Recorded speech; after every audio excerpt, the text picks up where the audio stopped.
The classic Velasic. Squaresoft. Square Peak. Back when they were Square Peak. Square. Oh man, look at this. Look at this. Down. Oh my god. Square Peak. Square Peak, dude. It's just Square Peak. Balls.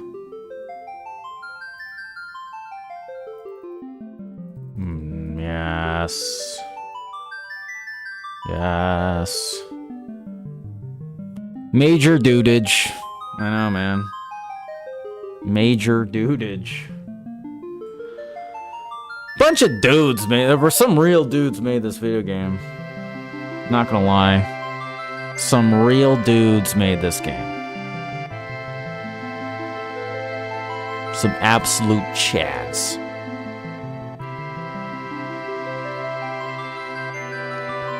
Those redonkulous dudes, man.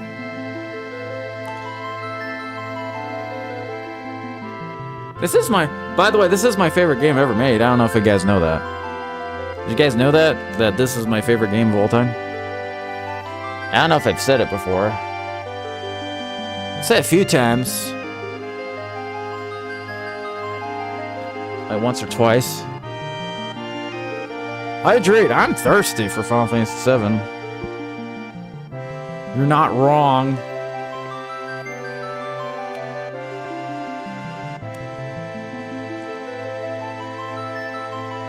I was a 6-year-old when I played this for the first time. 6.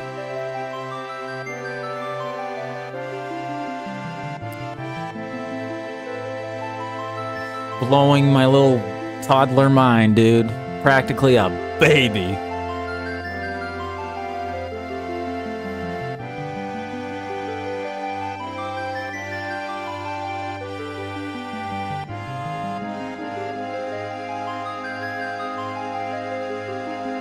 Wow.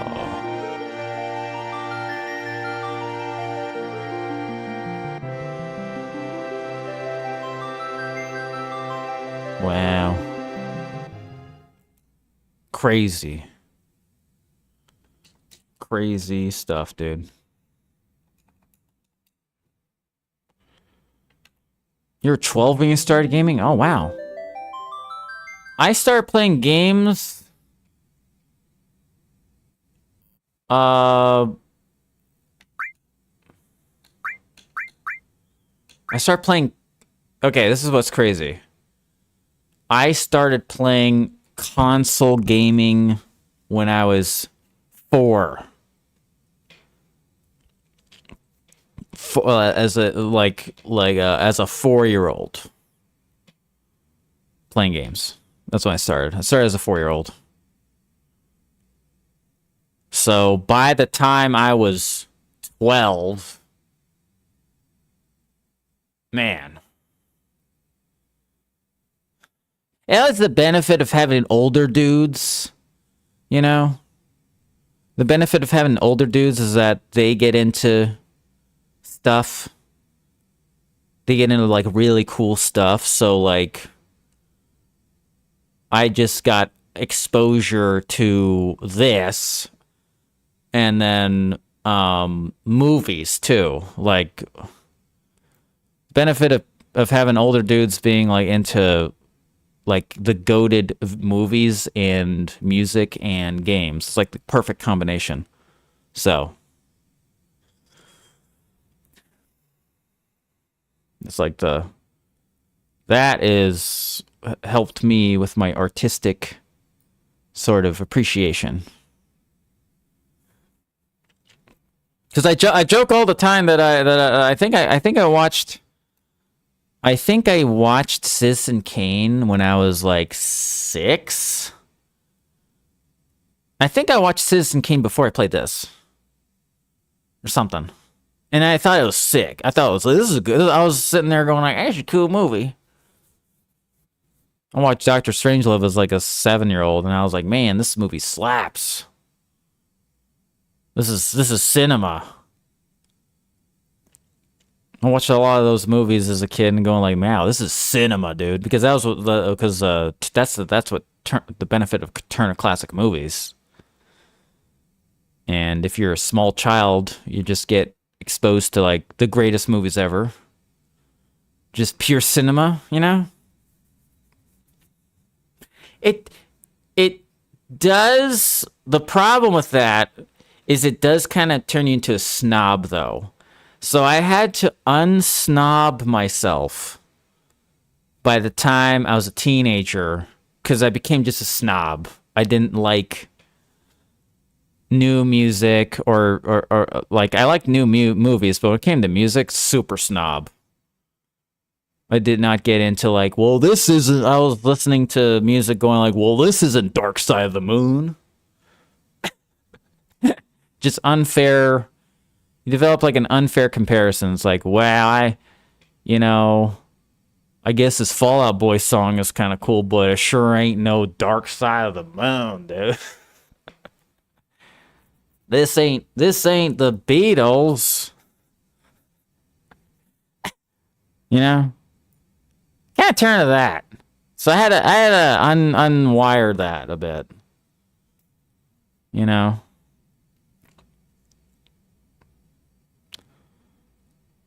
This ain't Miles Davis kind of blue. What is this?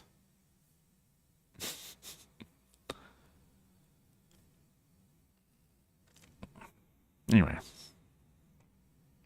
Yes, I was a little pretentious child. I might as well have worn a beret in my snobbery of art and movies.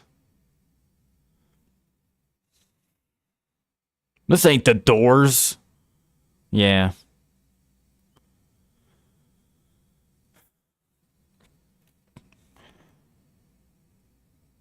Yeah, you also get kind of spoiled a little bit because when it comes to art and even games to a certain extent, not everything has to be the greatest thing of all time, right? But if you, and that's like, this is a good comparison. People who grew up with 90s games have the same level of like everything has to be the greatest thing of all time, just like people growing up in the 60s and 70s, because you're just so accustomed to that being the norm. Because the 60s and 70s music is actually very similar to 90s, 2000s gaming, because it's sort of like it's like a new invention. And so since the invention is new, which is 3D gaming, then you're just going to just get exposed. Just the things that are being created are purely experimental for like 10, 15 years. Same with music. Like, as soon as rock and roll happened, it's just like 20 years of just like non-stop experimentation. Because it's like a new way of writing music. And so it's kind of like similar. So that's why gamers who grew up with like games like this have the sense of like everything has to be the greatest ever because that's what we all experienced. But in reality, it gets to a certain point where like that's just not that train ain't gonna be like that, you know? It's gonna creativity can only go so far with that new spark. So it just sort of like evolves into something different. It has to like find a new avenue. It's like with pop music. It's hard to be like, oh man, this is like it's hard to invent a new sound, you know, in the realm of pop music. And it's kind of the same with games. It's like it's hard to invent a new thing at this point, especially when games have been very similarly made in the last 10 years. Like because we were looking at God of War 2018 the other day, and just how good the game looks. And it's like the realization that that's 8 years old.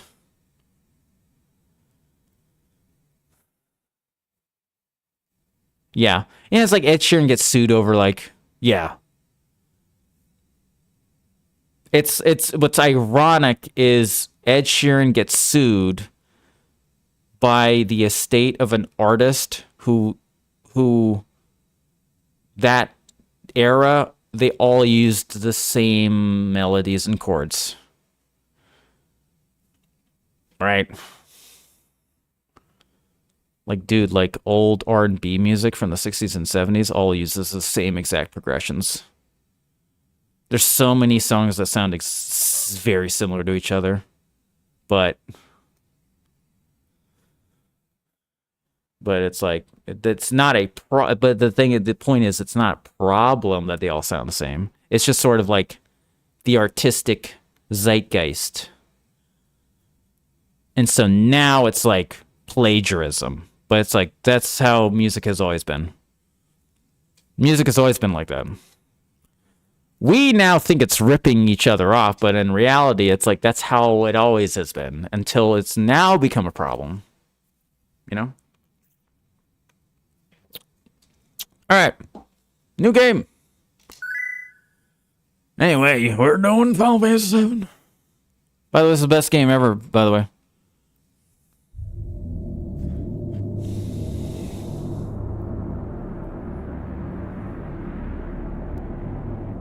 It's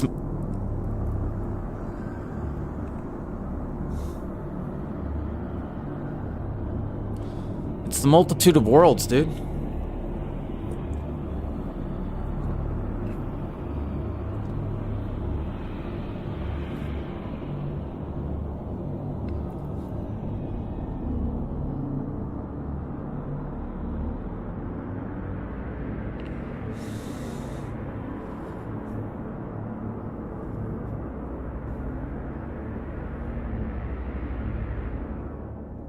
This opening is incredible, dude.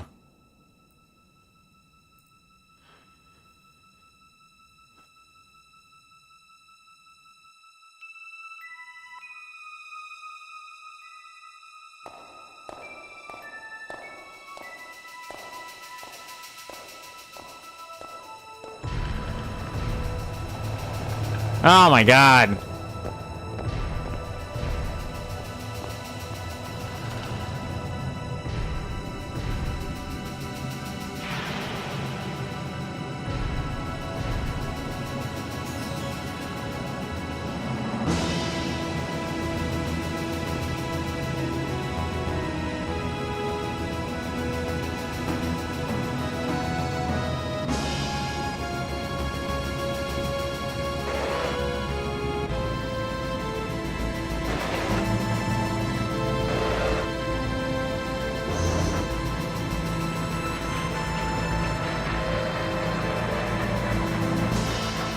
Jeez.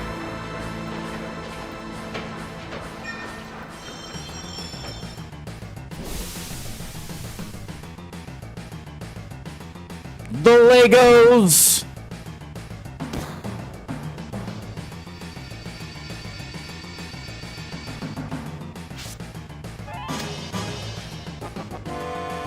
Come on, newcomer, follow me.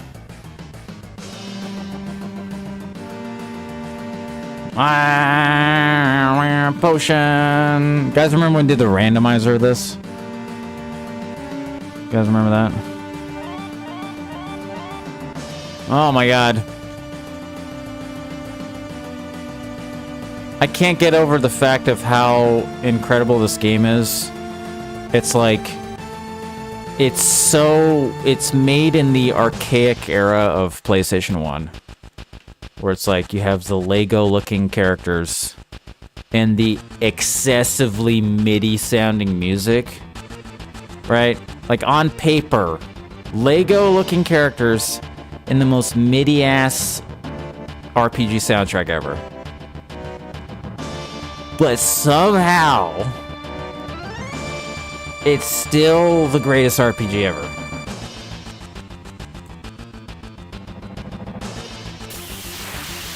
Right? It's like, the music is peak. Like, I listen to this music, like this soundtrack, so much.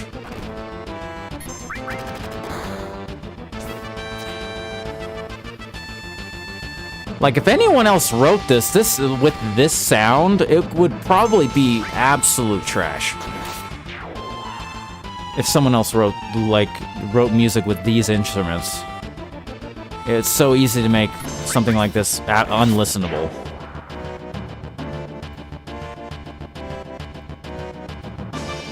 Max Soldier, hey, what was this guy?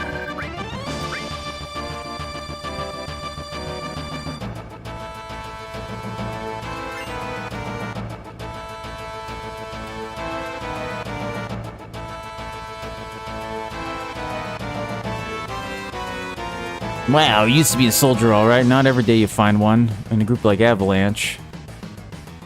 Soldier, aren't they the enemy? What's wrong with us in Avalanche? Dude, Clouds. Oh yeah, what should you name him? Clouds.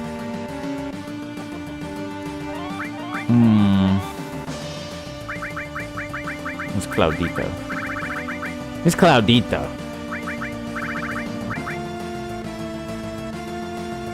Chocobo? Ooh, Cloud Jr.? You guys remember Cloud Jr. from Rebirth? Cloudita. What about Cloudita? Well, he's Cloudita.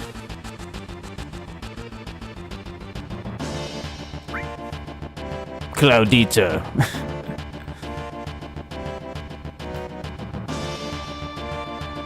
I don't care what your names are. Once the job is over, I'm out of here. Hey, Ryan, you asking what the game is, but you said you had the game. I'm confused. You asked. You said you had this game though.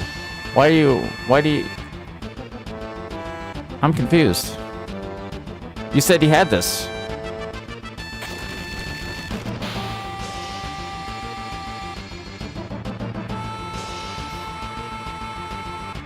Barrett-T.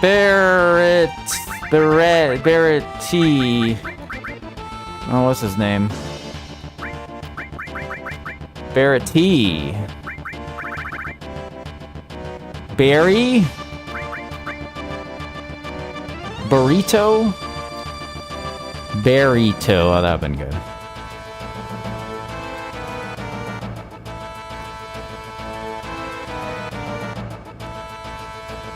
Look at that reactor, dude.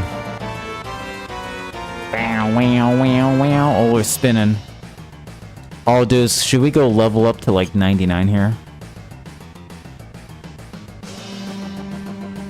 There's a dude who went to level 99 here. Isn't that crazy? Dogs. He went to level 99 here.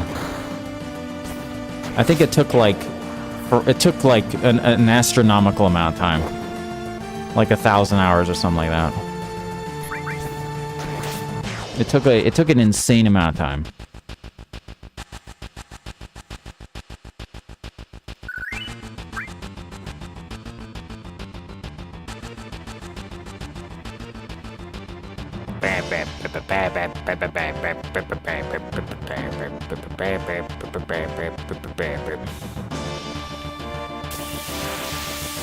I'm not that patient. Oh, Cloudita. Look at him. Look at him go.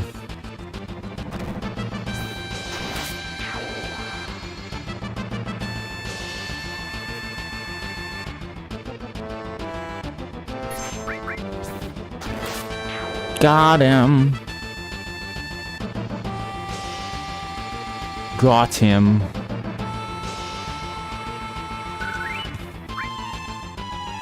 This music's pretty sick.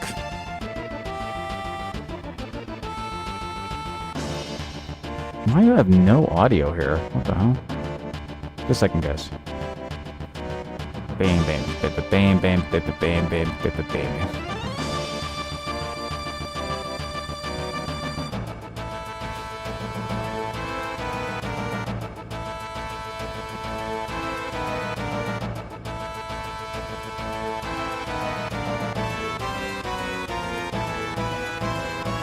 Stuff. Just a second, dudes.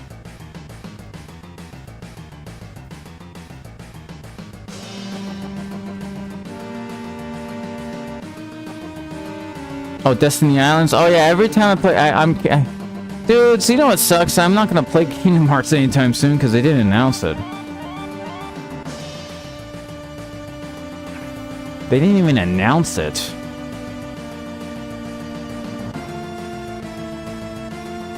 It's like that game is in production hell, dude.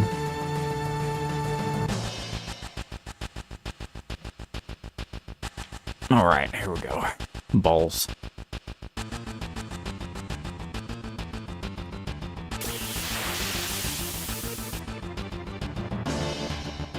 Balls. But look at the little balls, dude. Oh. Warning, balls. Warning.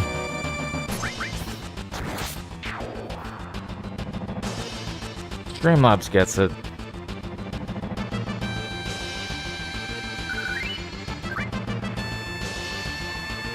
Yeah, guys, I appreciate all the support today. Viewership is definitely going to be lower than normal because I'm not playing Spyro today. So I appreciate any support. Yo, it was the first time in Reactor? After all, I did work for Shinra. Yeah, no. Plant's full of Mako energy. People here used it every day. It's the lifeblood of this planet, but Shinra keeps sucking the blood out with these weird machines. Not here for a lecture. Let's just hurry. That's it. You come with me. Yes. Doink. Code deciphered. Meh.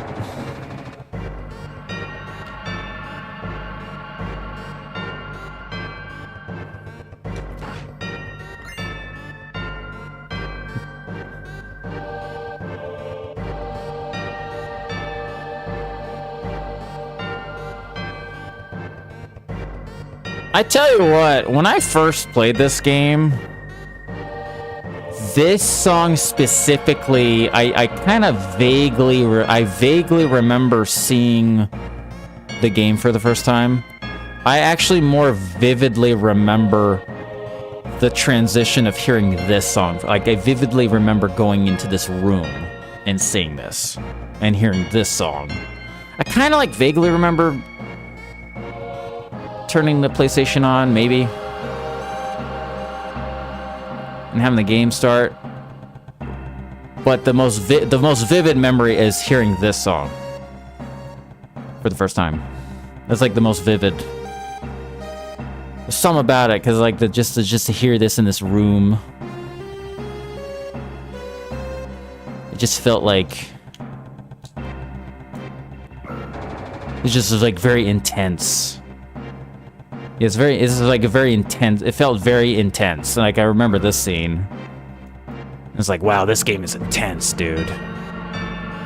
Oh, Jason, thank you so much.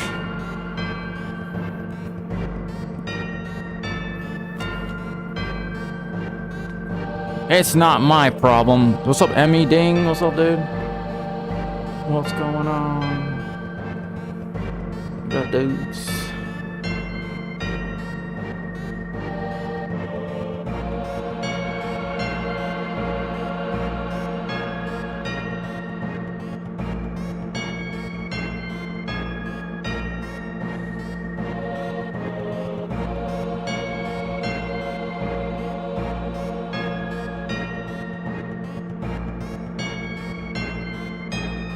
Planet's dying, Cloudita.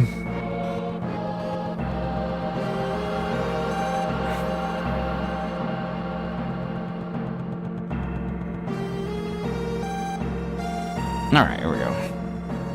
Whee!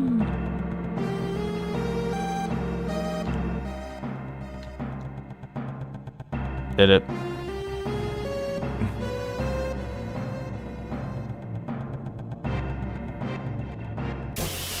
Fighting.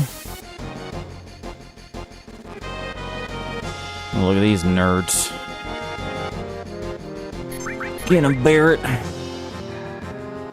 Cloudita. Ow. Ow.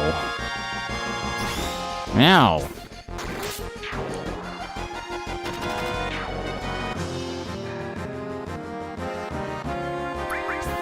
Ow. Get him.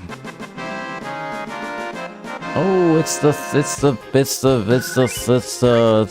song, dude, when you win. It's the winning song, dude. Wow. It's the song when you win.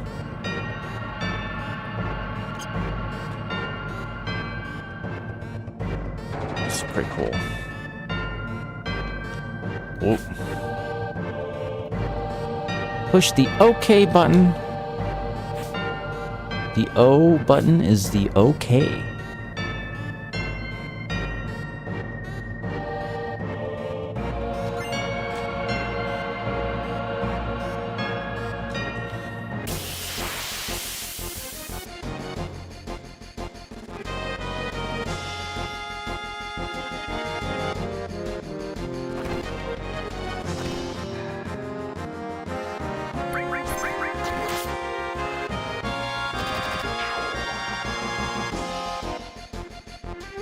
Fire, man, a ball casted fire, dude.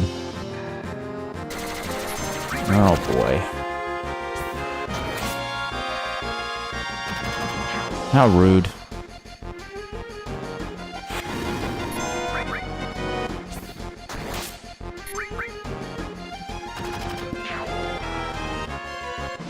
Nice.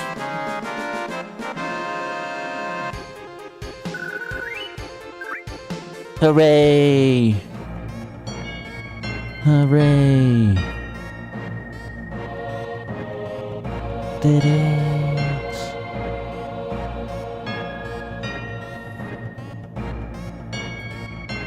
Nice. All right. Ooh.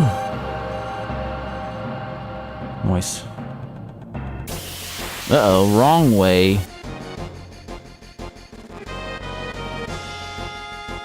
Oh, these bad guys are about to get destroyed, dude.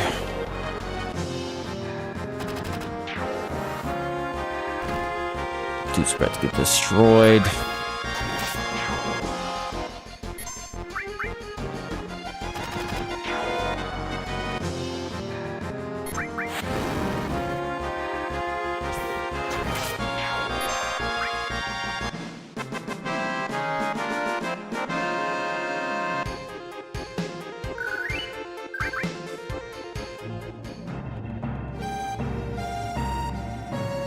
Where do I go?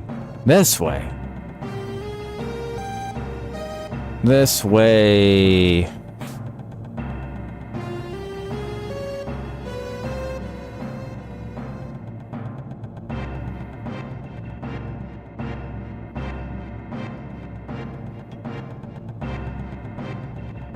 Okay.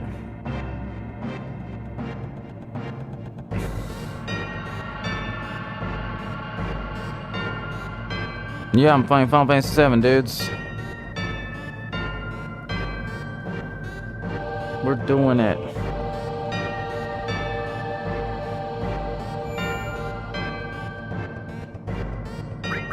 Save it. Doing it. Where should we save it? Let's go down here, maybe?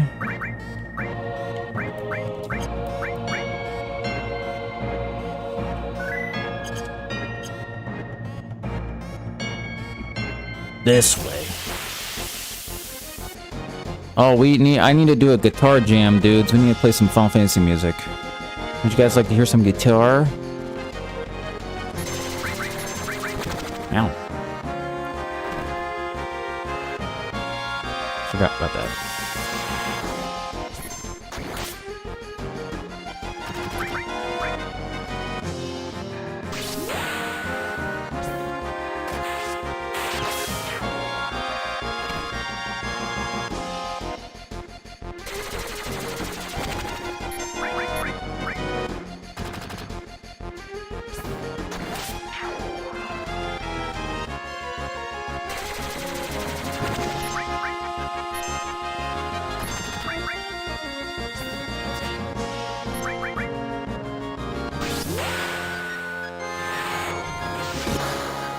Nice.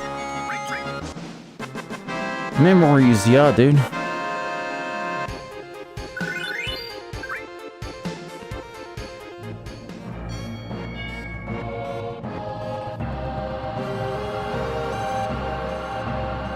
Here's the reactor. Oh, this is 1998. It's in the future.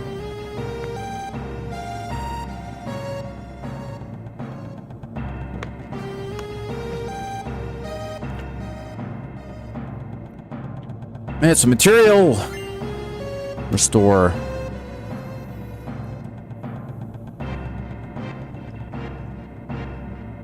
Oh yeah. Revelation's gonna be insane.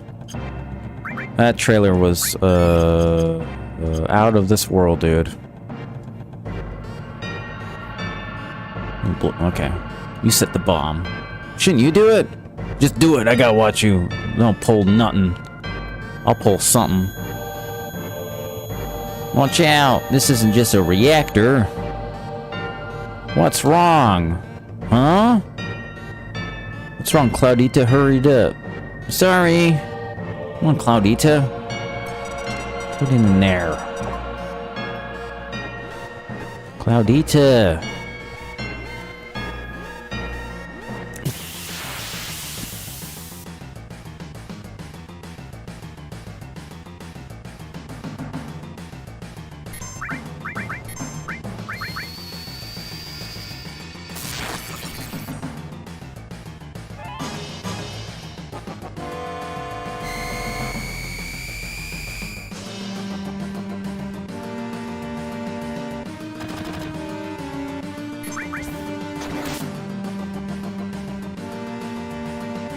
Rifle.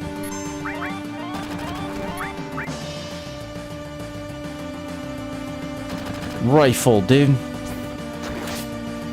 Look at this red dude. Yeah, man. Oh, he's spicy. This dude is kind of spicy. Come on, get him. Spicy scorpion. Oh boy, this is very twerkable music. This is very twerkable music, though. Ow!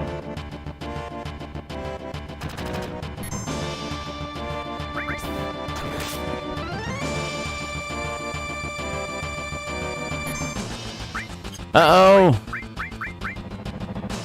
Take a potion. Well, we gotta... You heal yourself, and then we get blown up, and then we get the... limit break. Whoa. Ow. Babe. Ah, one more limit.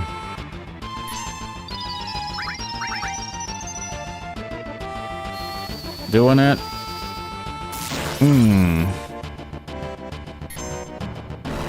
Time for the limit breaks. Oh, missed? Oh, might as well just do this again. Wow.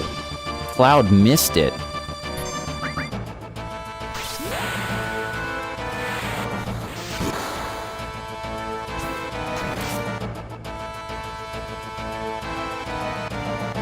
Search scope.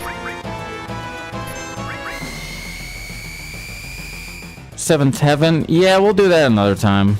I just wanted to play the PlayStation version today.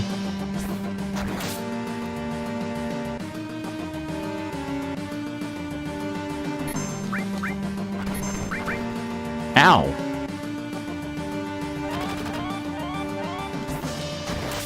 Doing oh, Spicy Scorpion has died.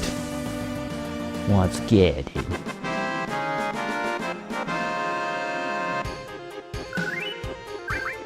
Very nice. The Spicy Scorpion. Yeah, we're gonna do the, what's it called? The Seventh Heaven mod. New threat. We'll do that soon. Yeah, we will do that at some point.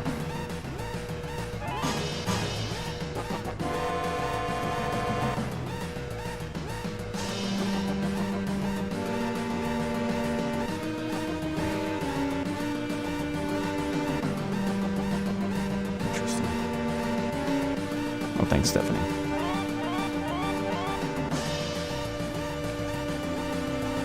10 minutes to detonation.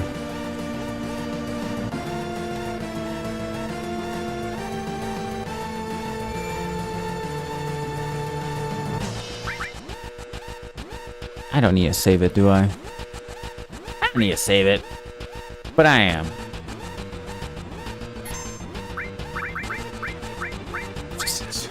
Oh, we gotta get our menus. We gotta get the menus hype. Make it like a rainbow.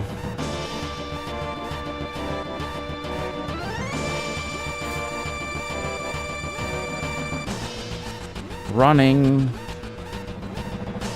Thank you, Stephanie. Oh my god! We are so far! Come on, Jesse.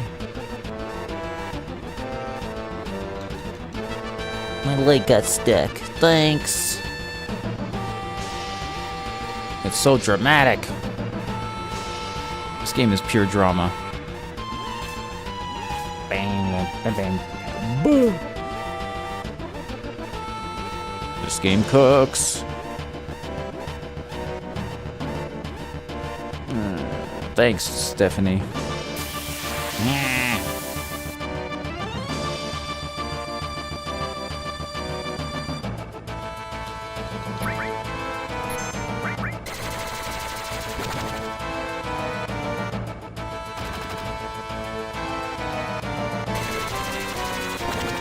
Ow!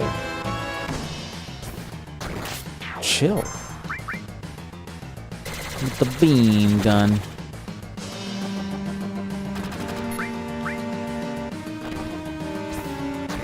Yes! Give me the beam. Oh no, we only have 8 minutes, dudes. Are we gonna survive this? Oh no. We only have 8 minutes. Cloudita needs to be saved, dudes. Cloudita, do. Poor old Cloudita. What a dude. Oh, thank you, Amy. I appreciate that. I'm glad it's hype. Open it, Jesse! Open it. What's his name? What's his name? Oh wow, one final buzzer beater fight. Look at these nerds. Look at these nerds.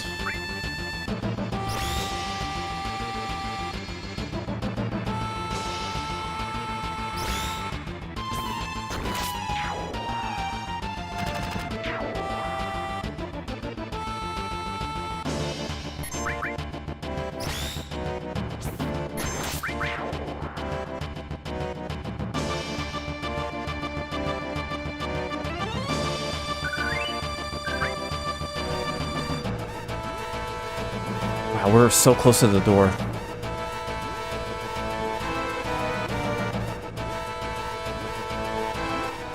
Ow!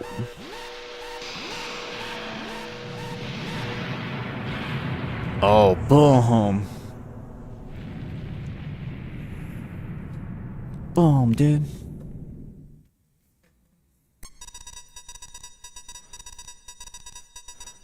These explosions. That should keep the planet going at least a little longer. The copium? Yeah.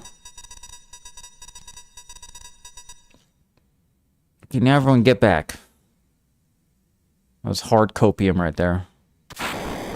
Whoa. Ow. My butt.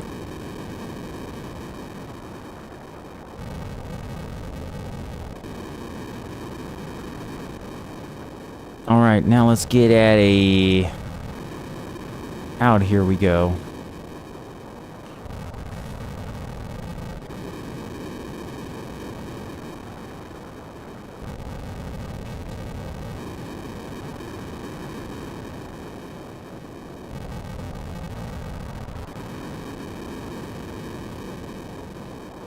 Hey! If it's about your money, save it till we're back at the hideout. Oh boy.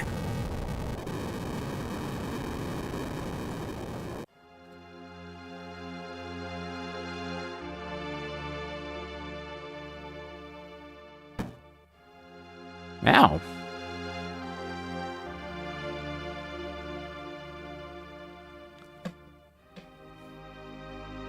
Wait, why is the audio messed up? Do you guys hear that? Maybe it's mine. It's my thing. There's like a buzzing.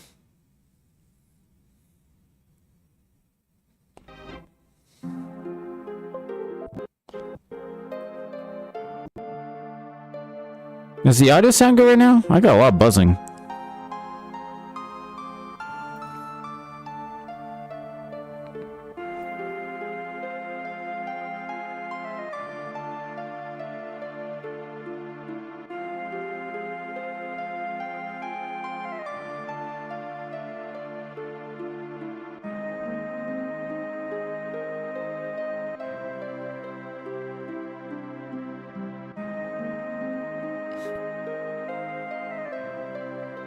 Sounds fine? Okay. What happened? Hey, listen. Hey, what's up? Hey. Oh, you like them? They're only a gill. Buy one. Forget it.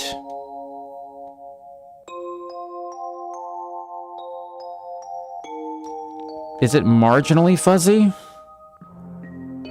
Really?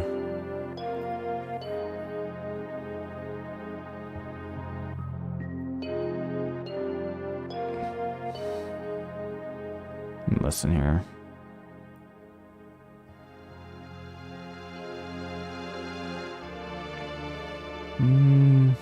Listen here. Sounds okay. Maybe it was fuzzy for a little bit.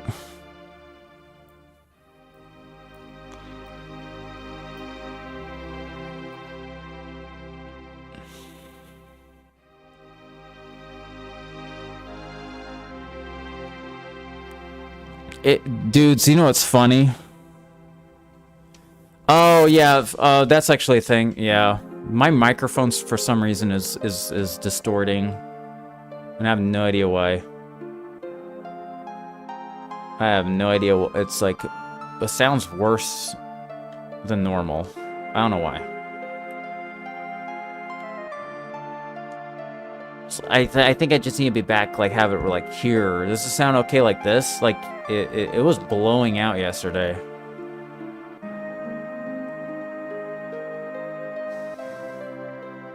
It used to not sound this bad. My microphone used to sound... I've been noticing, like, man, my microphone does not sound good anymore.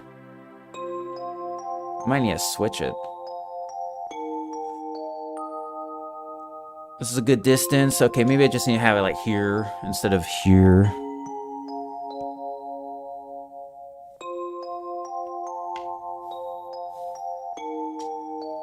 I've had this since I started back in 2022. I've had this for like 4 years. I do have a really nice condenser microphone I might start using. I do own a Neumann that I don't use. But it's like a condenser microphone, so it's gonna pick up a lot of stuff. But I might start using that. Later. Halt. Later.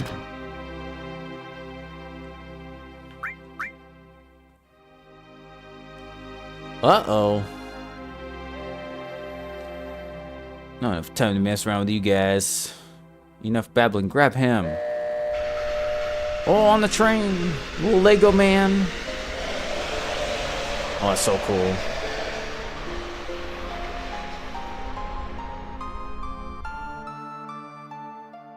Cinema. They're all pissed. Claudita never came. But it sounds better if I talk from here. Does it sound okay? Does it sound blown out? No way.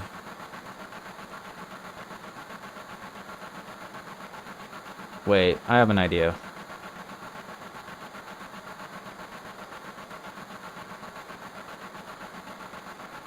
What about now? Does it sound okay now?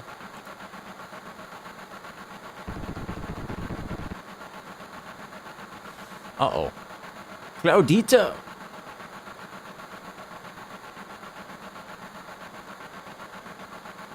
How the hell would I know? Would I look like a mind reader? If y'all weren't such screw-ups. That doesn't make any sense because we're just like... They just went their separate ways.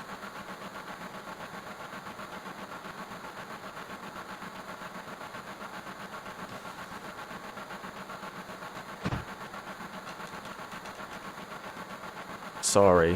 What's up, pineapples?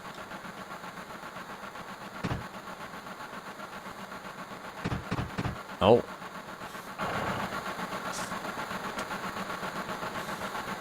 Claudita!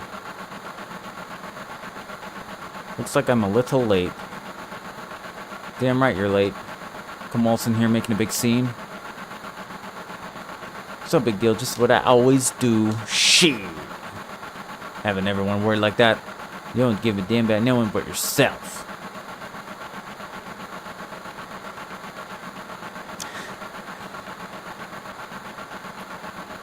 What's that one actor? The Kevin James meme? That's literally Cloud in the scene.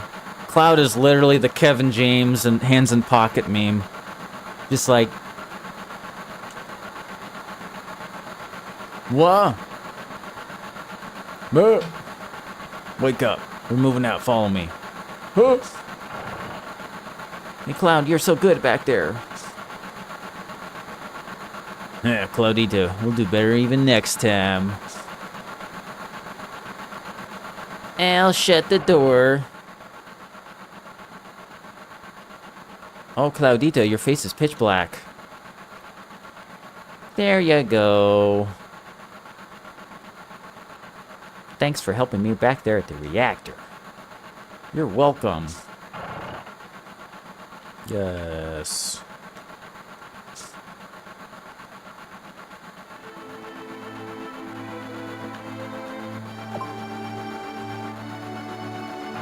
Man. Oh my God. Run away. Oh man.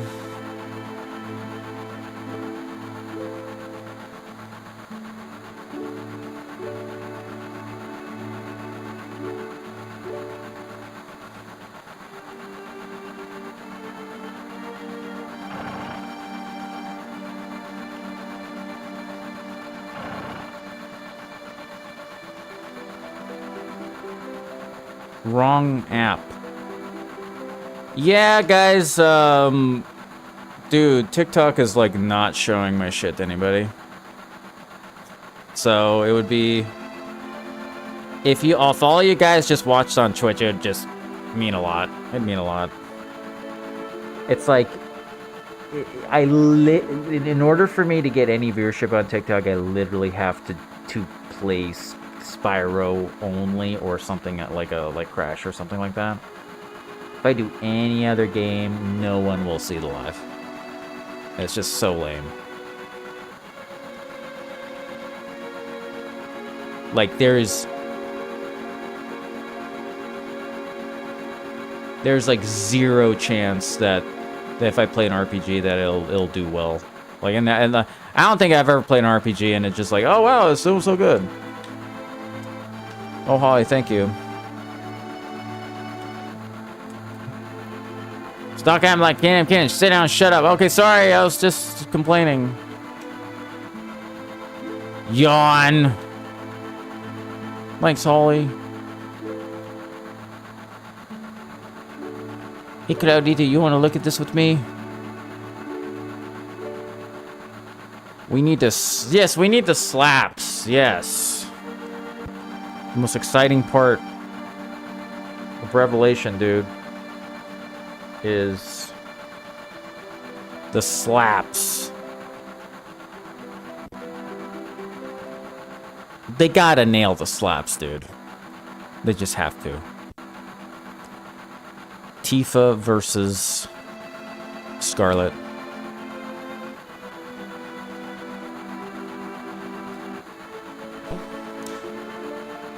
Oh, Chewy, thank you. Thank you so much for hanging out on Twitch.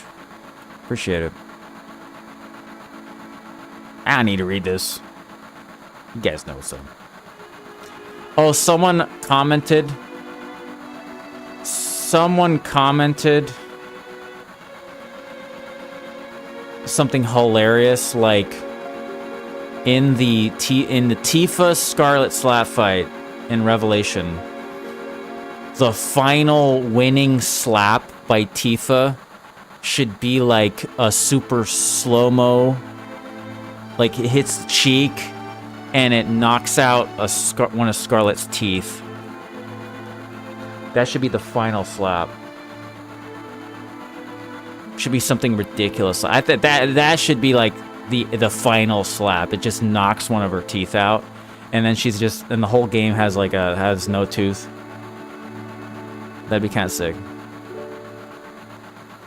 Just ego crush. Because I'm like, man, it should be like ego crushing to lose that, right? So what would like lose a tooth? Scarlet loses a tooth. Just shook.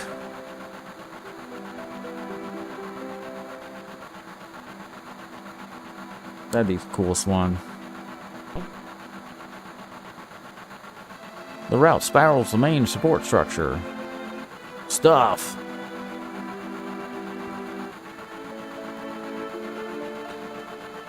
I don't know. I almost think I wonder if they showed too much stuff in the trailer. Like, did they show too much in the reveal? Because it's like the reveal and they showed so much stuff. I'm almost wondering if they shouldn't have done that. I wonder if they should do like the Speak of the Devil.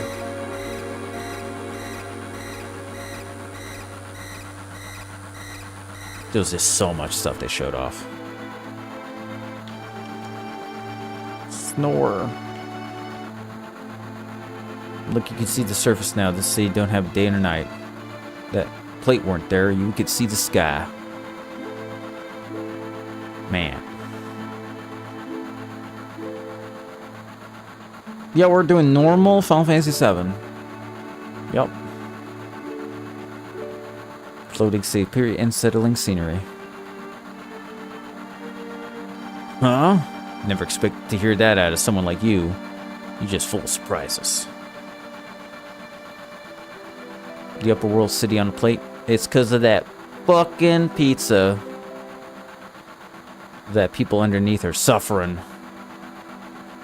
Cities below polluted air. On top of that, the reactor keeps draining up all the energy. Then why doesn't everyone move onto the plate? Don't know, probably because they ain't got no money, or maybe because they love their land no matter how polluted it gets. I know, no one lives in the slums because they want to.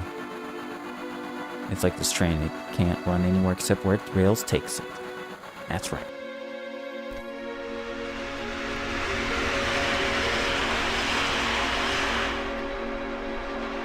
The train, dude. The train.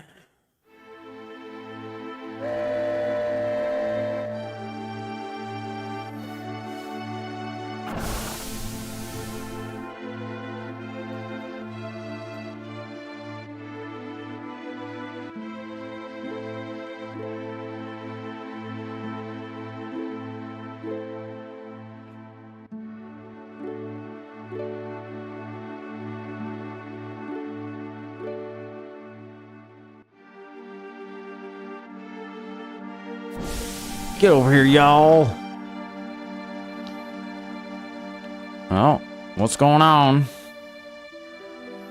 This mission was a success, but don't get lazy. The hard part's still to come. Don't y'all be scared of that explosion. Because the next one's gonna be big. It's gonna be so big. Move out. Alright. This is such cool designs for this.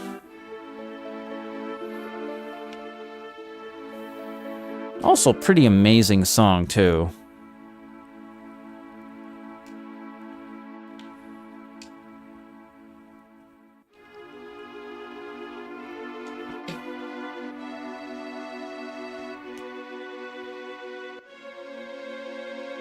Pretty amazing song.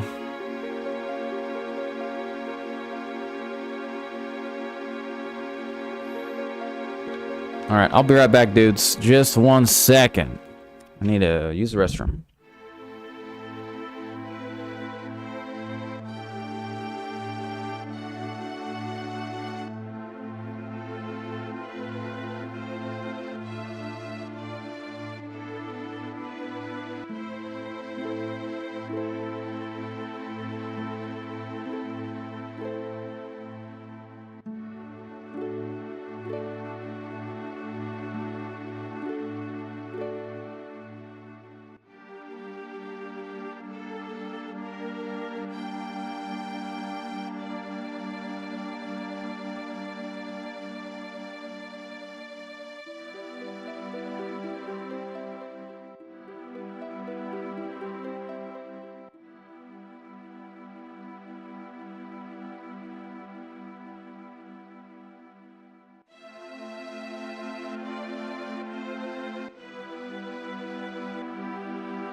Okay. Song gets in the mood, dude. Yeah.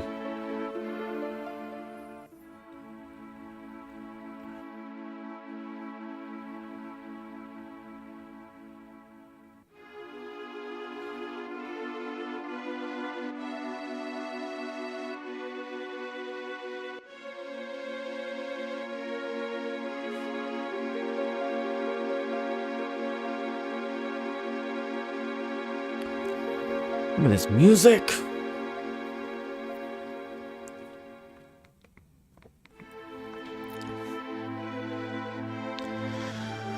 Yeah, like,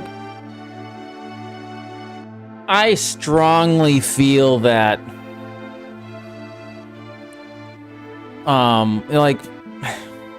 like Final Fantasy has always had they've always been great games, great characters and stories. But I have always felt that Nobuo Uematsu's soundtracks and his songs are the reason that, that's a big, large reason why these games have stuck around for as long as they have. And it's the same with stuff like Star Wars. Also, it's very similar. Like, the Star Wars soundtrack is a huge reason why that was a phenomenon. And it just has maintained a longevity. Because what music does is it enhances your nostalgia. So if you could not watch Star Wars for years, but as soon as you hear the song, you feel like, oh, Star Wars. You kind of feel like, because when you listen to the music, you're thinking about the best parts of the game. So anytime I hear tracks from Final Fantasy VII, I'm imagining like the fantasy of playing it and the fantasy of imagining the characters and the feeling of playing the game. And since Nobuo Uematsu wrote so many great tracks in this game, it's a huge reason why this has been stuck around as long. And also, he wrote some of the greatest pieces of music ever at the most dramatic points in this game. Like, he's written some of the best melodies at very, very crazy story moments. And then you have, like, the final boss theme, which is the most iconic boss theme of all time, as like the final battle. So, yeah, music has played such a large role in this game. And honestly, it plays a large role in most video games. Like, think about it. I think Skyrim is also a big one. Where that, like, the Skyrim soundtrack is a big reason why that game is as big as it is.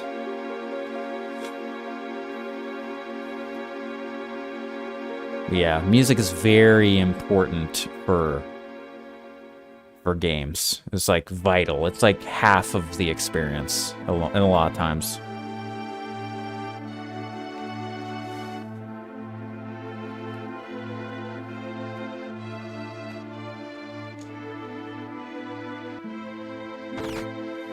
No Seto song. Oh yeah, it's a really good song. Very good. Very, very good track.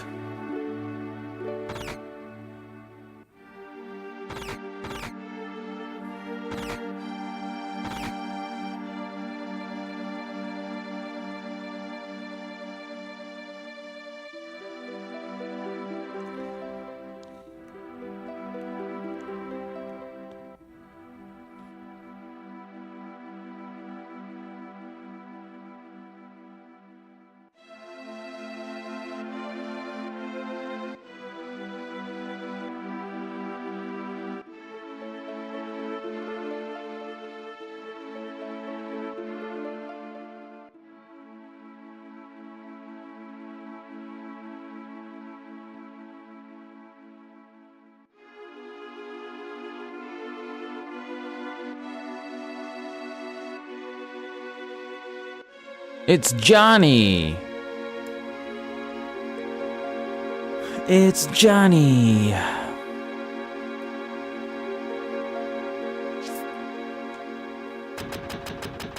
This little kid's a brat. You dried up old geese. He called a 21-year-old a old geezer. He called Cloud Unk. This little brat just called Cloud Unk. Oh my god. Hello, Derek. That's crazy, dude. Imagine calling Cloud Unk. He's 21. That's crazy, dude. Oh yeah, we were playing the last time we played this. We played the randomizer, and the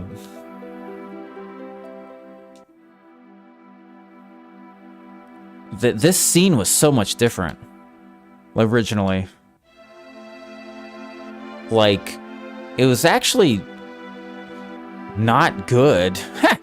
Like, I forget what it was, because Cloud, like, falls down, and then he starts talking about Sephiroth, like I need to find Sephiroth and all this stuff. It was like the original writing. And it was super weird. It felt weird. And it was such a good decision of them to cut that.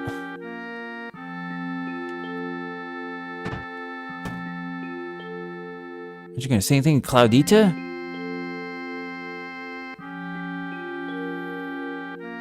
It's Tifa! I fought with Barret, yes. Should have known. I was worried. Tifa, it's just Street Fighter! Street Fighter, oh wait, can I, wait, Tifa... SF6.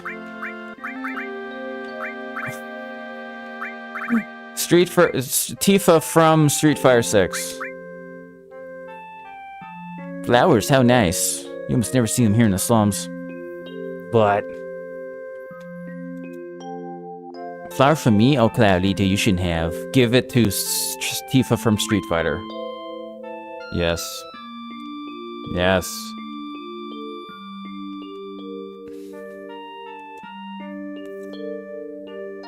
Yes. It's Tifa from Street Fighter, dude.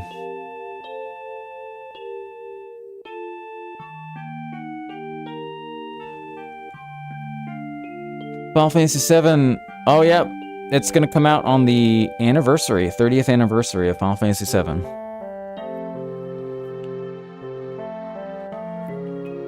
By the way, you know what's really impressive about Final Fantasy VII Remake? Is that they made a trilogy of AAA 40 to 60 hour games. Well, honestly, like, you made a 40-hour RPG, then a 60 to 100-hour RPG twice. Like, they made a trilogy of AAA RPGs within 7 years.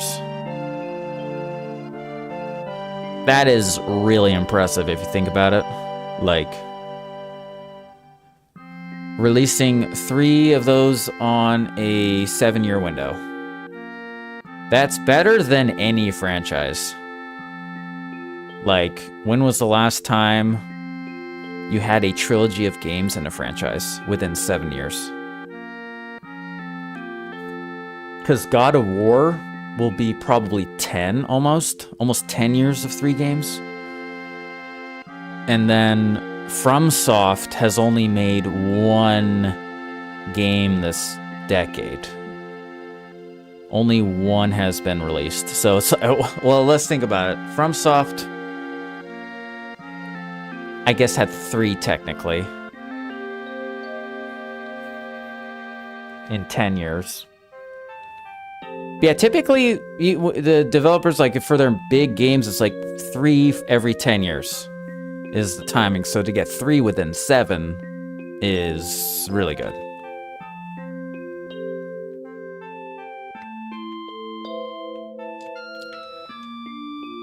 Sorry, Cloud. Marlene seems a little shy.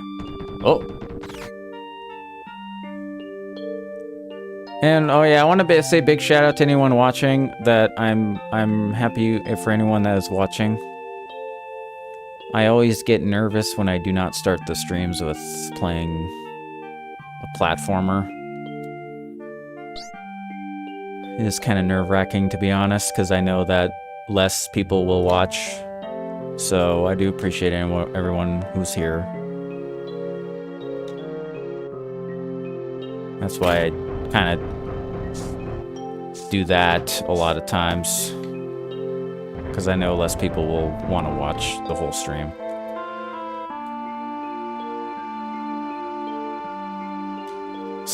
Give me something hard.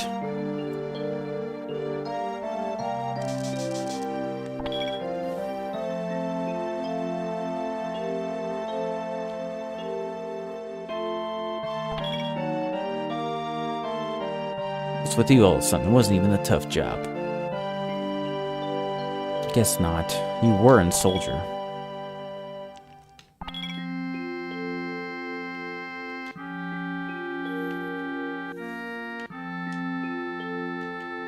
Am I feeling all right? You just look a little tired. Buff Tifa. Oh yeah, I saw that meme. Buff Tifa meme.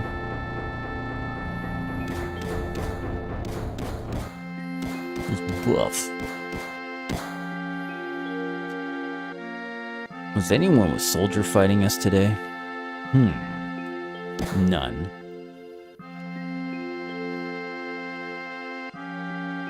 If anyone was in Soldier, you wouldn't be standing here. Oh man. Them's fighting words, dude.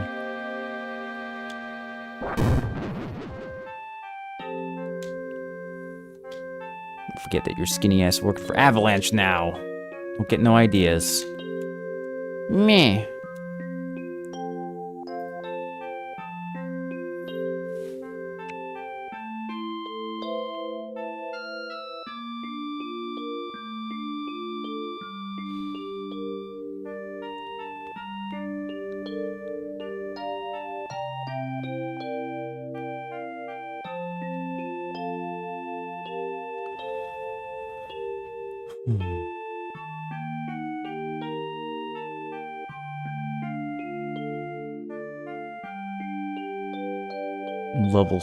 Level 6 Cloudy talks a lot of trash. He certainly does. Man. Cloudita's spicy. He's quite spicy. Why, Ayana? He is very spicy. I don't care about Avalanche or Planet Earth for that matter. Meh. Meh. Meh. I'm just over it. I'm over it. I'm asking you, please join us. Sorry, Tifa from Street Fighter. The planet's dying slowly but surely. It's dying. Someone has to do something. So let Bertie and his buddies do something about it. It's got nothing to do with me. So you're really leaving? Meh. You're just gonna walk out on ignoring your childhood friend? Oh, twisting the knife. Sorry. You forgot to promise. Oh, no. Cloud, you didn't promise something to a girl, did you? And you forgot? Oh, no. Cloud, we gotta talk. Can't do that. So, oh, you did? Oh, this is like... No, it's like you murdered somebody, dude. Remember, Cloudita, it was 7 years ago. It's like you committed murder. That's so bad. Look, the well. Do you remember? Yeah, back then. I thought you would never come, and I was getting a little cold.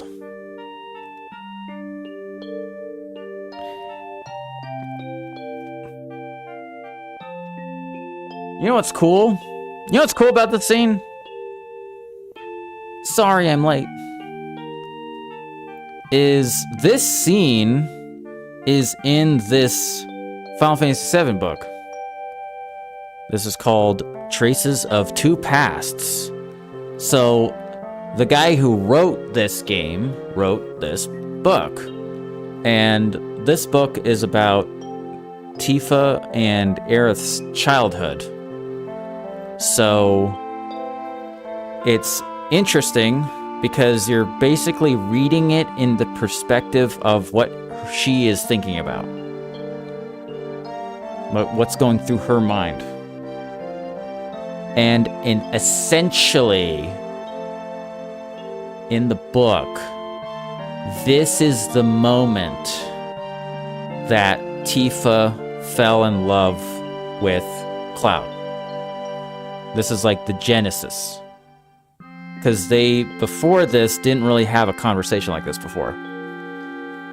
And so this is sort of like the moment that Tifa had where it's like, I am thinking about him all the time. So in the book, after he leaves, she starts becoming more introverted because it's like, man, all these other boys are dorks.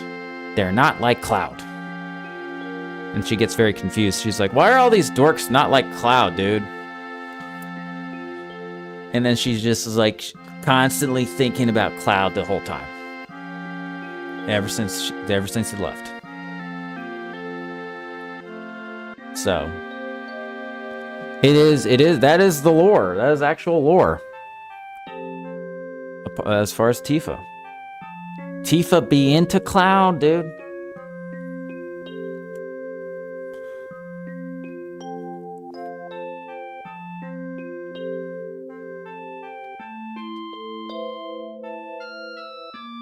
They're yapping. You said you wanted to talk about something. Come this spring, I'm leaving this town for Midgar. All boys are leaving our town. But I'm different from all of them. I'm different from the other ones. The T, but I'm different from... I'm not just gonna find a job. I'm gonna be like Sephiroth. He has a man bun. I want to join Soldier. I'm going to be the best series, just like Sephiroth. Yes. I'm gonna be like him.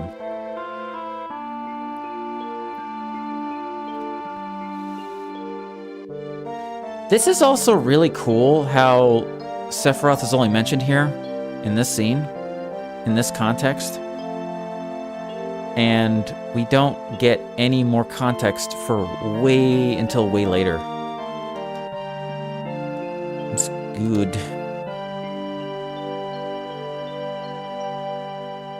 You be climbing on stuff. You do be climbing. Isn't it hard to join Soldier? Tell you what, it's harder to be a... Hello, Nicole. What's up, dude? Do you guys think it's hard? It's more or less likelihood... my brain. I probably won't be back in town for a while.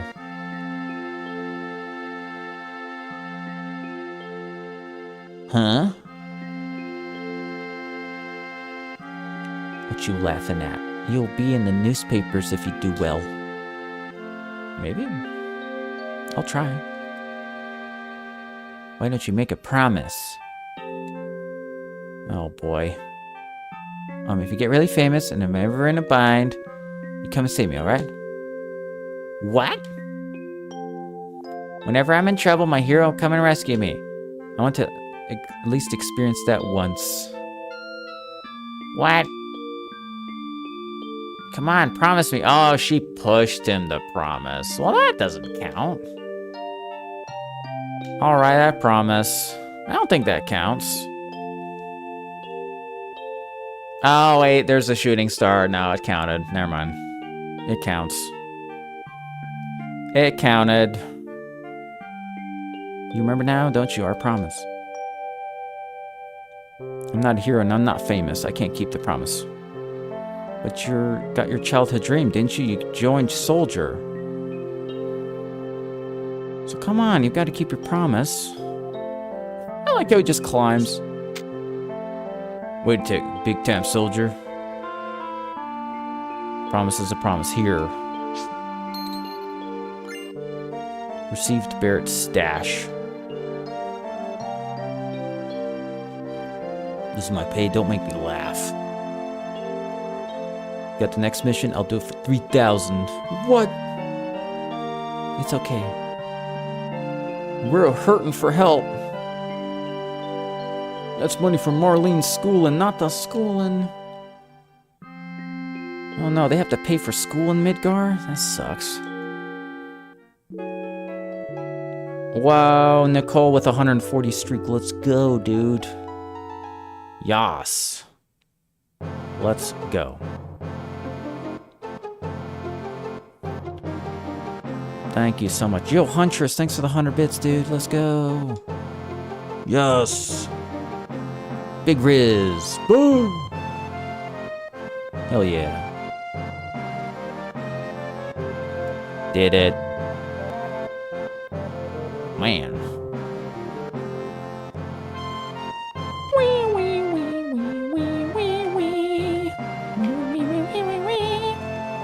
You guys, you know what? Everyone here gets...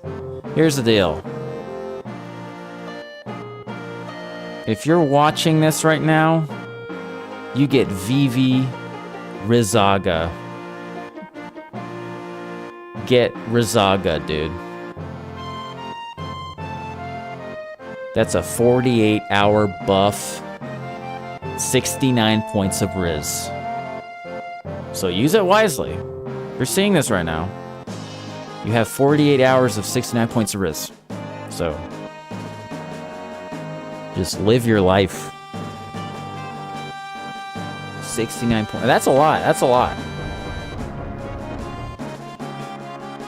That's a lot of Riz.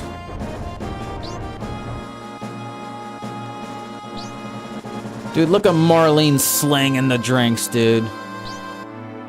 Man, they should have put this in the remake.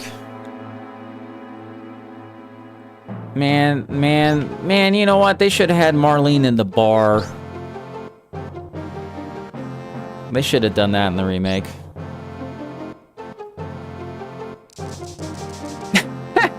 the sound effects. It just cracks me up. And she's like the bartender when they leave. That's the thing. This perfectly encapsulates how seedier the original Final Fantasy VII is. Like, that's the thing about Midgar in the original feels very seedy. Midgar in Remake just feels kind of like a dump. But people are still living normally in a lot of... at the same time. It's sort of like... But you really feel in the original like, man, this place sucks. This place is rough. Target Sector 5. Alright. You don't know how to use materia? What are you, a loser? You wouldn't understand. Oh my goodness.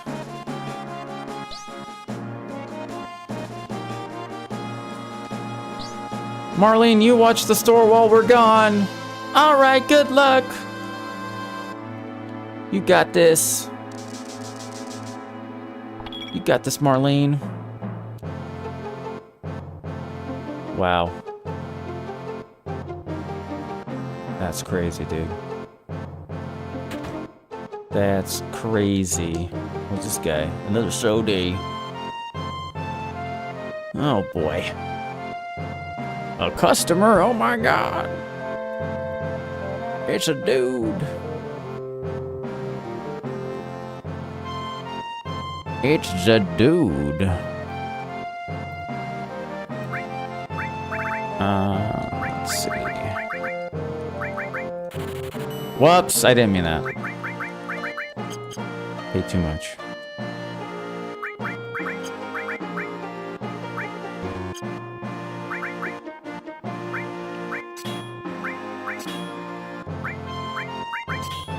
Yeah, ice sucks. We don't eat ice. Fire's good. Fire and lightning. Ice is like the most pointless magic.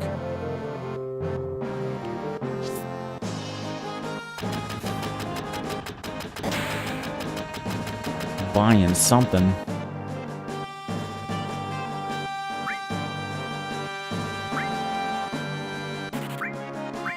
Oh yeah, I did not get an assault rifle yet. What's up, Shie? What's up, dude? Greetings. It's Shie. Whoa.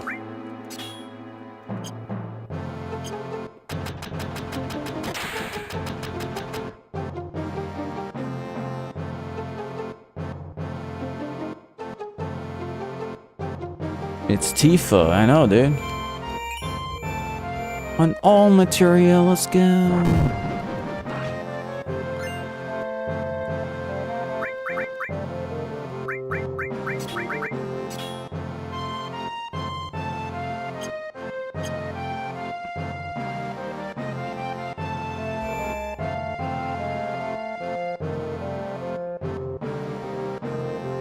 All right, here we go.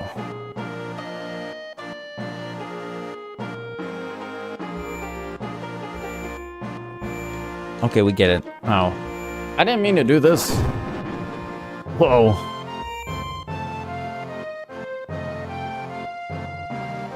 Oh yeah, this song only plays once in the entire game. Was this song even in the remake? I don't remember.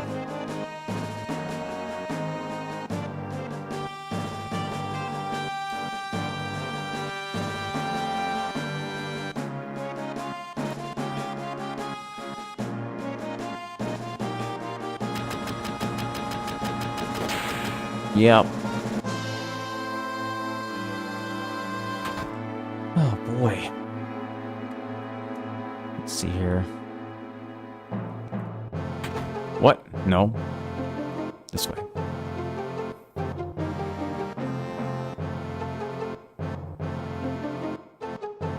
Let's go this way, dude. Oh, Johnny. Johnny, I'm leaving. Goodbye. Wow. I do really like Johnny in the remakes. It's great.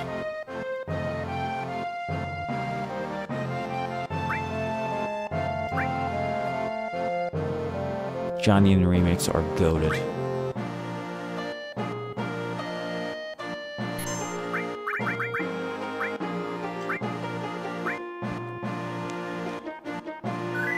Oh, we need to make our menu spicy, dudes. Wait. Oh, we gotta make a spicy menu. Ooh.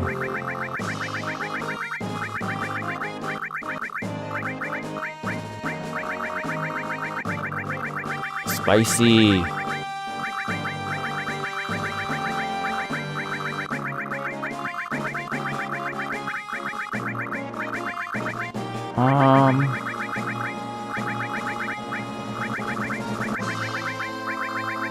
Spicier?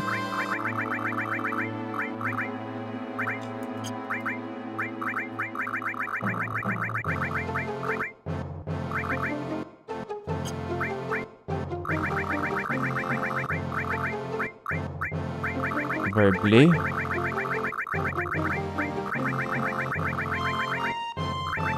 Very spicy. Whoa.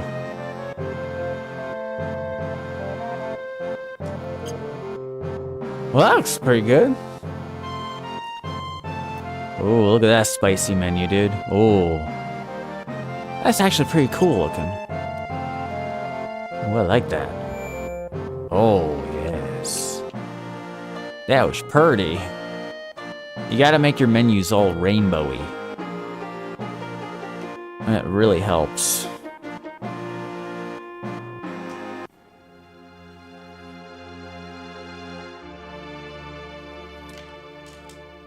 Okay. Yeah, we're just playing Final Fantasy VII OG for a little bit, you know? Just for kicks.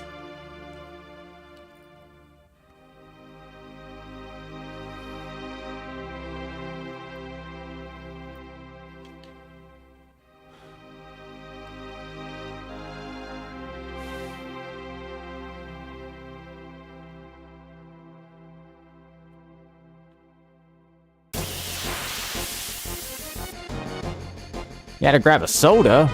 Oh, you don't have to be sorry about that. Yeah, it's okay.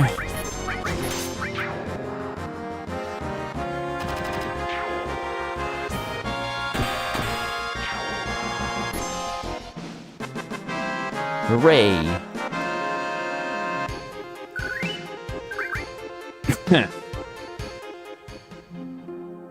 I had a Coca-Cola yesterday. It was so good.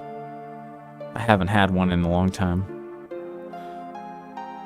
Man, when you never have a soda and then you drink it, it's just like euphoric. You have like one out of the blue. Oh, wild cherry Pepsi. Whoa.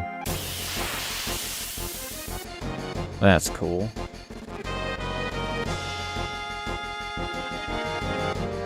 Is it euphoric? Dude, I love this menu. Oh, look at that menu, dude. Oh, I gotta remember, like, green, purple, light blue. Oh, it actually looks really good. I love this.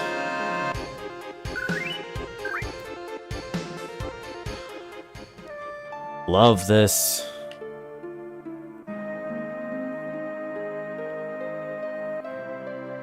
It's a sexy menu. Yeah, dude. A big shout out to the moderators, Shie and Stephanie. Shout out, dudes. Dudes.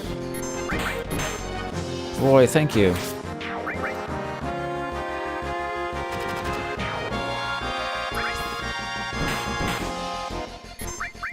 The other dudes? The Nip Funk, yay! Shout out. And shout out Drew earlier. And Sari earlier.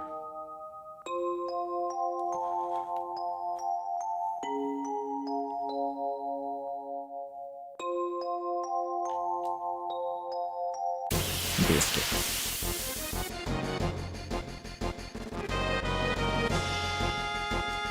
Cats.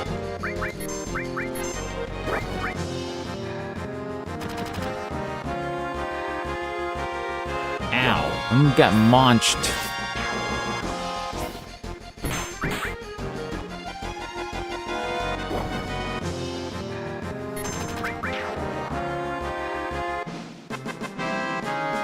Get launched.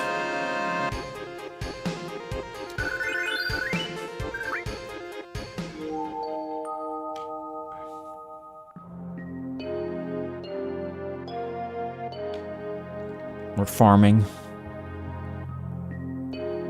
Must level up. Level 99 farming here. You know? Farming at level 99.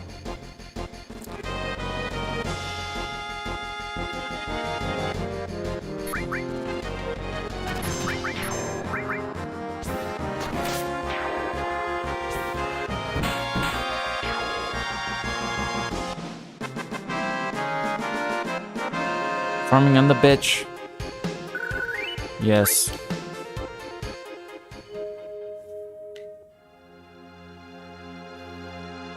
Farming on the bitch.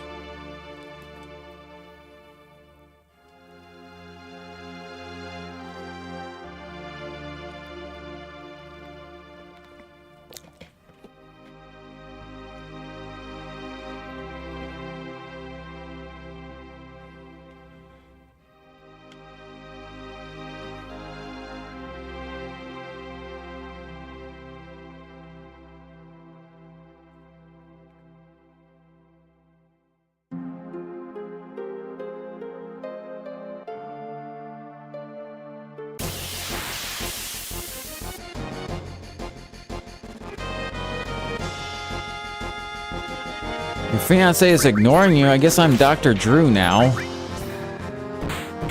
I seem to have to become Dr. Drew every now and again. Oh boy.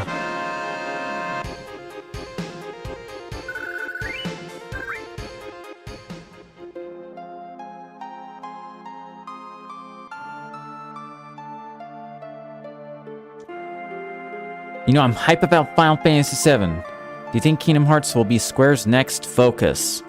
Yes. Hopefully. I mean, hopefully. Here's the thing. We potentially would not get any Kingdom Hearts announcement until the Game Awards. Maybe. But it does seem like Kingdom Hearts 4 is in development hell.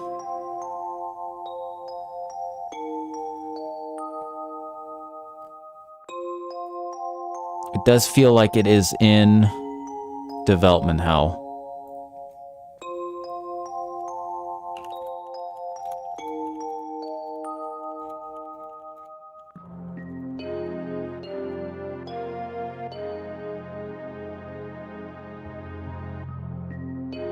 So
oh, guys.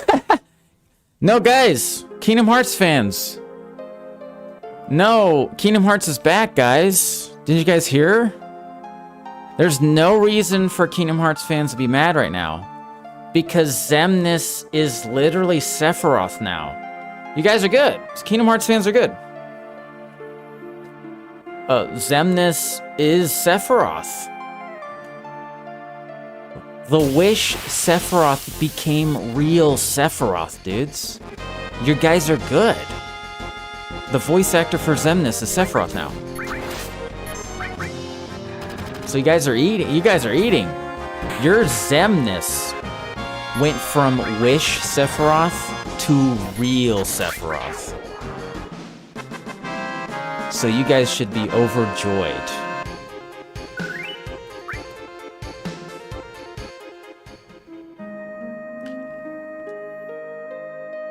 Yeah, Xemnas is now Sephiroth, dudes. It's like huge upgrade.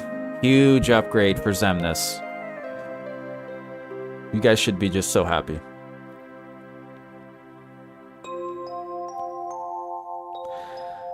I have to be honest. I am not too thrilled with the Sephiroth voice actor not returning. Because, dude, that guy did so good in Remake and Rebirth, dude. It is such a good job.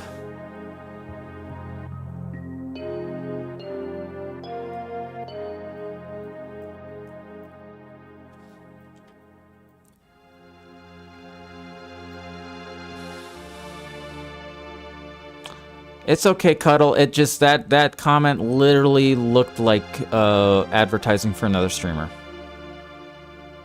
Literally looked like it. And then I looked in previous comments and the same comment was said like 6 months ago. Like verbatim.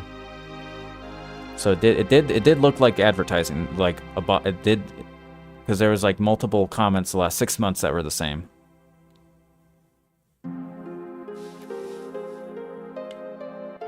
So, yeah, I assumed it was just a bot message.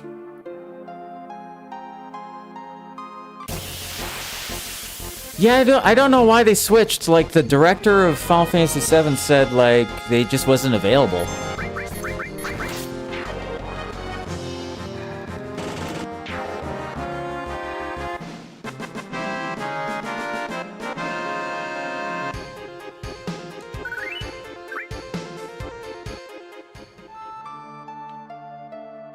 Like, they just said it wasn't available. And it's like, okay. He was booked heavy. I don't know, man. I think Final Fantasy VII takes priority over anything else. I don't know what that guy's problem is. Maybe it's the actor's fault. Maybe he thinks... Maybe he thinks that other projects would be better than being Sephiroth. It could also be just simple as that. Sometimes actors do that, where they're trying to become more successful, so they feel like they need to do something that maybe is more like, oh, I gotta be in the next blockbuster or something like that for my career. But, like, in reality, if you're Sephiroth for the remake trilogy, you will have fandom for life.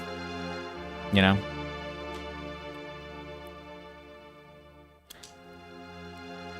So, I think, in my opinion, it may be to do with... It has to be money, or... It has to be, I don't know, I don't want to like speculate, but I imagine it's like, man, ultimately it's like, if I was that actor, all I'll say, if I was the voice actor, I would do everything in my power to be Sephiroth the entire series. That would be my opinion.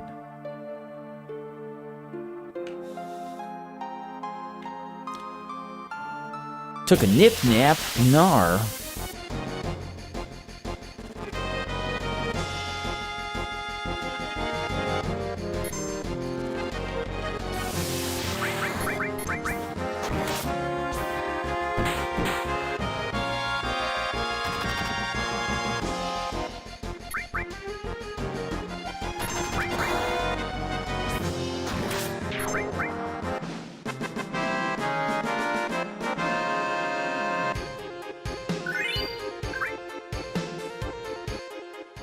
Balls. Yeah, anyway, it is super sad that Sephiroth's voice actor isn't coming back. That's really sad. He did such a good job in part 1 and 2. And I'm sure the guy who does Xemnas's voice is a good voice actor. But subliminally, I'm just going to be seeing Xemnas in my head. So, like, in the trailer, it was like, who's this guy? He sounds familiar. Now that I know who it is, it's like, oh, it's Xemnas. And it's just like... It's like I'm thinking about Kingdom Hearts 2. The end of Kingdom Hearts 2, where Xemnas is, like, lore dumping on... Now here's the thing, though. You know why it may not be a big deal? No, it would be. Okay, you know what's interesting about Final Fantasy VII? Where Part 3 takes place? There actually isn't a lot of Sephiroth dialogue. Because Sephiroth only speaks any lines of dialogue in the Northern Crater when they're going to the Northern Crater for the first time. You know what's interesting? Sephiroth doesn't talk in Final Fantasy VII from that point on until the end of the game. He doesn't have any lines of dialogue. Because when he's reborn as a god, he doesn't really talk anymore. Because he's just this god threat. He just becomes like this entity. Like, whenever you fight Sephiroth at the end of the game, he doesn't go on like some tangent. He is just this entity that they have to fight. So that's why like the end of Final Fantasy VII is so powerful, because he's like, he's really threatening, because he can really feel like, oh, this guy's like a god now that you're having to fight. He is.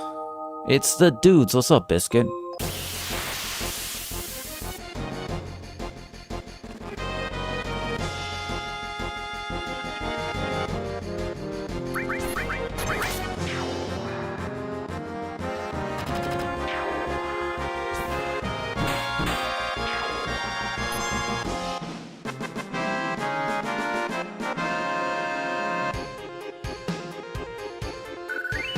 We're just yapping. We're just yapping about stuff, Final Fantasy.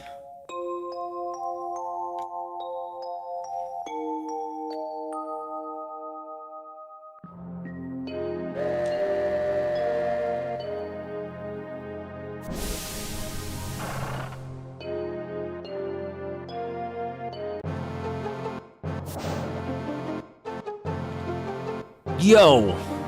Looks like there ain't no private car. Split up. Hoodlums again. Uh-oh. Not the hoodlums. You say something? Uh-oh. I said you say something. Look at that. It got empty all of a sudden. What's going on? Damn! It's empty because of guys like you. Yipes.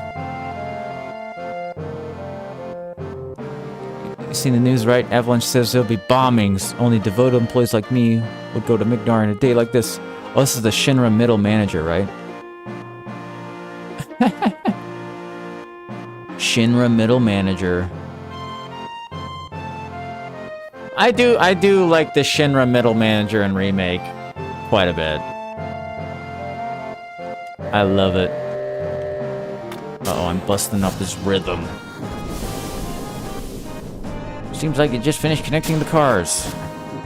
Oh, guys, is there still discounts on the subs? Or is that expired?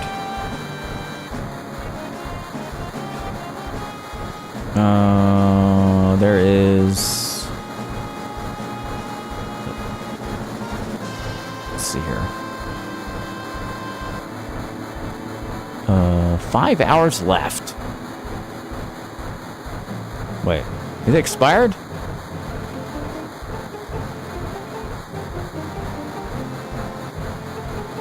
Let me refresh.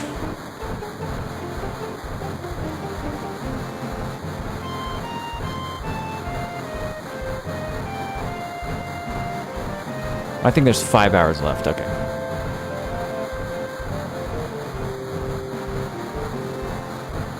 Am I lying? Am I lying? All right. I never lie. We can't use our fake IDs anymore. No. Our identities. Means we're only on one. Okay.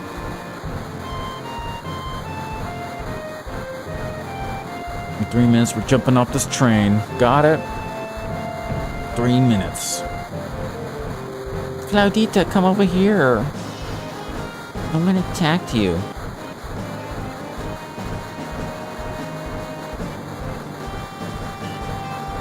Looks like you've seen this already. It's alright, come a little closer. I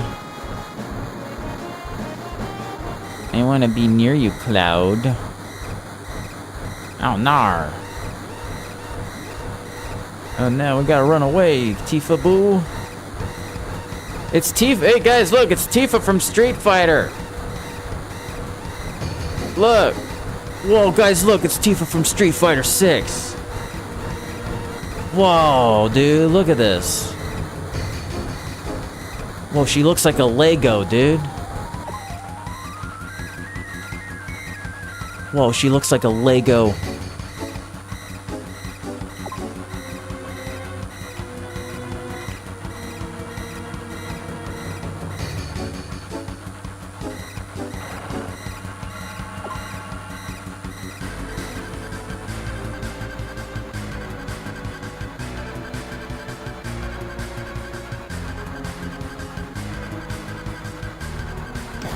Man, I tell you what.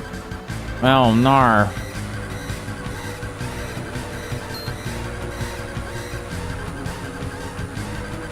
I need snacks. Me too.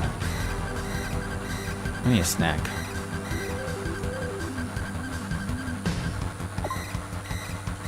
Alright, here we go.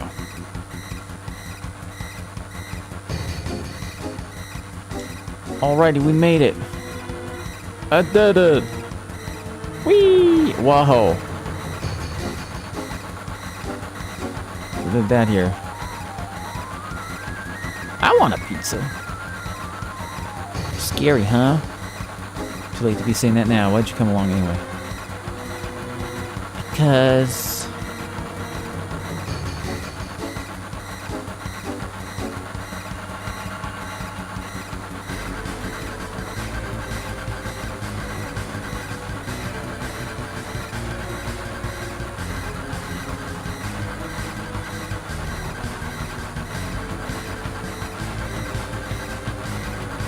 Jump.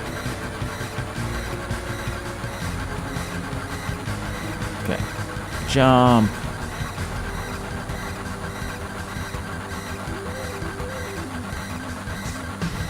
Jump. Later.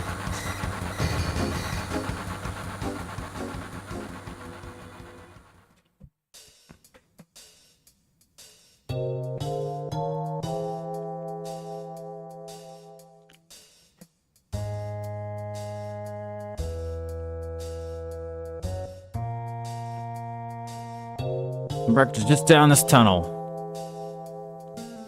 Okay.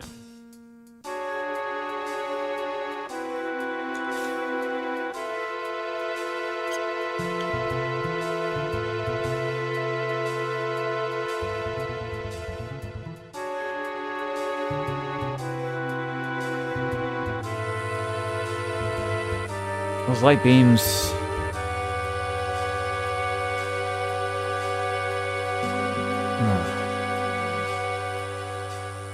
Go down.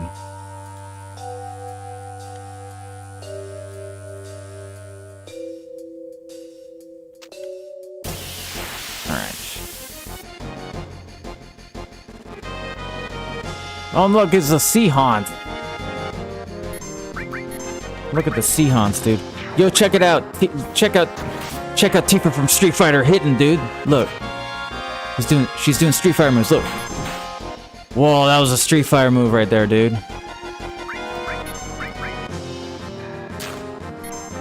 Well, this is that move in Street Fighter. See? Boom. Oh. That's an OP move in Street Fighter. Man. That move is OP. That move is OP, dude.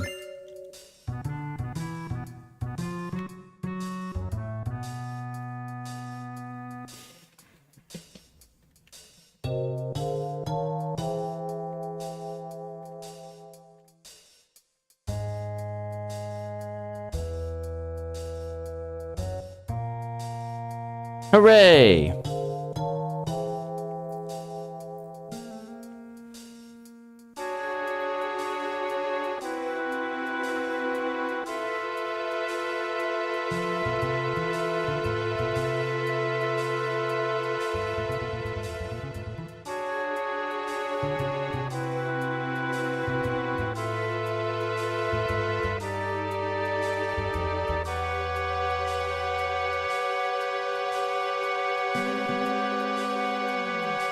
This music's so good, dude.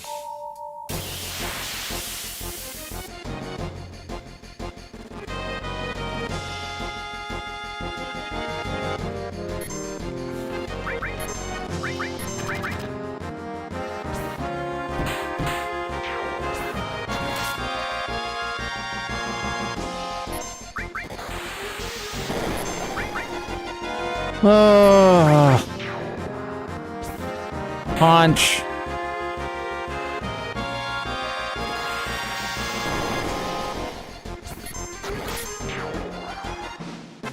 Look at that. Punch.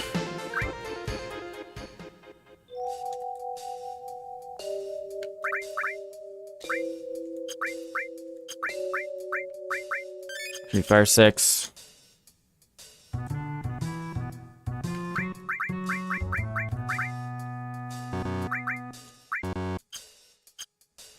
It's Street Fighter 6 Tifa, dude.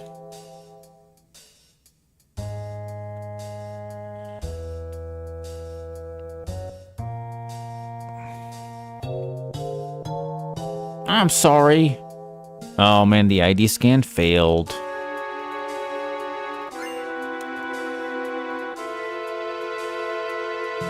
Wait, do I go this way?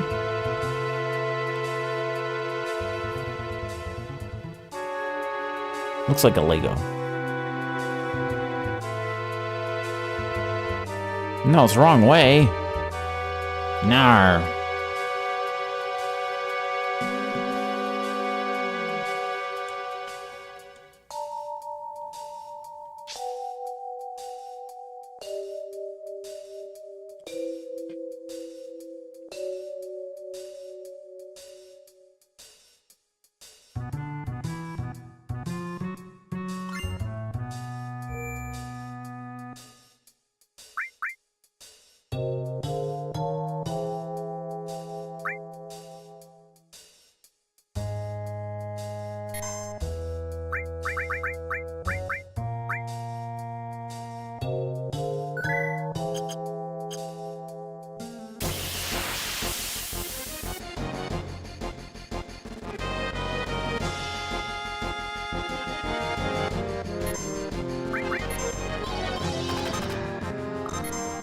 Yo, check it out. Tifa in Street Fighter. This is a Street Fighter move right here.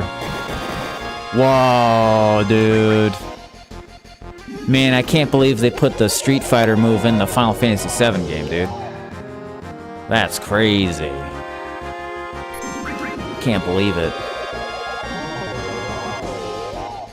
Can't believe it, dude.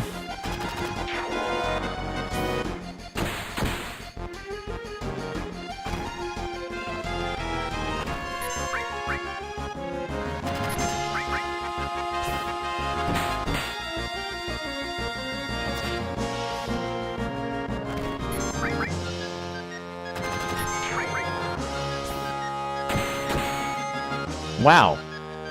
She punched a fish and is still kicking. man. Did you hear that? Yeah, straight up punched.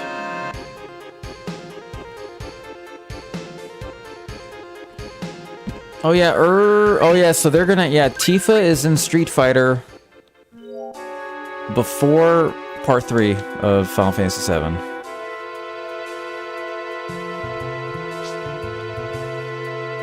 Crazy.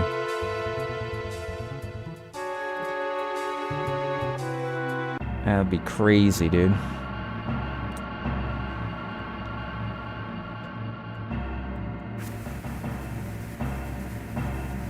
Yeah, guys, we'll be playing this a little bit. We're probably not going to do a full playthrough of this.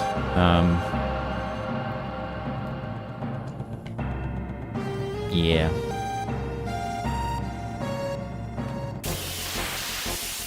I'm just checking it out. I don't know. It does seem like a lot of people who wanted to watch the. I know there's a lot of dudes that were wanting to watch Final Fantasy VII. I don't think they have arrived. 2027 is gonna be good, yes.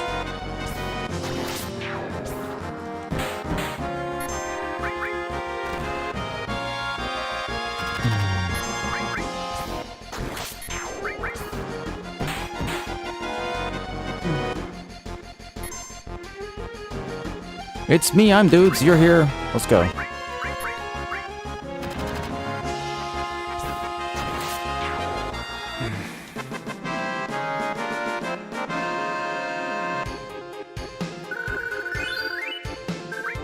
Did it.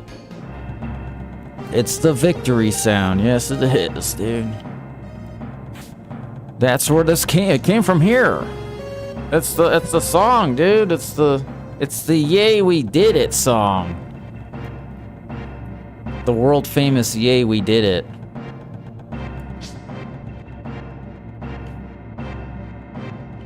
Is it just me? Okay, is this a good observation? And I think anime falls into this, like One Piece. Final Fantasy VII feels like it's like Final Fantasy VII, or not just Final Fantasy. Final Fantasy is so embedded in culture, but it still feels like it's not widely known at the same time. Does that make sense? Like, it's also like One Piece is similar, where One Piece is monumentally popular, but it still feels kind of underground because mainstream media does not put any attention to it.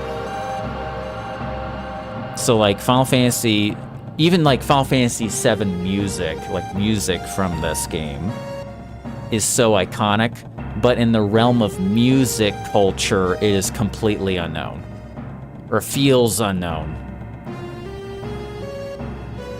Like in the realm of like pop music and classic rock and stuff, but these concerts sell out. Like these can sell out arenas. Orchestrated Final Fantasy concerts sell out all the time. So it's like monumentally popular.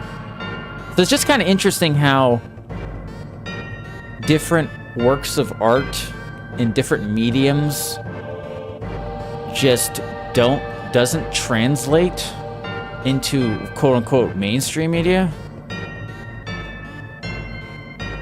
Which makes you think, which then introduces the question on why do people take mainstream acceptance so seriously? Like, does it even ultimately matter? You know? Is it really that important to be a part of the mainstream acceptance? Like,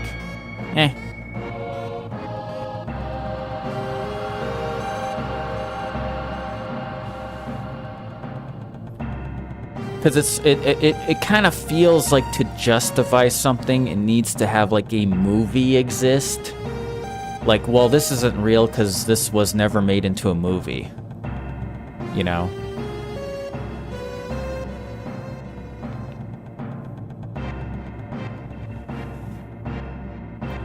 Like, Final Fantasy VII does not need a movie to justify how good it is.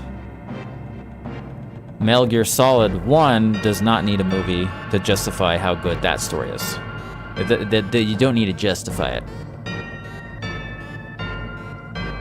Like,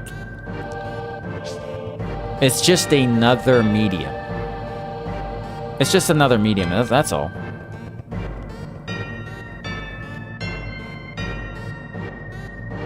What's up, Renee? It almost feels like games and anime are just more pure in a lot of ways. It just feels very pure.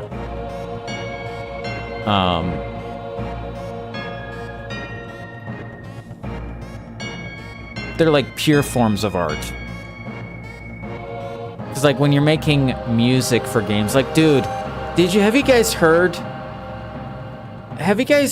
the music to Mario Kart World? Oh my god. I did not, because I didn't play the game, dude. I was listening to the soundtrack to Mario Kart World, and I'm going like, dude, well, this is like some of the best orchestrated music I ever heard in my life. Like, geez, dude. Couldn't believe it. Like the Dire Docks jazz big band version from Mario Kart World is insane, dude. You guys should go hear it. It's so unbelievable. I think I shared it on Discord before. You know. So good.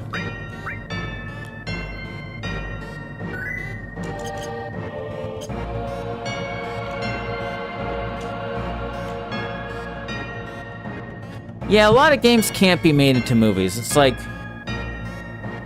Final Fantasy VII, yes. Yeah, some games do not translate into movies. Like Metal Gear Solid specifically just does not translate into a good movie. Like, you can't, I don't think it can make Metal Gear Solid into a movie that's actually good.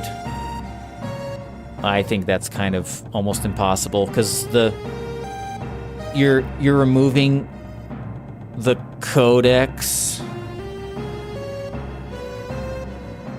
right? Like, unless you make a purely experimental film where you literally are seeing the codec calls in the movie, but they wouldn't do that.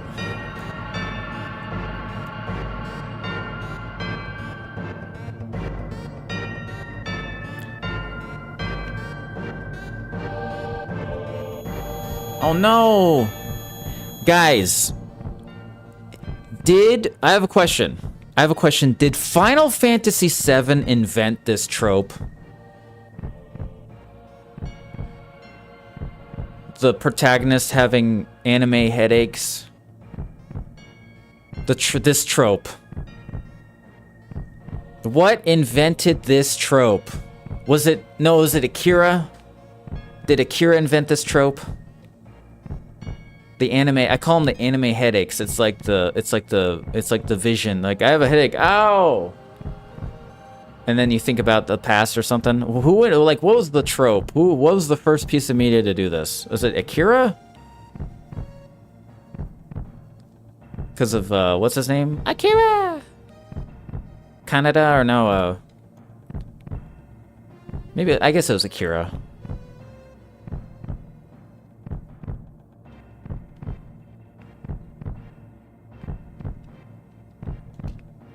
Cordelia and Angel did it. What? Oh, the show Angel?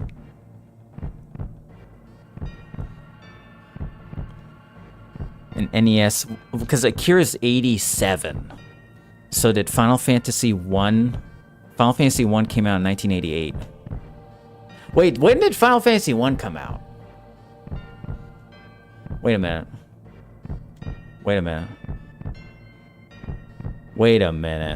When did Final Fantasy 1? There might have been a anime headache in Final Fantasy 1. 84? Oh! Maybe Final Fantasy 1 did it before Akira. That's crazy. Wait, did Astro Boy have an anime headache? That comic book is from like the 60s. That comic book came out. Did Astro Boy have an anime headache where he's like, I'm a robot, wait a minute. Oh, same year as Akira. Oh, man. Okay, we gotta find the month. Oh, then we have to go with the comic book. We have to read the comic book. I gotta read the Akira comic book to see if, what's his name had a Akira headache. Probably did.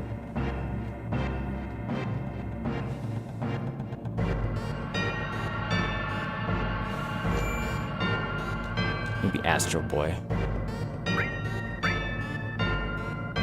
Yeah, like the trope of getting knocked out and then you have like a vision.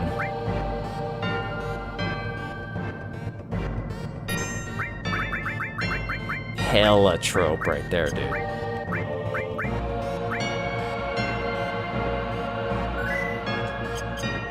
Akira in '82. Whoa.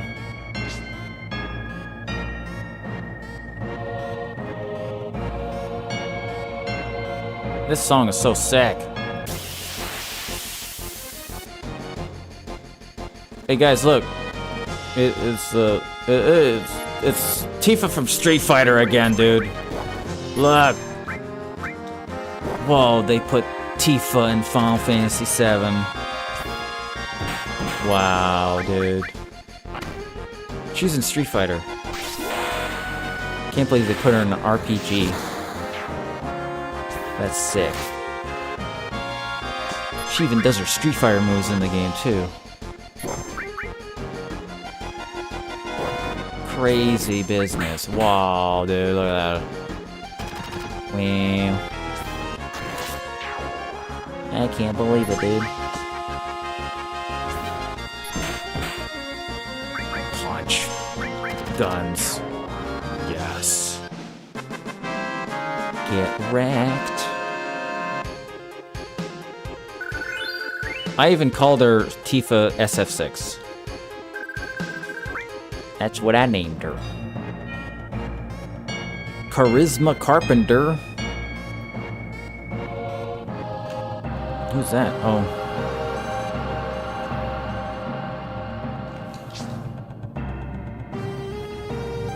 I don't think I've ever sat through a full episode of Buffy the Vampire Slayer in my life. I don't think I've ever seen a full episode. Was I missing out on culture? I think I missed out, right?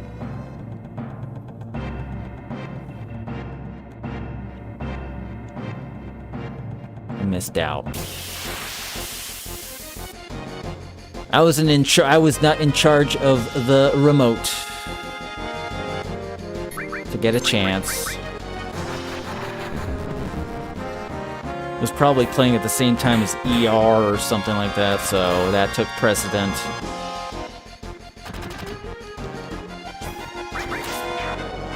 ER and what else took precedent?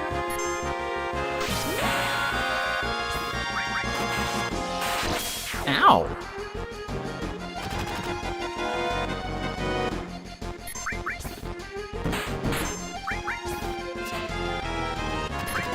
ER was elite. Yes, indeed. X-Files also elite.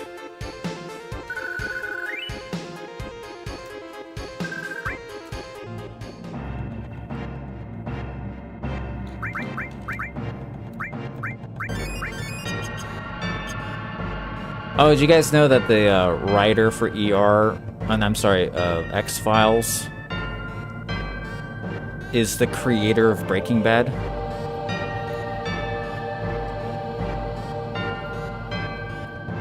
Which makes sense. Both shows feel very similar with how it unravels. It's like the only difference is that Breaking Bad actually concluded. The X-Files should have been... There's a period where they should have just ended the show, but they kept going for some reason. They just...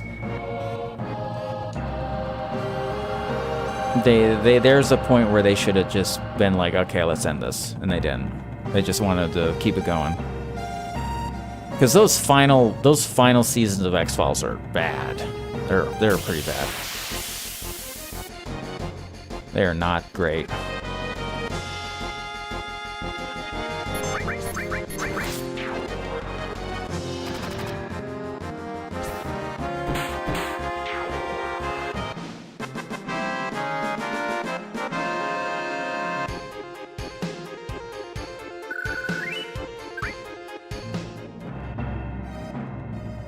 It seems like 5 seasons is the max for a TV show. Because if you think about it, a lot of shows have 6 or 7 seasons. Oh, phrasing. Kids are freaking out. It seems like 5 seasons is actually the best, the maximum amount that a TV show should have. Because that's a Breaking Bad.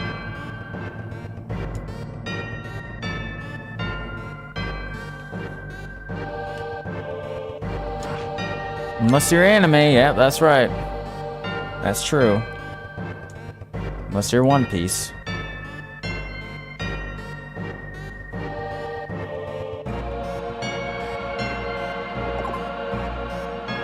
What? Oh, too late. Wait.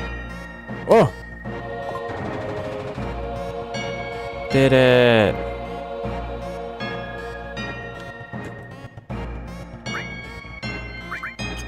Did I get any items? Oh, there we go. We should equip...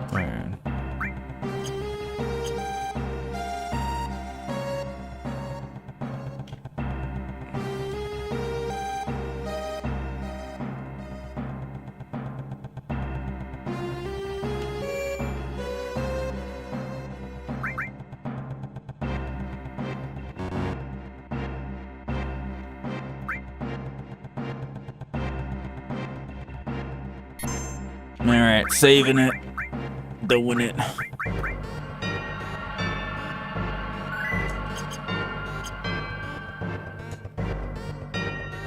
Alright, let's fight this Buster.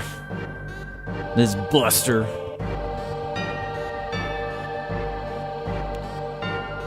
Wow, TikTok is just not showing my shit today. Dudes, I swear to God, if I don't stream a retro platformer, there's just no one will watch the live. If it's not Spyro or something else, it just no one wants to watch. It's frustrating because it's like, I know there'd be a bunch of people watching who'd be down with this if I played Spyro first for a couple hours. That's why I always, and then it's like, and then after like, oh, Twitch is fine. You guys are good. I'm talking about the algorithm. That's why I fucking hate TikTok. It's just because I know if I played another game, then it would be like, oh my god, and then like, people would be like, oh my god, Final Fantasy 7, hell yeah. Yeah, that's why I'm grateful for everyone who is on Twitch, because then I don't really have to worry about that as much. But it is still annoying to deal with.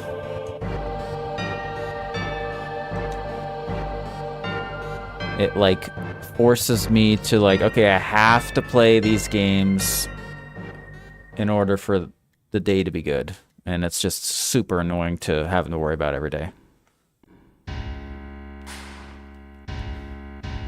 It's the Shinra president.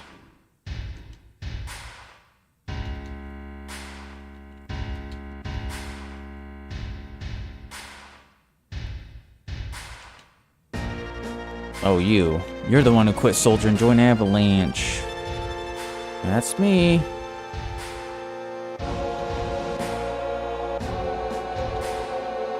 Man. Shinra be him.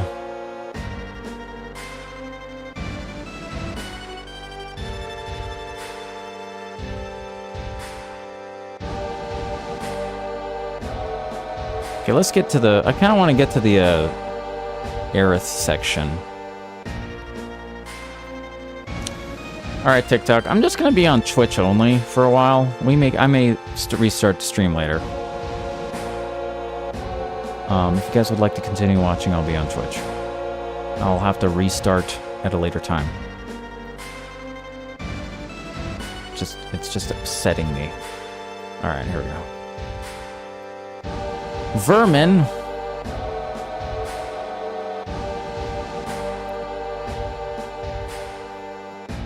Ain't started with you yet.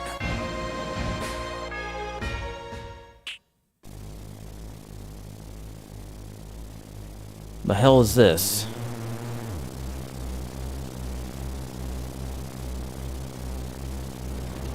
Techno Soldier.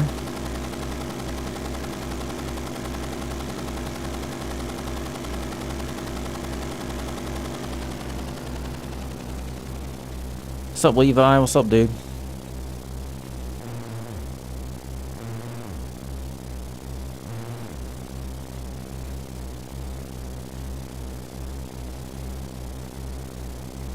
Bust the wall, it's a big dude.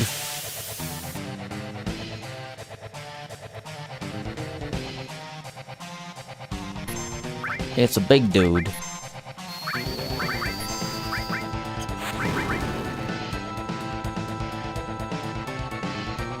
Oh, his booty gun.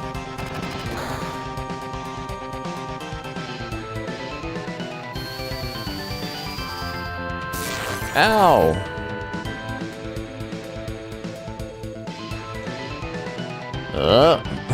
Swivel. Come on, Tifa from Street Fighter. Do it.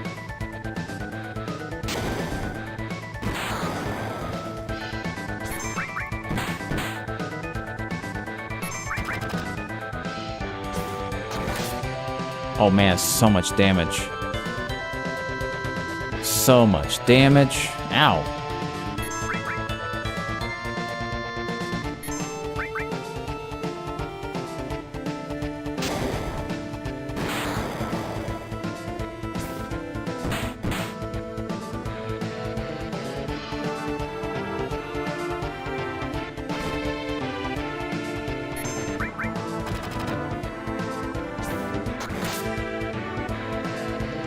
Man, this guy's gonna get wrecked. Ow.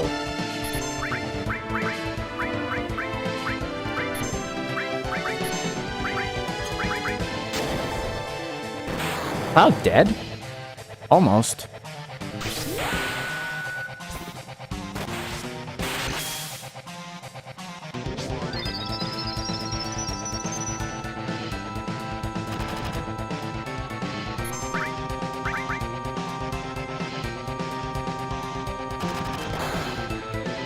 Oh, he has the limit break.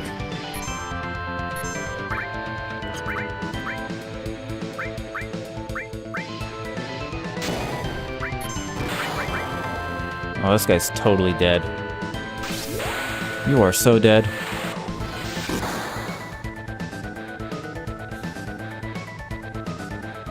Yeah.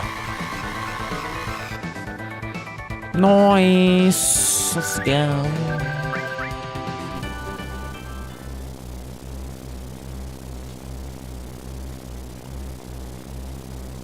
Oh, nah, dude.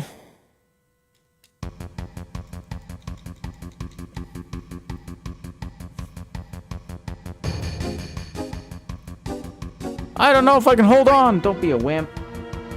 Now be a wimp.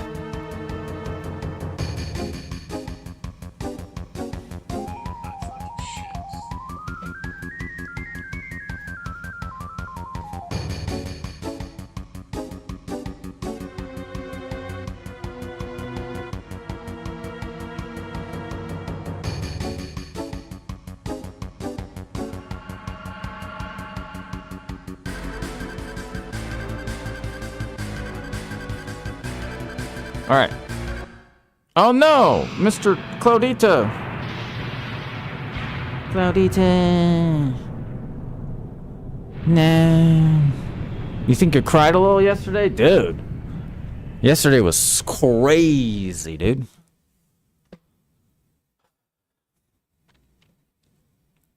It was pretty crazy. You all right? Can you hear me? Yeah. Back then you could get by with just skin knees. What do you mean by back then? What about now? Can you get up? What do you mean by that time? What about now?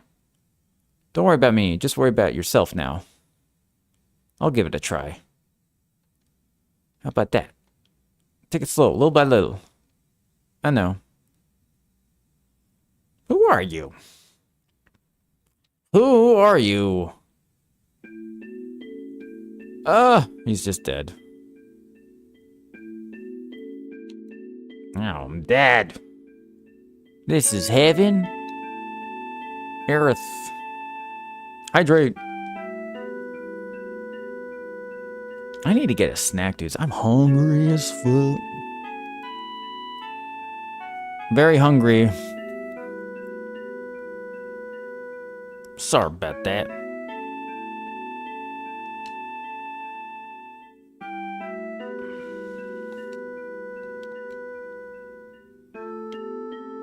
I love it here.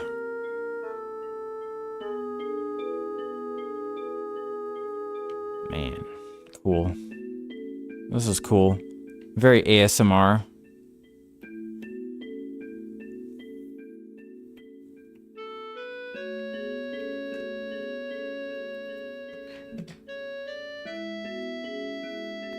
I'll be right back, guys. I'm gonna get a snack real quick. Just 1 second. It won't be too long.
I'll be right there, dudes.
Oh, okay, back. Oh, I'm back.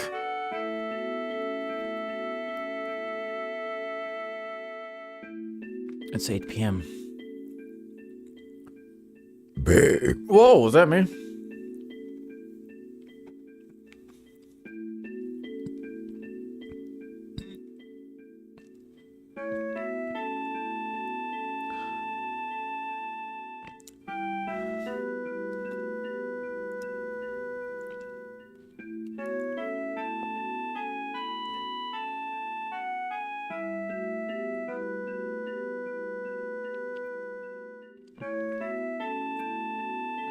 Blip. So much food. Cereal. Sup, Azra? Greetings. Today's like opposite day. I kind of feel like playing a 3D platformer.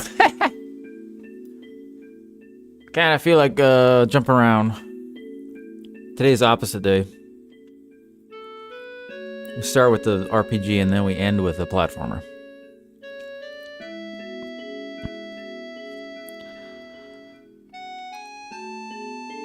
You know what, dudes? I am burned out with Final Fantasy. Dude. After I ended my stream last night, I was editing I was like figuring out what to post and stuff between like 8 in the morning and 8 p.m. to 6 in the morning. Like, I was on my computer until 6 in the morning, just doing stuff. I was like, oh. I got burned out.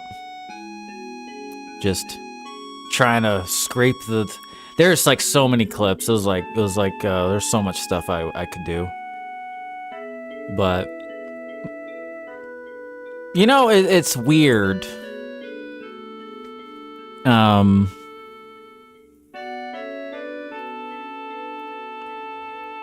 I don't know if anyone else feels like this, but I don't know if this is weird to say. I don't know if this is relatable at all.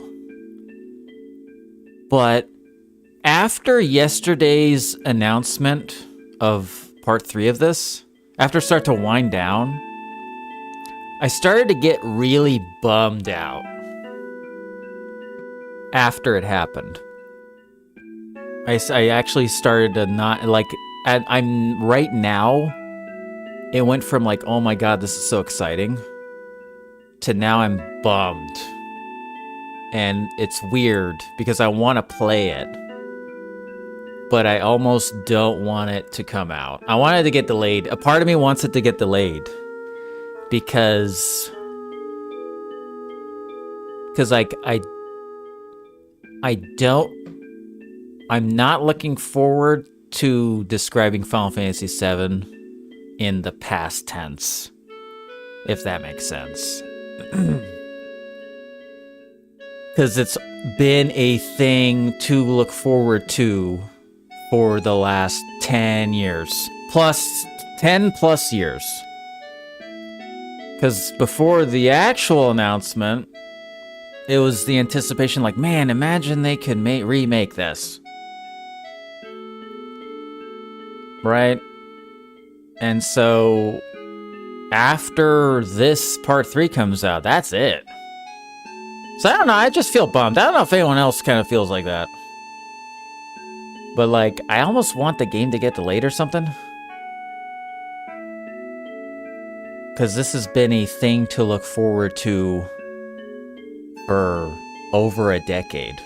And it's not, and then once it's done, it's like, man.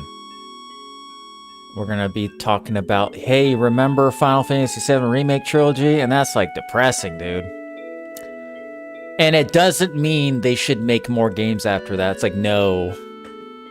No. I want this game to, I want this story to conclude where they never need to make another game again. That's what I want. You know, I do not want this to become Star Wars. This needs to be like, whatever this final game is, needs to be the ending to this entire franchise. And if they decide to make something, it's by different writers with different characters in the same universe if they want. But like, this story needs to conclude. There's too many open-ended parts in the lore that they just need to end it. Like, whatever that ending is, you know? Cloud needs to literally go off into the sunset somehow. Somehow, this character needs to have a finale. Because he kind of never got a good one. You know, Aerith got a really good ending. Well, you know, in this game, this game ends well, but then Advent Children is like, man, everyone's dying. And so Advent Children almost feels like the bad ending, because now it's like, when you beat this game, you're going like, well, they did this, but like, now everyone's dying of like a Genova virus. So yeah. So, I don't want this to come to an end, but I do feel it needs to come to an end. It needs to have an ending. So I don't know, it's kind of weird. I feel very down about this concluding. But at the same time, it needs to happen. So, it's just, I feel conflicted. It's like, it's weird, like today, I don't feel excited about part 3. It doesn't mean it's not like, oh, I think it's gonna be bad. It's just like, I actually am not excited about it. I actually am like, man, it's gonna be it, and that's it. Man.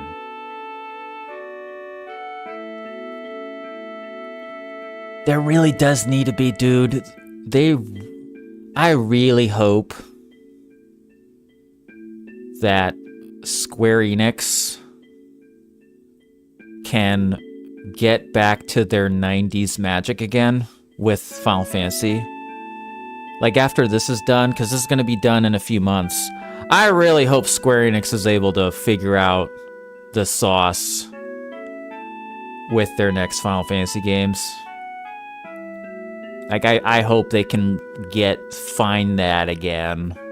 Because Final Fantasy 16 was close, but that was an action game, and that turned off a lot. Like, people don't like it. It was like they need to just do turn-based RPG and try to find that magic again, and not try to reinvent the wheel for gameplay, and just go back to them being a turn-based RPG company. And just from that template, and then figure out what to do. Perhaps something along the lines of like a Claire Obscure style game or something like that. And just become the benchmark again on what RPGs should be. Not like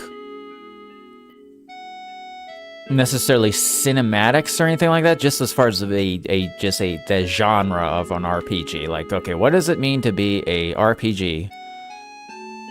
You know? So, hopefully they can find that sauce again. Cause, dude, if you think about it, if you were a teenager and you played Final Fantasy 15, and you loved Final Fantasy 15, you did not get another game like that, right? Like, and then, what was before 15? It was 13? That was 10 years before that? What time? And so if you're a fan, if you were like a teenager, and you were a fan of 13, you were like an adult by the time 15 came out. Whereas with this game, if you were 13 playing this, you were a 15-year-old playing 8, 17-year-old playing 9. You know? Which is, this game is made for 13-year-olds.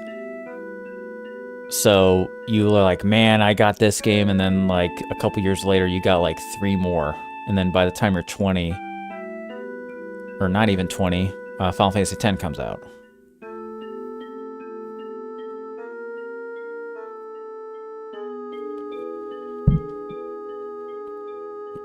So it's like, because a lot of times these games were made like growing up with its audience. But you can't really do that with modern game development, because if you're growing up with your audience, if you make something that's like lighthearted, you literally have to, then the sequel has to be adult. Like Kingdom Hearts 4 is in this weird spot where it literally just has to be made for a new audience. Again, because it's like the joke, you were a high schooler when 3 came out, and now you're like in your mid-20s.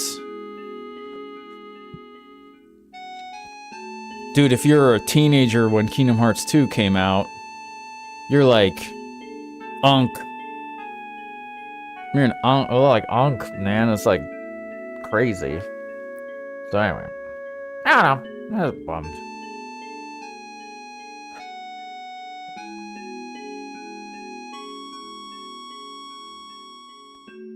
All right.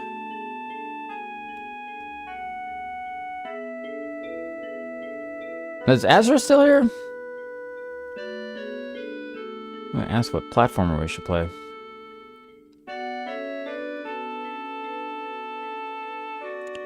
All right, guys. Yeah, I think I'm ready to move on to the next thing. I don't know what we should play today.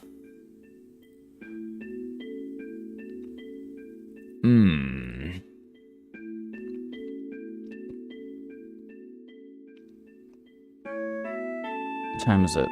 8:30.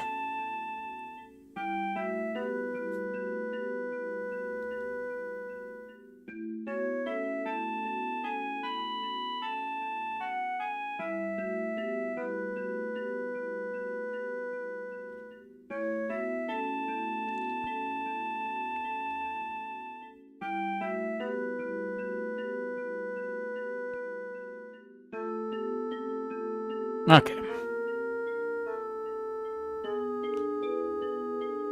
I'm thinking of...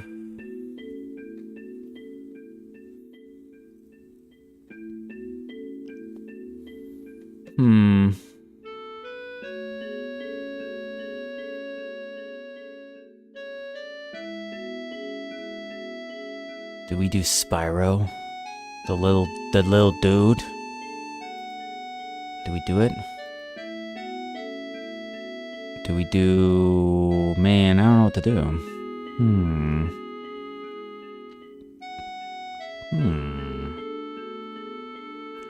Herm.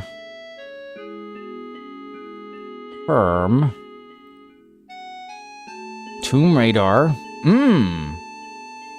True.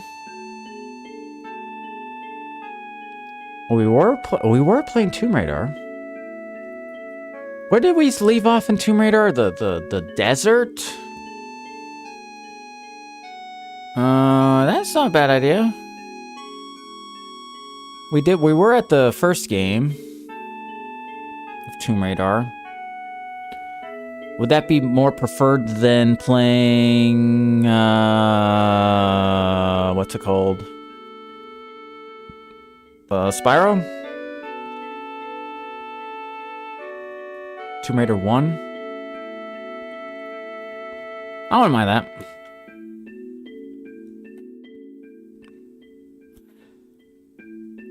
Yeah, when we get back to this game, we're gonna do like a randomizer or something like that. Once we get back to this.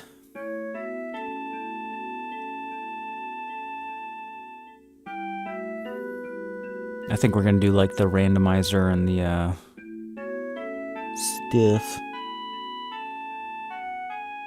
Alright.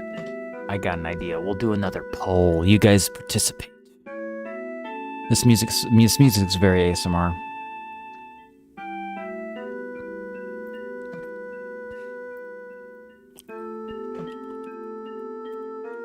Oh man, my allergies.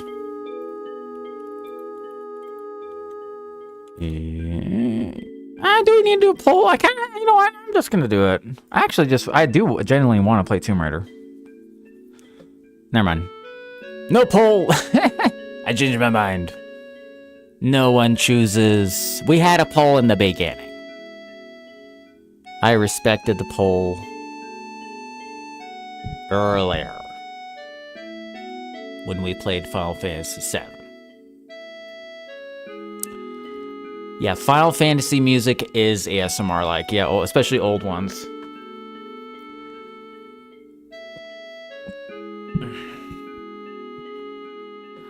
I have a much higher appreciation of the old MIDI music of this after trying to do orchestrated music on a music software.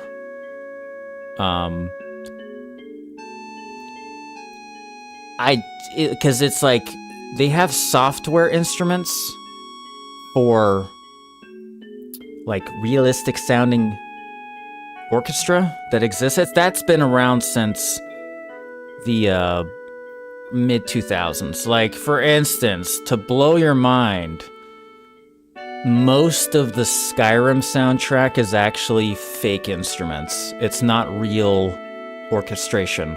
The only real orchestration that's in the soundtrack is usually the vocals or the opening song. But a lot of that music in that game is actually just software synths.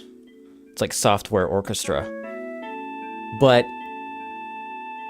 to give you guys an idea, with the way orchestration software works, you kind of can only make a soundtrack like that, which is very atmospheric.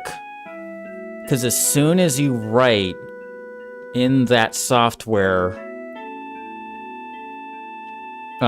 music that has a lot of notes in it, it just starts sounding horrible. Like it sounds like it just starts sounding like a total mess. And so when you're a writer, you're just sort of writing what the software allows you to. You're not forcing a sound on top of whatever tools you're using. So that's why old MIDI music like this and Super Nintendo and NES has a very specific melodic sense, is because that's like what the tools are allowing you to write. So like Nobuo Uematsu used it with this. It allowed him to write these melodies in this specific way. That's why I really like the original MIDI music of Final Fantasy. Because I just know in the back of my mind going like, this is these MIDI sounds are why he's able to write this to begin with. Like the MIDI allows him to explore all this melody in this specific way. And the barrier to write music like this gets harder once you start being more realistic with your instruments. Then you have to know how to become like a recording musician, basically. It's way more difficult. And then when like Final Fantasy VII Remake, you have to have a whole big team of people make that soundtrack to sound like that. It's not just one guy can just cook up a song like that. You have to have a whole team of people like orchestrator. You're actually now working with orchestrators and stuff like that. So you need a lot more manpower to make modern music. Whereas a game like this, you have this big blockbuster game, you can literally have one guy work on it. And so that's why these 90s soundtracks are so magical. So yeah, I have a very high appreciation of the original MIDI Final Fantasy music. Oh, Candace, what's up, dude? It's very magical. But I think it's even more impressive to know that Skyrim is software. Not all of them, but I can hear it. Some songs I can hear it. After working in the software, because I used to use a lot of like software sense of orchestration. And it's not a synth.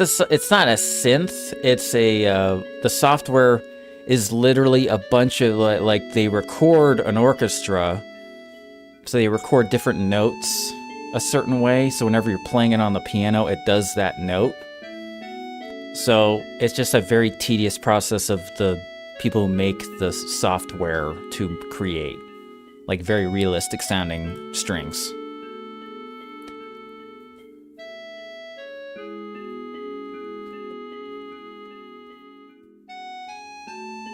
Man, it's dudes. We got a bunch of dudes. Well, thanks guys for watching. Yeah, Final Fantasy VII has been fun to check out. I think we'll do Tomb Raider. Yeah, it's crazy. It is. It's like alchemy. It's like musical alchemy. There's some trickery, yeah. Skyrim has a lot of trickery, and it's very impressive trickery. It's like, I have no idea. It's because I'm hearing it and I'm going like, okay, this is a software string that they're using, but it sounds so close to the real thing. But there's some things in there that I'm like, oh, that's like a software thing. But the way, because I think that's Jeremy Soule and his brother worked on it. They both, like, I think his brother worked on the sonics of it. And the way they use reverb and how they have all the notes. So they probably meticulously went in every single note to make it as realistic sounding as possible in a lot of songs. So they'd have to like have the velocity. It's called velocity of having strings a certain exact way. Yeah, the Skyrim soundtrack is insane. Like, but there's this one song that's a cello song. Forget what's called, Frostfall or something. It's the cello song that plays in the Arctic. That is for sure not a real cello. It's definitely a software cello. But it's just done in a way where it's like so close. I could be wrong. I'm pretty sure that's like a fake. I'll have to go listen to it again.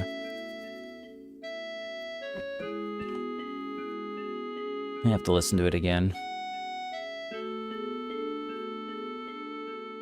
Look at the flowers. All right, guys, are we ready for pointies? I mean, you know, it's pointies.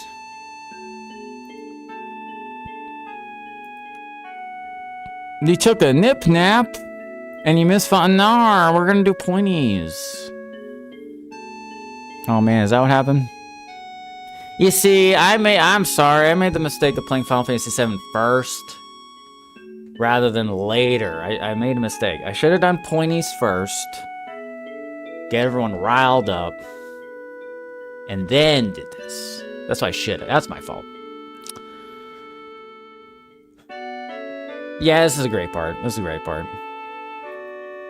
The nipple mythal. Sorry, that's my fault. I should have started with the pointies and then did the Final Fantasy, so everyone can take a nip nap to the RPG noises. There are way too many games coming out next year. I know. Dude, there are way too many games coming out in September. Because they're all trying to cram them before GTA. You know what I was thinking? If there's an indie game that's a banger, they should release it on the same day as GTA. And market it like that. Like if there's a Silk song that exists, that's what they should do. They should be like, hey, we're gonna release our game the same exact day as GTA.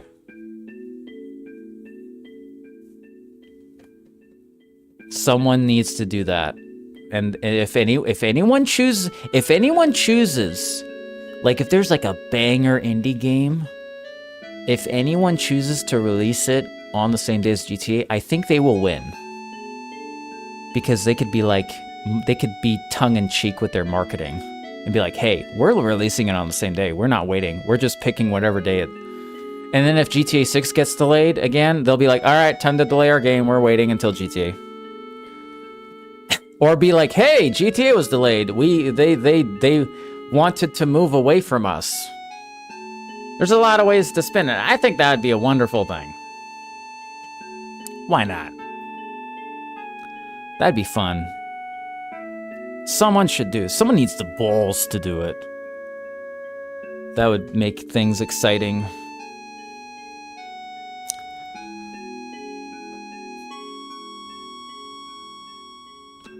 Are you guys mentally prepared for GTA 6 to take over popular culture for like 6 months to a year to 2 years? 6 months.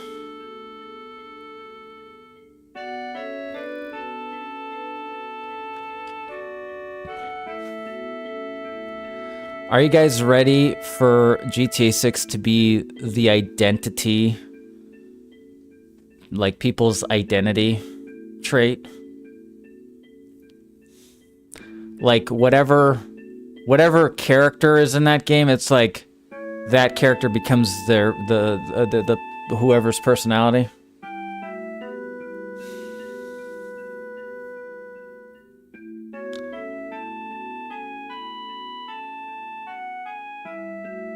Yeah, that's the thing. It's gonna be the biggest game release of all time. It is. It's gonna be the biggest game of all time.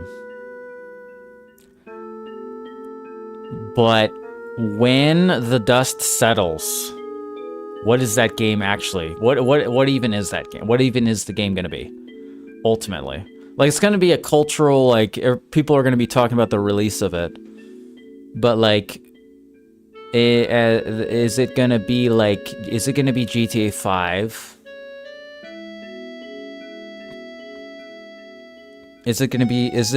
Are they gonna be able to replicate RP again?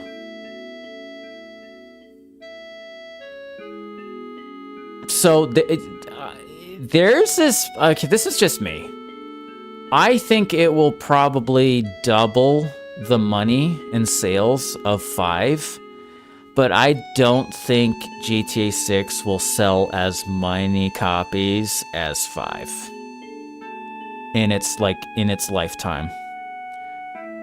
I don't think, like, in 10 years, I don't think it's gonna sell more than 5.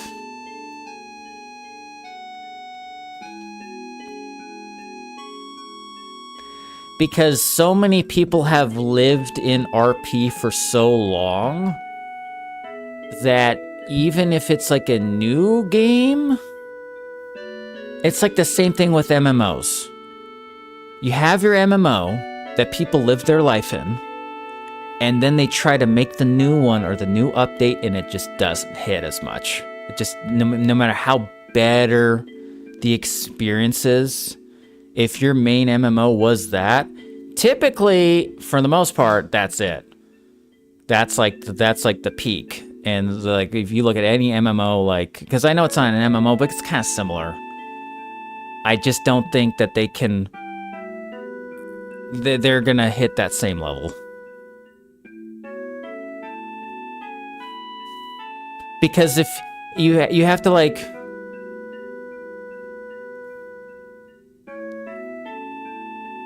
Yeah, the reason GTA is popular is because of RP. So you're asking the majority of your fans to play the single player game, where I think a majority of people just want to play RP. So, balls. That's just me. So I do think it's going to be like the largest release of all time for any media, for anything. Like, it's gonna be the biggest thing of all time on release, but I don't think it's gonna, like, be as big as 5 over the course of 10 years. Because there's gonna be there are gonna be a lot of people that just want to play 5 RP because they're used to it. Because you see that with MMOs, with people like World of Warcraft. It seems like the majority of people just want to play classic WoW. They do not want anything different than classic WoW.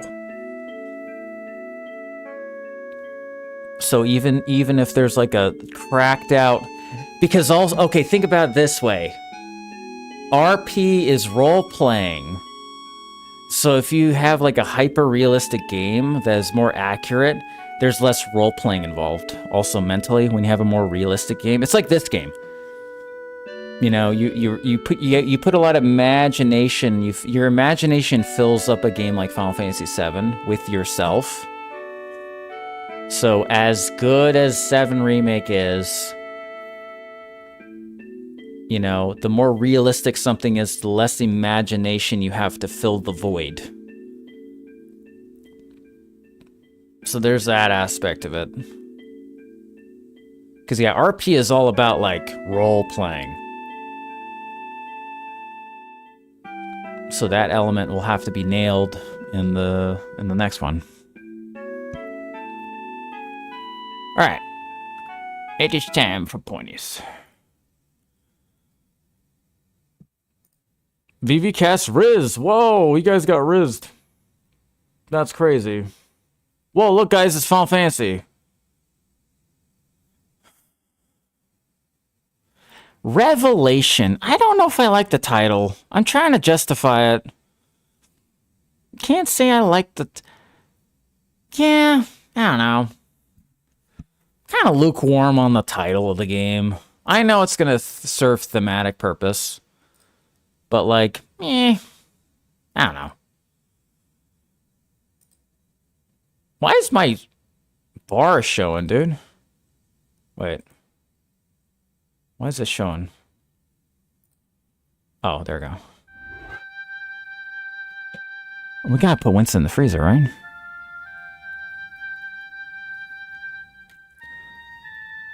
Final Fantasy VII Revelation. Wait, no, it's the first game. I don't want the first game. My home. Hey, guys, it's Take you on a pointies, guided dude. tour. It's pointies, bruh. Okay, we gotta put Winston in the freezer. Hold on. It's pointies. Welcome back.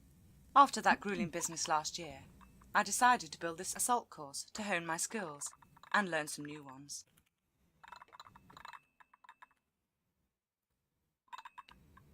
Okay. Oh boy. Guys, it's pointies. Put them in the freezer, yes. Yes. Alright. Yes, indeed. It's my favorite game. Oh, farm alert! What, we got farm? Brother-in-law got drunk, decided to jump on our green horse, bucked off, horse took off on the road. There we go. That's what I like to hear. You see, this is the drama I like. Farm lore.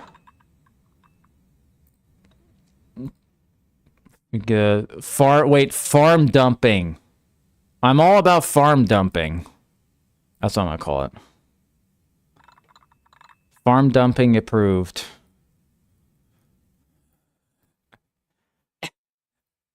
I like me some farm dumping. Hell yeah. Good old farm dumping. Alright, we gotta do it. Cowboy. And brisket. Brisket. Did he eat a brisket that day?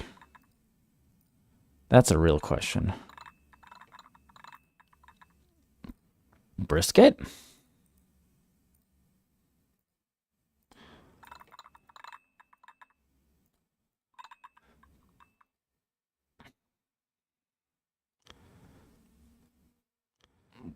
Brisket. All right. We're back on the grind here. All right, we did it. All right, look, it's Winston, this old man. Brisket is so good. If you get good brisket. I will say brisket can be very inconsistent. You know? Brisket ain't just because it's brisket, don't mean it ain't nothing worse than dry brisket. There ain't nothing worse in the world than eating a dry brisket. And not even the barbecue sauce helps. And it's what worse about it, you probably spent like $30 on the platter. Here's a $30 platter of brisket that's dry. That's nothing worse than that. It's like sushi. It's like paying a bunch of money for sushi that's bad. That's also just as horrible. You know? Also, just as bad.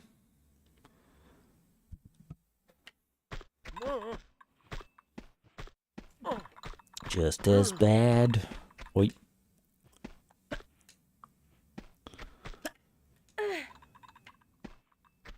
Alright, we're playing pointies now. I'll put this old man in the freezer. Real quick, just for kicks. Oi. Good old pointies. Keep the variety going. Oh boy. Well, it'll be good to play Tomb Raider. Whenever it comes out.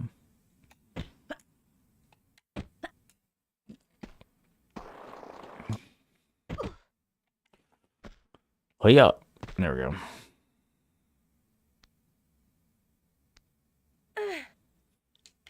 Nice. Wait. Wait.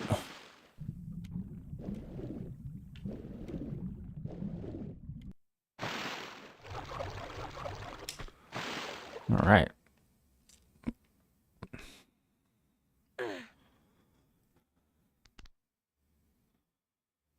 You are not a nurse when you're home. Unless you're dying. That's good. I got a tummy ache. What's wrong? What's up, Crystal? What's up, dude? What's happening? Gosh, I got a tummy that ache. was my Is best it? time yet. Is it? What is it?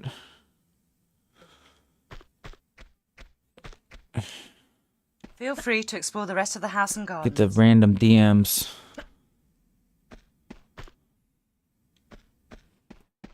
Isn't it against HIPAA to also medically assist questions like that too, or whatever?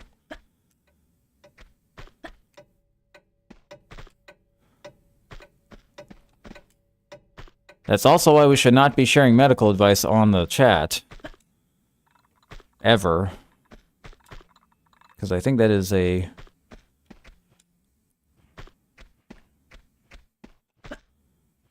That's a no-no.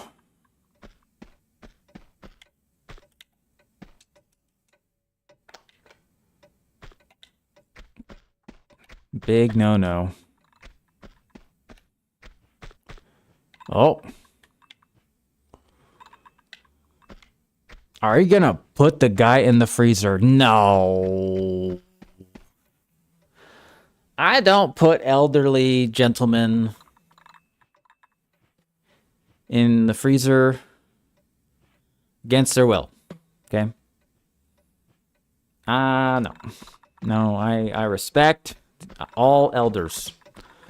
I love boomers so much. Well, you know what, Winston, he ain't a boomer though. He's silent. He's like, he's old, dude.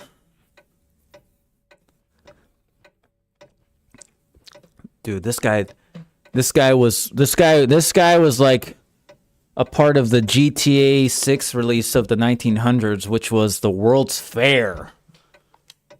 That's his GTA 6. This Winston's GTA 6 is the World's Fair of St. Louis in like what, 1904 or whatever. Man, he was there when ice cream was invented. That's how old this guy is. It's like, this is a thing called a hamburger. What? Wow, this is ice cream, dude. Well, how many things were invented that day in the World's Fair? That was kind of like the GTA. That was like the GTA 6 of the boomers, right? Straight up, like the invention of ice cream and hamburgers and all that. Like, man. Refrigeration, dude. Imagine you're like, man, you live life, and then all of a sudden refrigeration comes out. Like, bruh, it's like, dude, we can make things not hot as fuck. That's crazy. Oh dear. Back to the start if I want to be Bruh. here this time.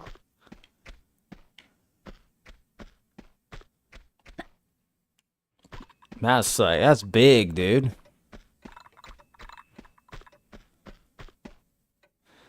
So when you ask the next boomer what your GTA, no, you know what? Okay, if we're talking literal boomers, you know what the GTA 6 release is?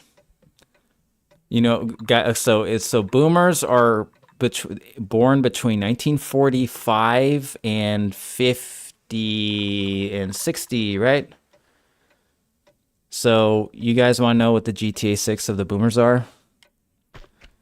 Is the Beatles on Ed Sullivan. That, I think that is the definitive, like, that was GTA 6. That is boomer GTA 6. Is when the Ed Sullivan of the Beatles. Because in the United States, it was literally like over half of the population watched it.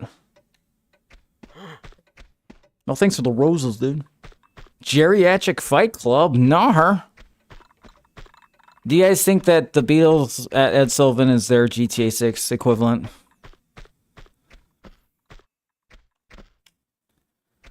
That has to be, right? I can't think of anything else. Because, you know, Elvis didn't really have a moment like that.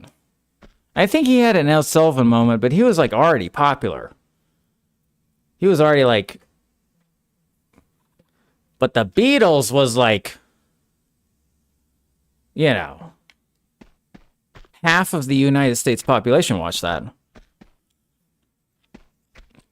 They even, like, anthropologists study that because they look and see, like, it's anthropologically studied because of the effects on the world that day. Like, crime went down and all this other stuff that happened. Like, these anomalies happened because of them performing. So, like, it saved lives because people weren't driving. So there was, like, less road deaths. There was less people... get like less robberies, crime went down, so it actually helped the world out. You know, less people got hurt, less drivers, less crime, people just at home.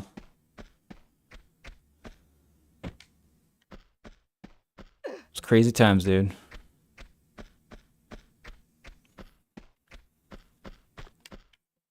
Boomer GTA 6 went hard, dude. Whoa, Chewy, thanks for the bits. Chewy bits, go. Oh, wow, thank you, dude. We're playing... It's Winston. Oh, Stacy, yes, we're playing Winston, dude. Put him in the freezer. We played Final Fantasy 7 a little bit. It's good to play it. We had a good time.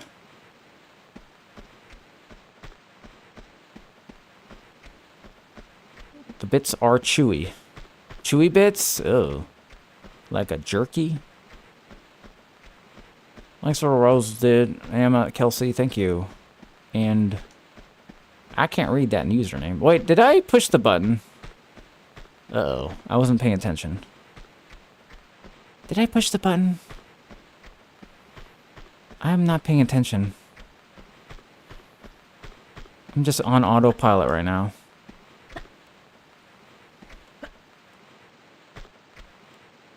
Okay, I think I'm good. I have not even been paying attention to the game. That's how much I've memorized this game. I wasn't even paying attention. I was subliminally playing that. My subconscious was controlling. Oh my god. Have I played this game too much?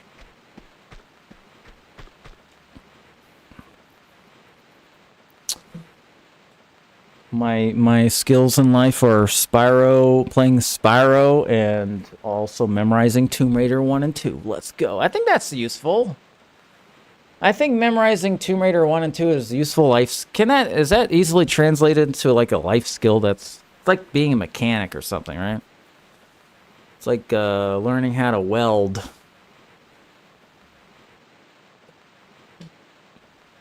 Right? Is it? Do you guys think it's as like part of a skill as like learning to weld or being a apprentice of an electrician or something like that? I don't know.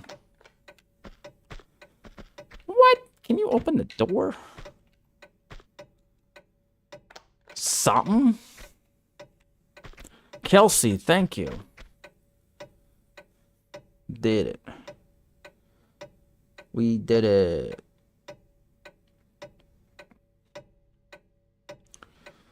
We did it.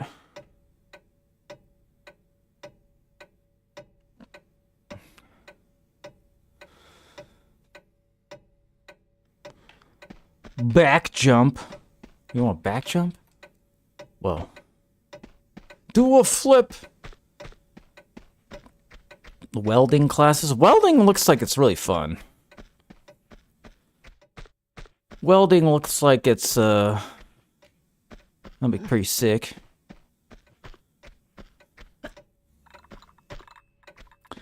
I always find it very entertaining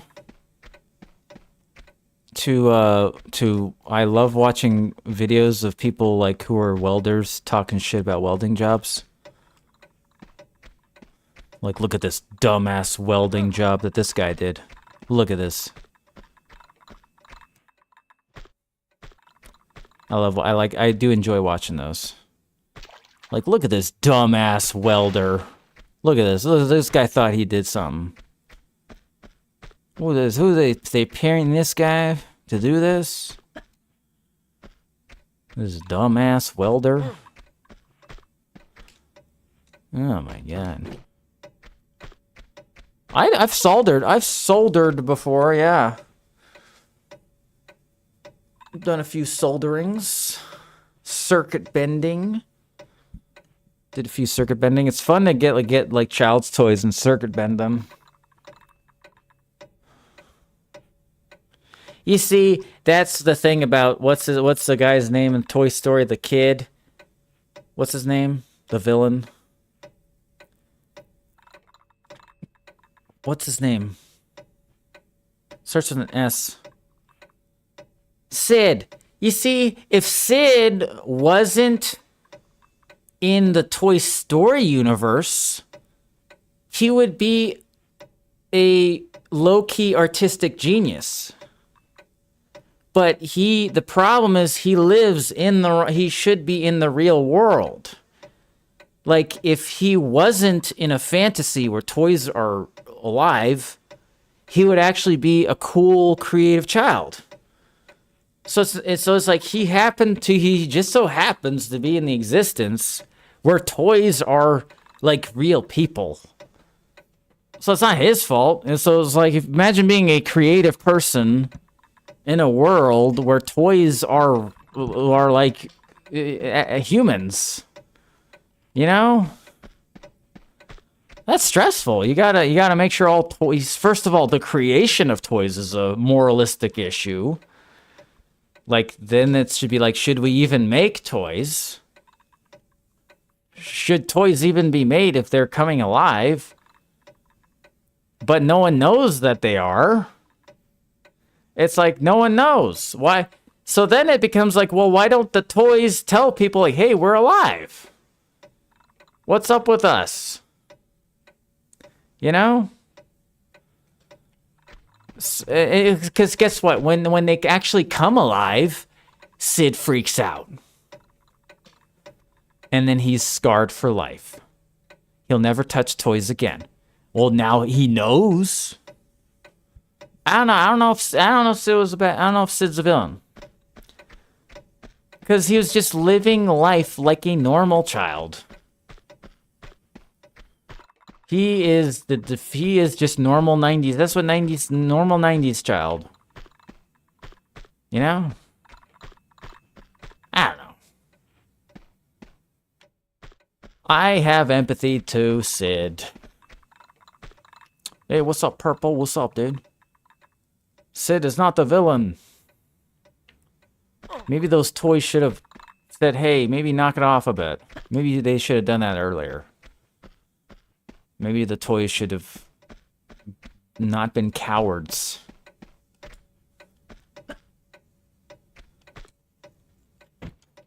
Yeah, just like a normal child, he put a Barbie's head on a metal spider thing. Ah, exactly. That's what normal kids would do. Perfectly normal.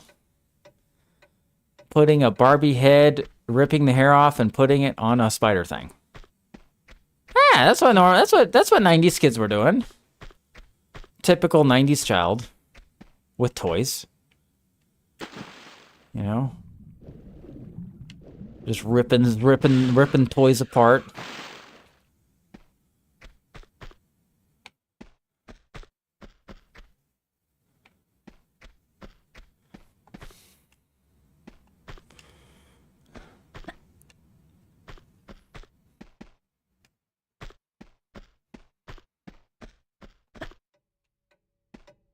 You know what I mean?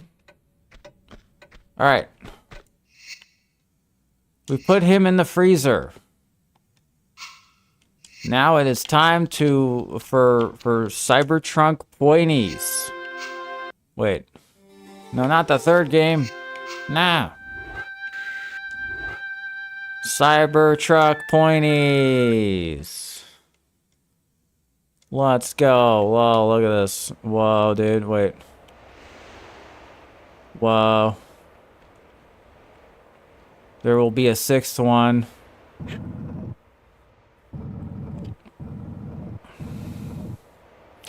I thought Toy Story 4 was so unnecessary. That's such an unnecessary movie.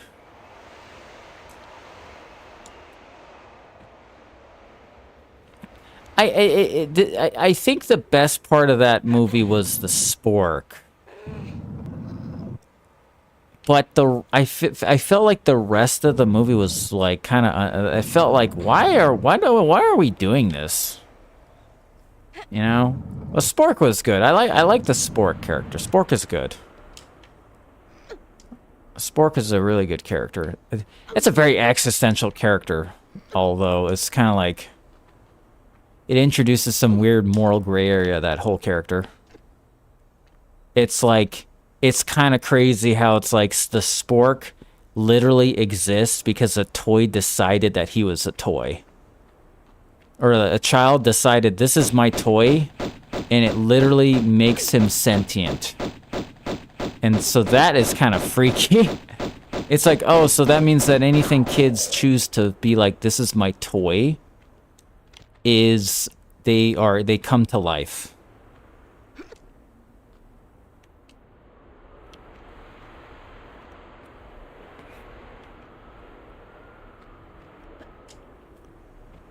Which is so it's just like, man.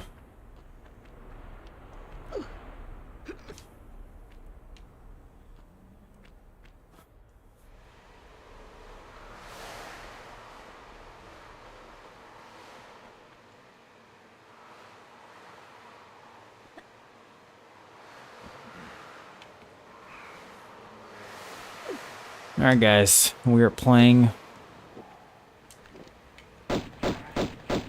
legendary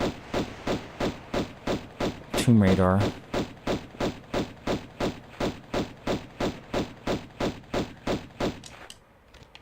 Sporky.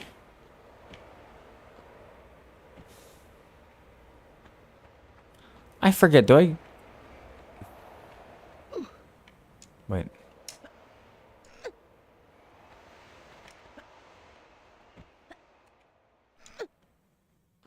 Right here.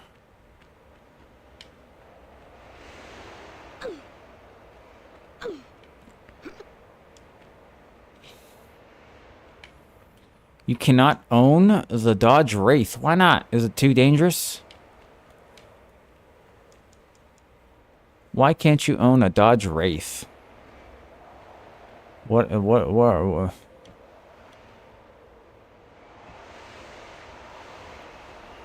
Is it because of the gas? Does not pass EPA standards.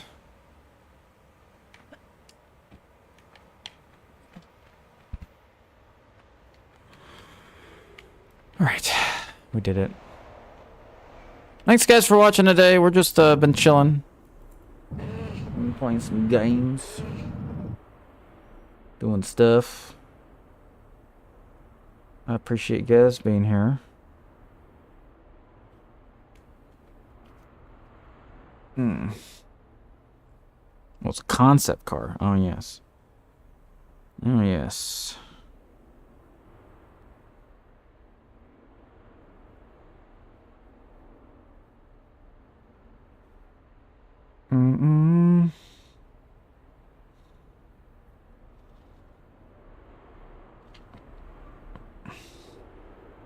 Stuff and things. Yes. Yes. Stuff and things. There's a lot of stuff and things happening. Lots of stuff and things are occurring. Lots of stuff and things are occurring in the life.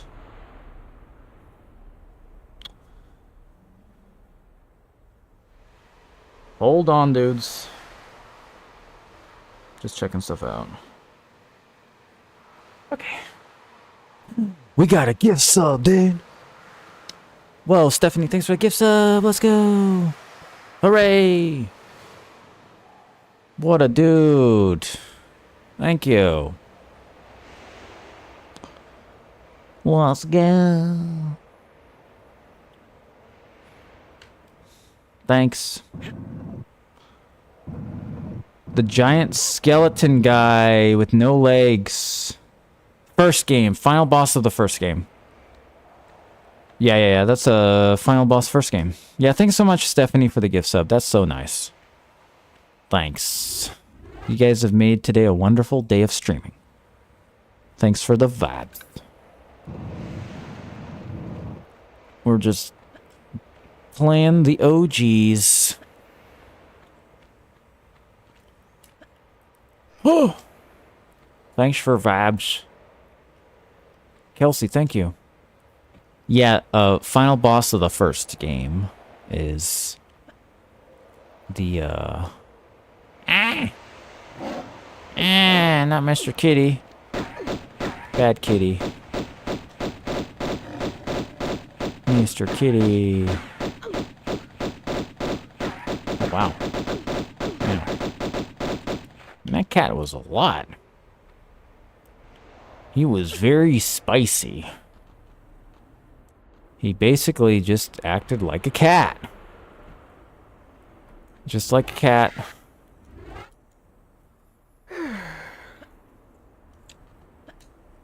It's really hilarious how cheetahs are basically like big domesticated cats. They're basically like feral small cats. They're like the same. They they meow. And they just act like cats. They're just big. They're not like lions.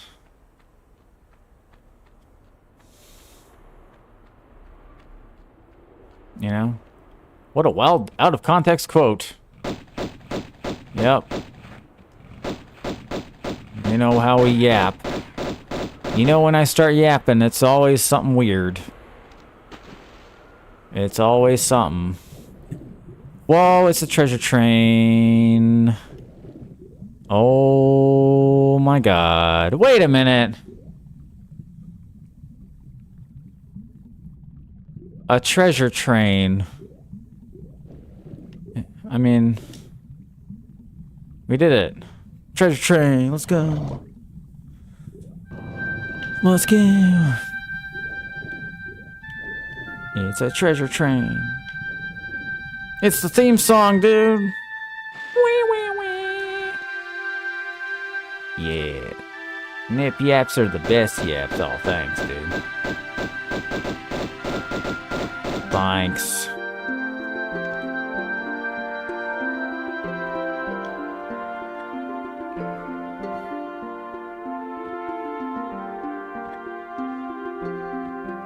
Come on. There we go.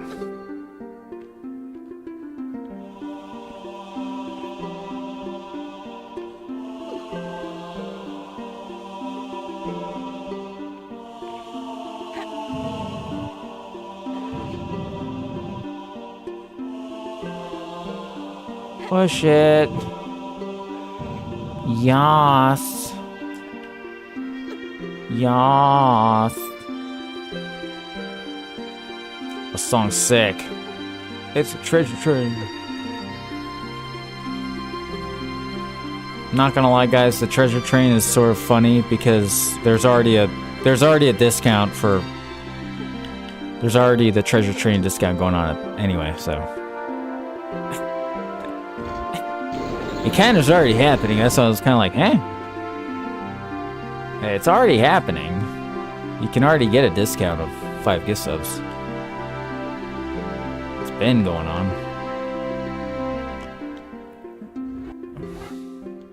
Trying to sneak up on. Oh, Huntress, thanks for the 22 bits, dude. Thanks. I appreciate it.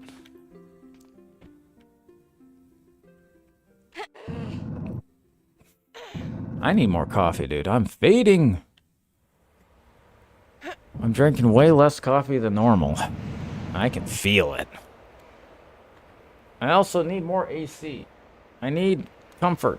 Ugh.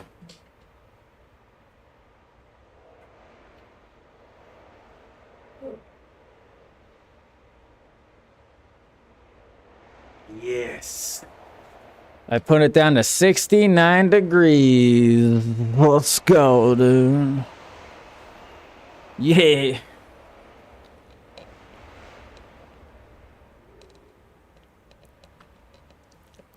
Hell yeah, dude. 69 degrees on the AC. Boom. If I want to get spicier, I'll put it down to 67. Sometimes I put it down to 67 degrees just for the zoomers.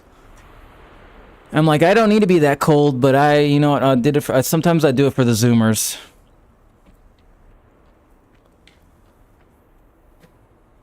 Pour one out for the zoomers on the 67 degrees.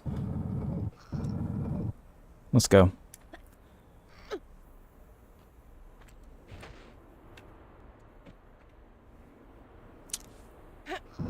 You prefer 911 degrees? Dude. Wow. It's always too soon for that. That's what makes it funny. Yo, Huntress, thanks for the 10 bits. Hey.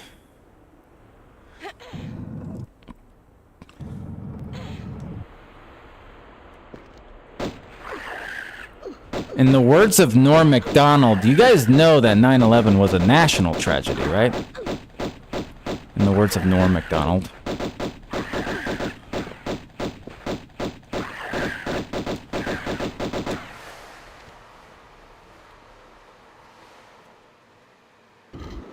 Lord Croft, yes.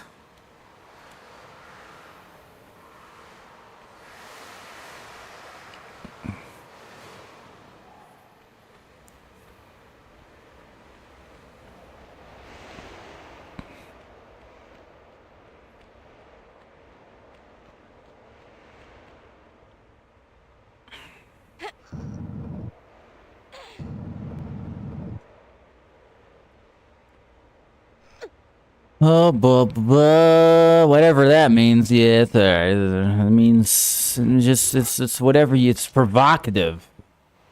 It's provocative. Are we vibing? Yes, we are with it.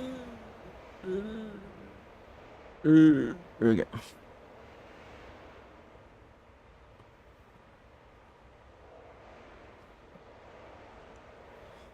What did it?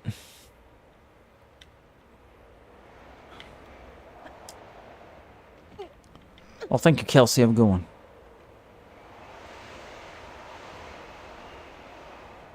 No problem. Thanks for Rose, dude. It gets the people going.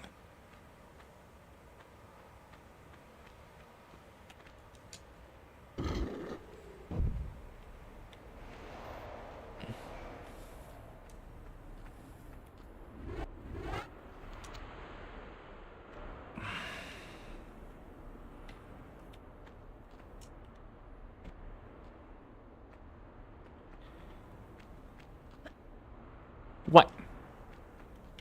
What? What? Oh boy, dude. Man, Pointies goes hard. This is the original Stellar Blade. Dude, did you guys see the Stellar Blade 2 trailer? Did you guys see my video of it? Man.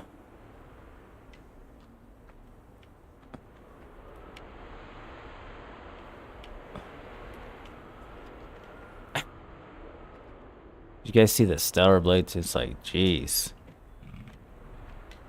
Jeez, dude. I don't know why they don't have Eve back. Like, cause I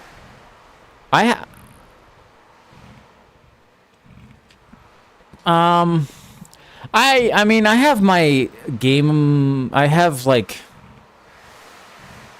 the I have like a clip that I posted, but yeah, it's in the I do have the the Summer Game Says VOD on my live tab on YouTube.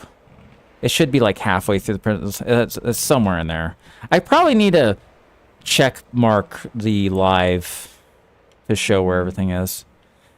But man, they're like full. Like I feel like they're full on memeing the character design of the game. It's kind of like they're going full meme. I don't know why they don't have Eve back. It's so weird. Like Eve by the end of Stellar Blade became like actually a character. Especially if you play the Korean version, like the it actually has like some emotional depth at the end. And I just don't understand why the sequel doesn't have her starring in it. It's kind of odd. Because they could have easily, I mean, I looked up spoilers of the ending again. I'm like, wait, she didn't like die, did she? And she's like, okay, they could have made a sequel for her. Because I saw her in the trailer, I saw the different character in the trailer. I'm going like, wait a minute, did Eve like die? That was odd. They're trying to do like. I think what they're trying to do is they're trying to Metal Gear Solid 2. Like, they're trying to do, like, a Raiden kind of situation. So, but the main character is like, okay, we're going to have it look like K-pop Demon Hunters, but, like... we're going to do that. Hold on, guys. I'll be right back. Just 1 second. 1 second.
All right, I'm back.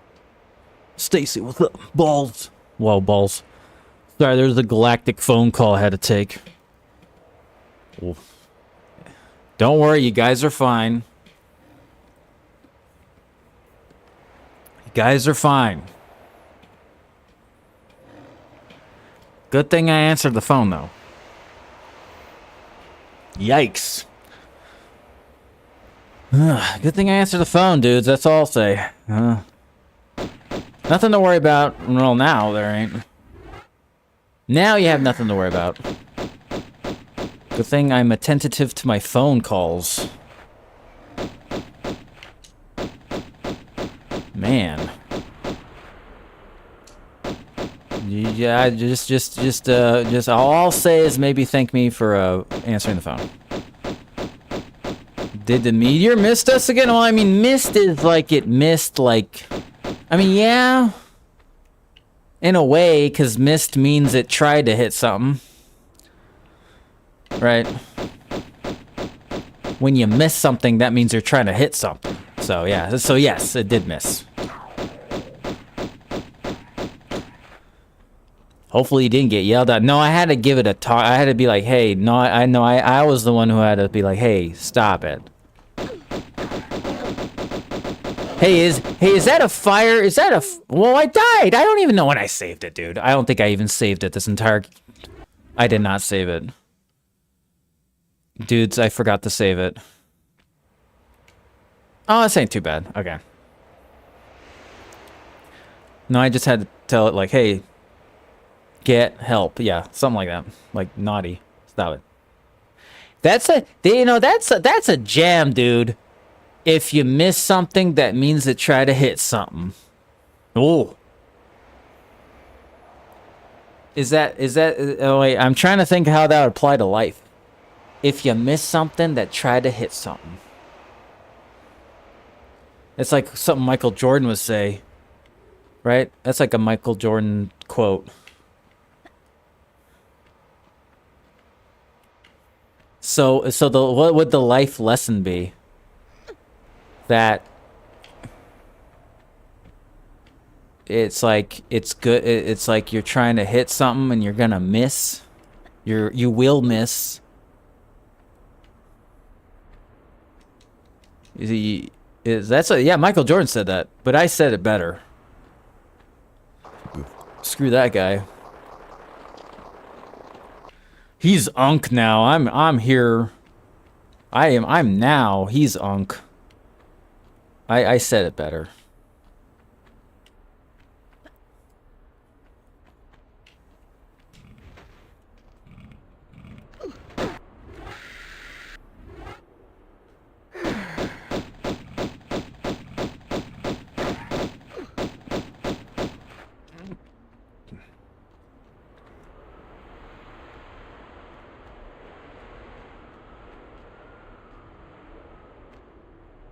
Ow.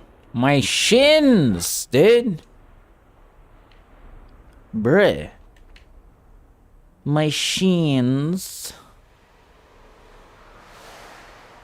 Guys, how do we feel about Tupac coming back?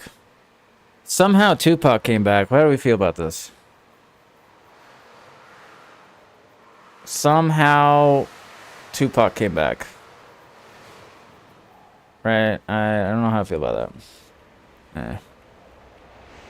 How do we feel about that? I don't know. Tupac came back. Somehow somehow Palpatine returned. That's my joke. Somehow Tupac came back. In a video game.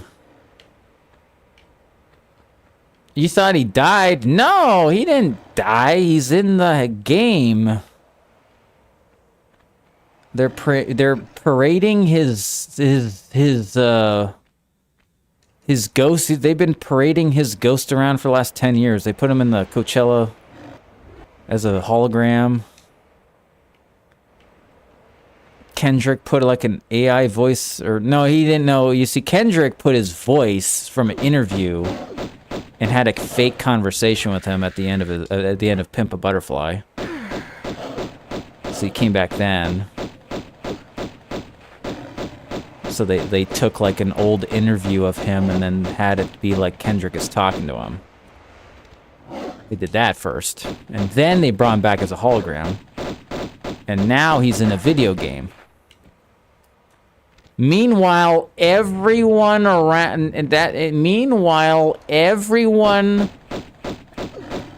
who knew him, who's still alive, knows who killed him.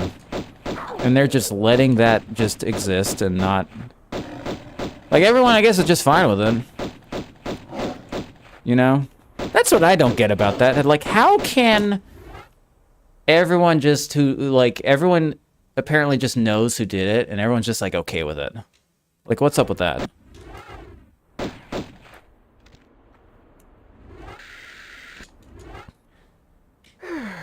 Like, everyone's just sort of like, yup, I guess it's like, alright. Never understood that.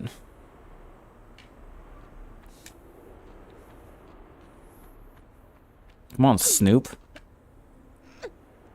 Man. I guess they're all just sort of like, oh, well. I need better guns for the kitties. Oh, we're gonna need a better gun for this guy.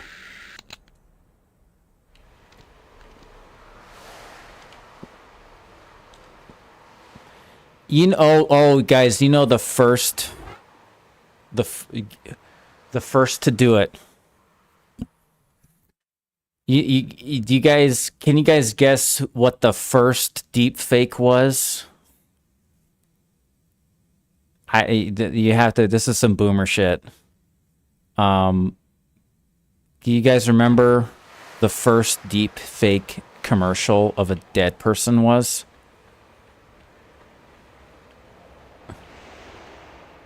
It was actually really popular, and people were also very weirded out by it. Because they've done it before with a celebrity, but this is like in the 90s they did it. I don't know if you guys remember what it was. They actually deep faked a celebrity to come back to do an advertisement. I think it was a Budweiser. Wasn't it like? I think it was a Budweiser ad, and they put John Wayne in it, and they reanimated, like, they cut footage and animated it and mixed it together, and he's like opening a bottle of Budweiser or something. I'm sure it's on YouTube. I think it was definitely John Wayne. I forget if it was Budweiser. Or if it was, I think it was like a Super Bowl ad. And then everyone just got freaked out. It's like, what the hell? They brought John Wayne from the dead, and he's doing a Budweiser ad. The guy who died of lung cancer. But he didn't die of liver cancer, so they can bring him back. Different organ. Anyway. That's weird. Anyway, we're playing Tomb Raider. You know, I like to bring up the... I don't know. What's up, Drew?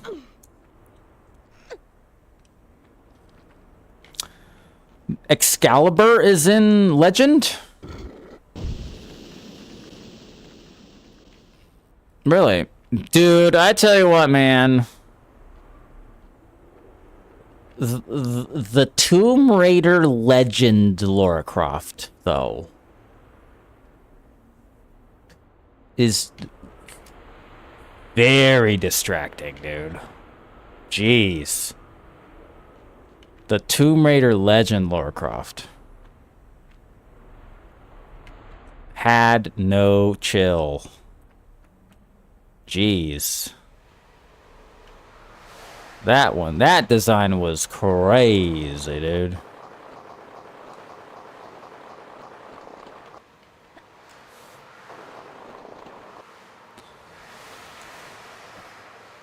They were like, yup.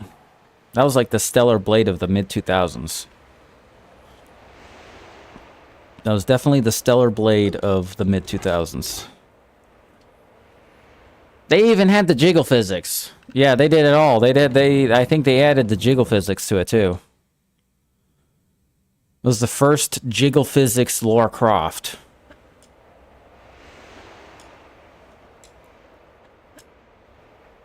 They were super spicy on that one.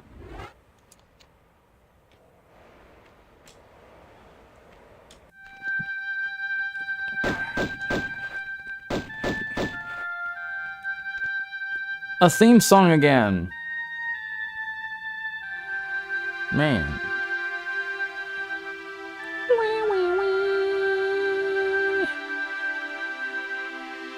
Yes.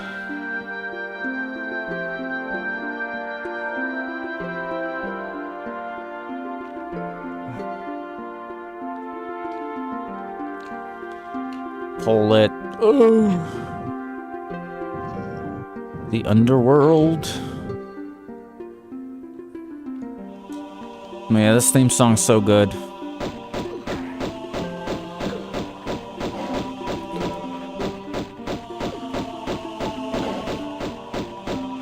Oh, this is another example of a song where the songwriter utilized the MIDI format to write a song like this. Because old MIDI stuff like this is very easy to write melodies. So you can write something like this quite easily with that technology. This is another example of that. Like it's so much easier writing melody with these types of instruments than trying to write a good song with like really high quality software strings. Because you have to mess around so much with doing different things to make it sound good. Whereas this song, you literally just stack the melodies on top of each other and call it a day. So it's just much less work. So all you have to do is like when whoever wrote this, they just had to basically stack melody on top of it, pick the instrument, and they're good. They didn't have to bother with anything else. Everything was just like, that's the sound. With modern music making, with modern instruments and stuff, you really have to like do a lot of work. Because since it's realistic, a lot of times the strings are like recorded in a room, so it doesn't really mix with another instrument. So it's hard to like mix and match instrumentation a lot of times. How's the breath?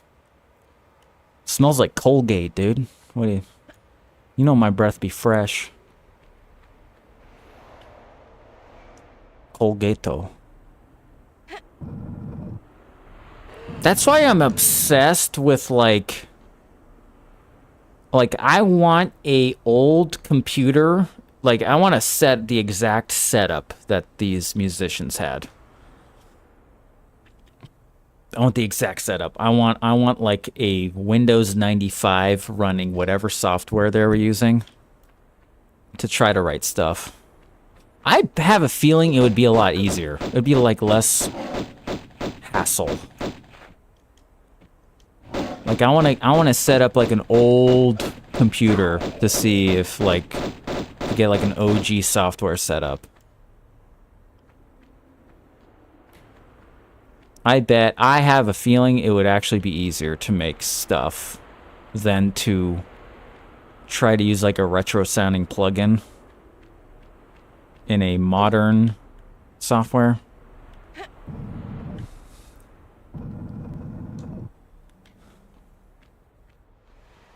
Because also, there's that one interview that Stuart Copeland did where he was writing the Spyro soundtrack in whatever I think he was using like Logic Pro from the 90s or something, and his workflow is seamless. It was seamless.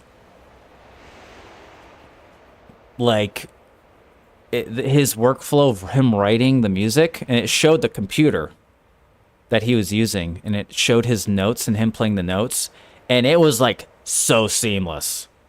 I'm like, dude, how do you get that set up? Like getting a modern computer to kind of like get that workflow it takes a lot of work. So that I always look at that video and I'm very impressed, going like, damn, I'm envious of that. Whatever that software setup that he had. Like, it just looked so easy to use. I guess that's like the equivalent of using Fruity Loops, maybe? Maybe that's like I think the modern equivalent is maybe just Fruity Loops as the software, which is what hip-hop artists use. That's probably the modern equivalent.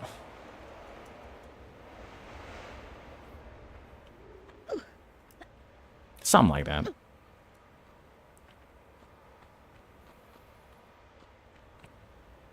Oh, there's also a video of... I love watching those videos. They're so rare. Another one is, what's her name? Yoko Shimomura, who did Kingdom Hearts. There's a video of her from the 2000s writing music for Kingdom Hearts. That's also pretty cool.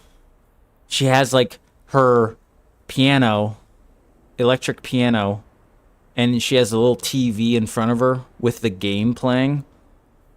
Like, video of the game play on a little tiny CRTV, so she's looking at the game and sort of, like, writing stuff. It's pretty cool. Oh, what's up? Thanks for the 20 stream streak, dude. Let's go. Thanks.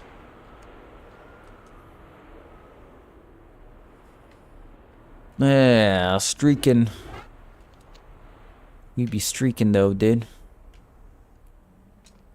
Right.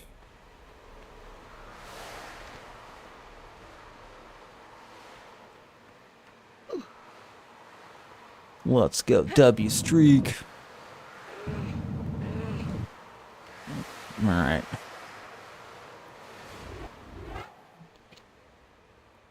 Thanks everyone for watching. Yeah, we did the opposite today. We did a Final Fantasy first, and now we're doing Tomb Raider for the rest of the night.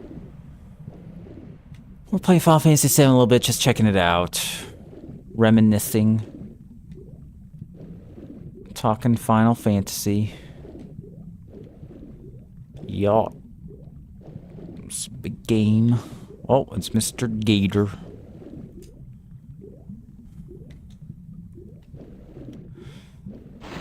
It's kind of good to get my take a little break from the Final Fantasy.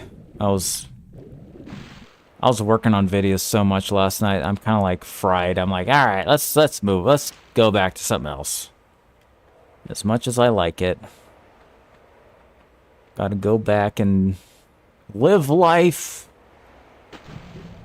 You know, I hate to say it, but life is more. There's more to life than Final Fantasy 7. I know it's hard to say, but it's the truth. There's more to life.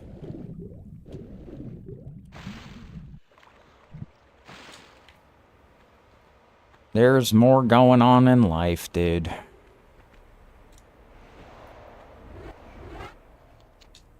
But at the same time,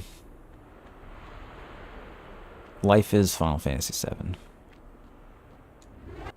Life is becoming Final Fantasy 7. That's another problem. It's becoming too true. It's too accurate, dude.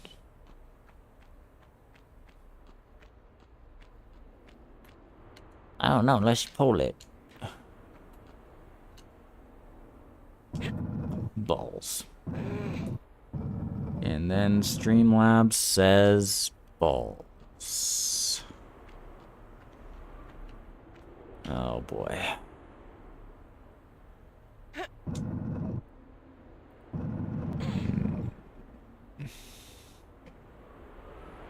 Balls.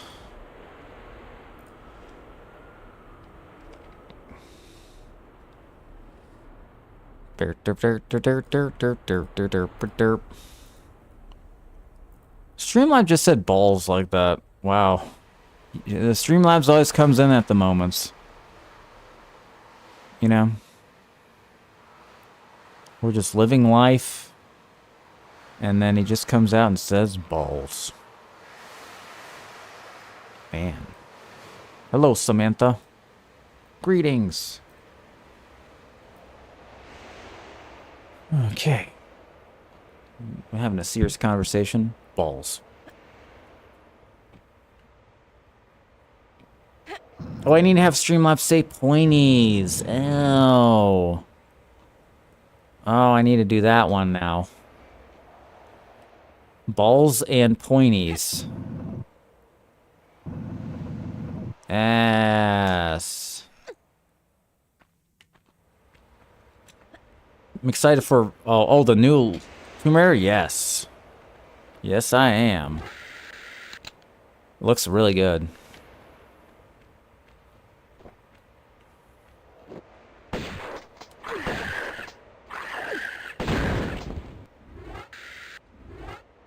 Yeah. I'll be playing that when it comes out.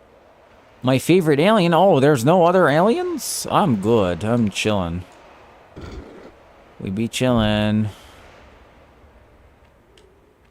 And did it.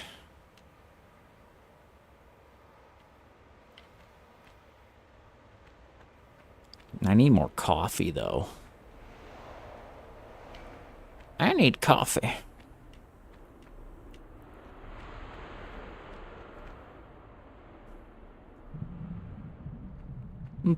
I'm tired.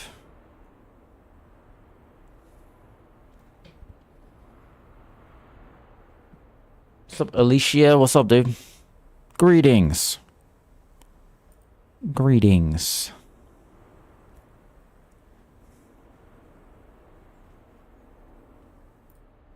What's up, dude? Coffee is indeed delicious. Indeed.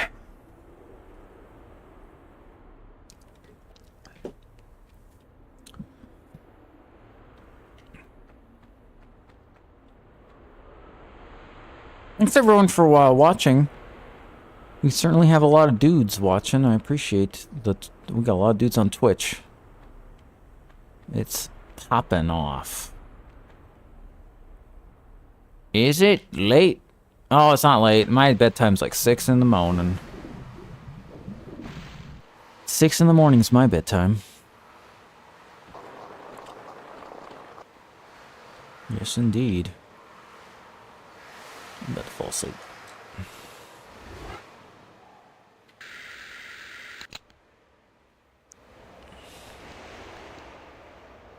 Game? Yes. Oh yeah, I need to add that one. Game? No, I need... No. I need to have Streamlabs just say game? I think that would be better. Game? Yes. And then everyone goes collectively, yes.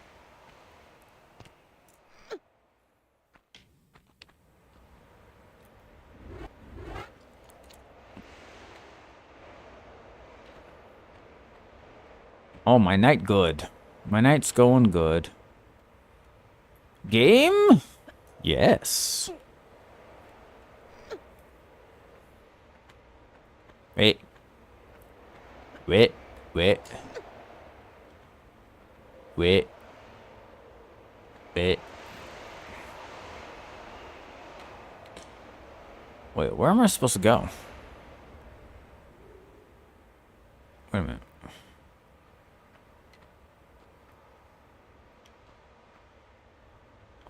Wait. Oh, there's a little thing here. I was like, wait a minute. Climb to the top. I know we go to the top. I'm just like, where the, oh, there's, I missed it. Where's up? Where is up? That's the question. Y'all are playing the first one. Like, where is up? Even. The sky? Where's the sky at? I don't see it. Oh no, it's a spicy mummy, dude. Dude, imagine how scary these things are gonna be in the remake. Oh my god. It's gonna become... Dude, remake... You guys realize that Tomb Raider 1 remake might actually be insane? Because you're remaking the mummies and then the Atlantis level? Like, can you guys imagine how crazy that's gonna be? Like, because, like, you know, remaking Tomb Raider Any other Tomb Raider is like, okay, cool. But dude, specifically remaking the first game, you're remaking the final levels. Those horrifying nightmare fuel levels, dude. Like you're like, cause Atlantis is a pyramid that is a living organism. So like it's alive. So you're like literally walking through a carcass. Like a living body. It's like this living thing. And so it's just sort of like,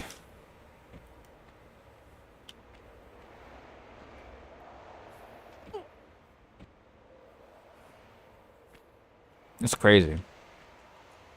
There we go.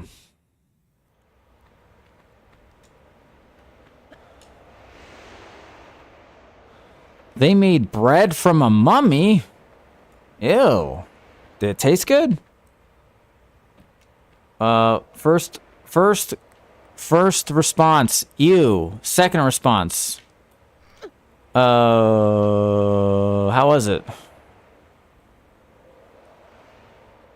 Was it sourdough? Was it sour?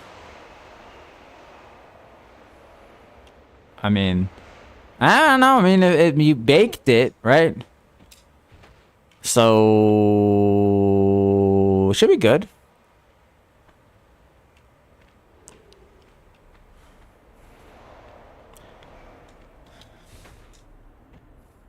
I mean, you baked it. It cooked off all the nasty.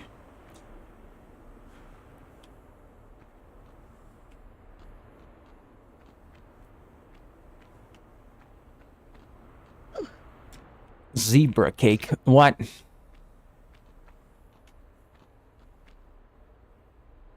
What level's my favorite? In this game? I'm not too sure.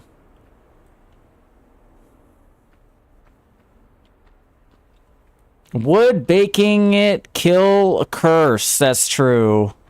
I don't know if you can bake off a curse. Yeah, I don't think you can bake that off, right? You can't really bake off a Tutankhamun's curse on existence. That's a good point. Good point. How do I get over there?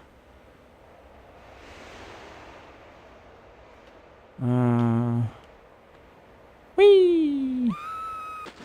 Ow! Ow! Ooh, they made sourdough. Nice. Good stuff. Good stuff. Alright. Doing it.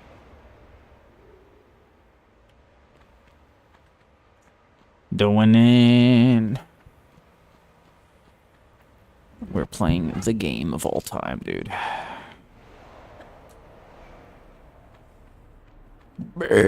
Whoa, was that me? Whoa. Whoa, dude. Was that me? Wow.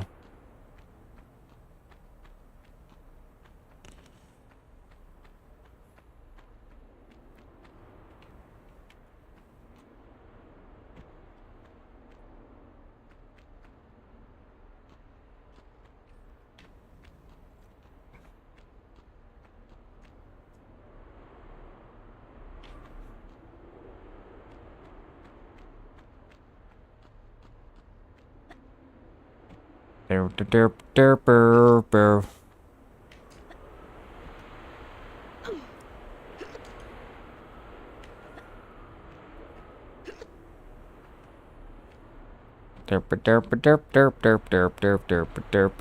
I'm tired.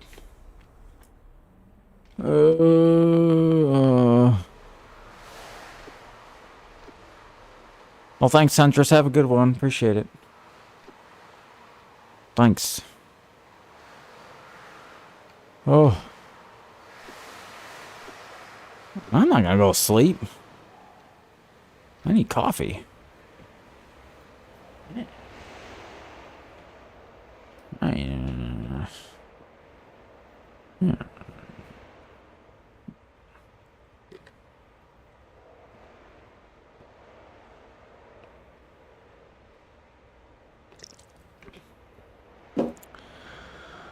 Yes, the stuck. You stuck to the freezer. Oh, you mean sticking the dude in the freezer? Yes. Oh, you guys remember we locked the final boss of Tomb Raider 2 in the freezer? That was peak.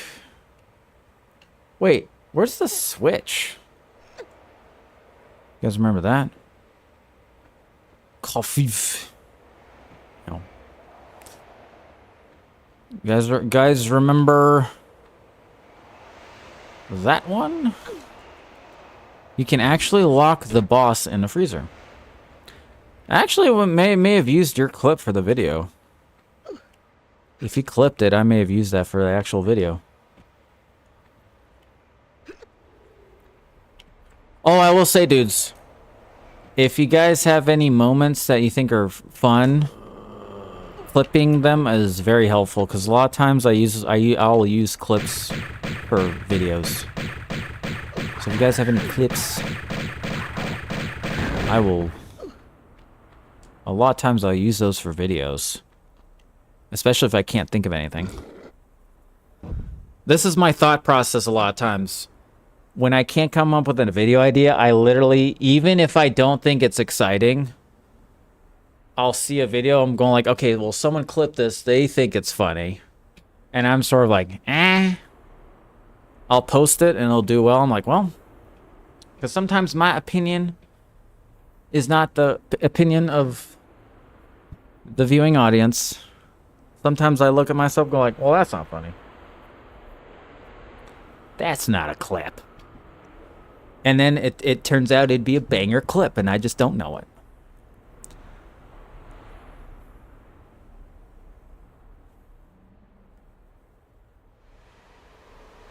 It's like, oh, this is a banger. Sometimes you don't know it's a banger until you post it. You know? Sometimes you don't know. Sometimes you just don't know. The final boss, yeah, it's crazy. Crazy they can put the final boss in the freezer. Wait a minute. Did I? Oh, yeah, I think okay.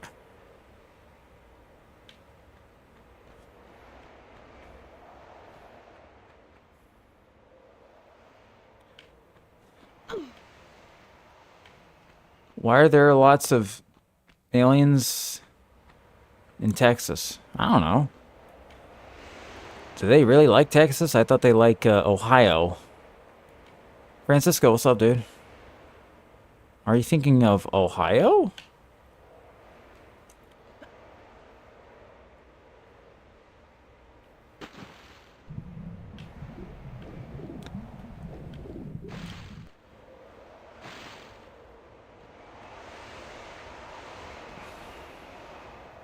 Or Florida?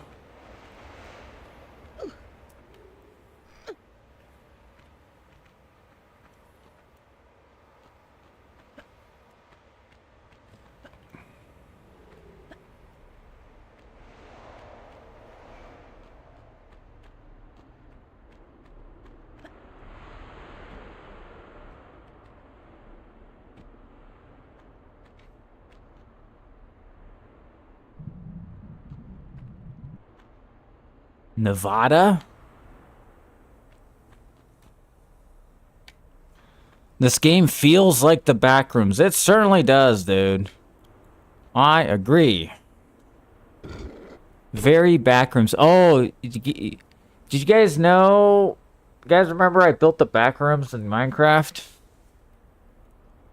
Back in 2022? You guys remember that? Oh, dudes, you can skip this whole level. Time for the nip nap. Whoa. Time for your nip nap. Okay. I'm gonna teach you guys the ultimate Tomb Raider skip.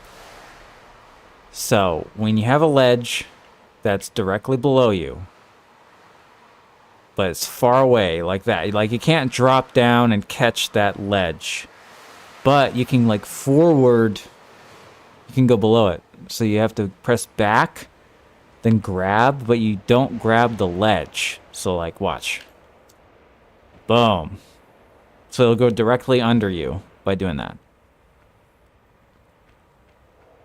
So that's how you can skip this part. So you can skip this entire section by just doing that. I think you still have to go down, though. Yeah, so you still have to go down and deal with the mummies. Yeah, you can't glitch out of this. I don't think you can grab onto this. Wait. Alright. I died? Oh, I wasn't fully healed. That sucks. Man, how far back am I?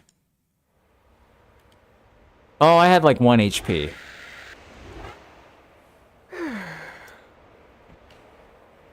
That sucks. No. Okay, we did it. Ow. I turned into a croissant, dude. Turned into a pretzel. Sometimes Lara Croft turns into a pretzel instead. Uh-oh. Oh, ow, ow, ow, ow. Ow. Ow, ow, ow, ow. Almost died.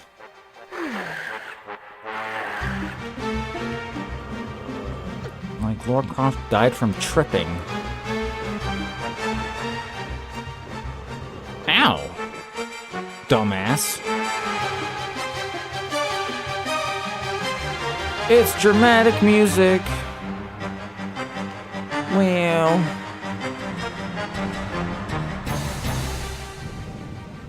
Oh, here we go, dude. Wow. Wow.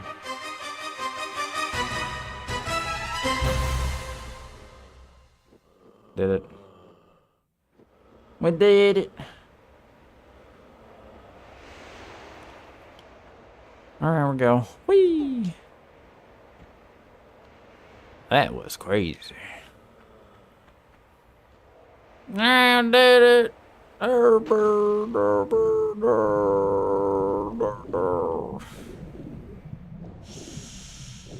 Alright, dudes. Let's go. What? Alright. Oh, no!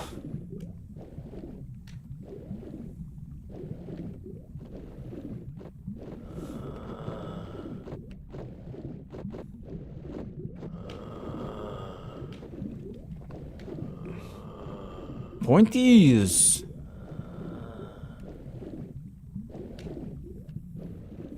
Balls!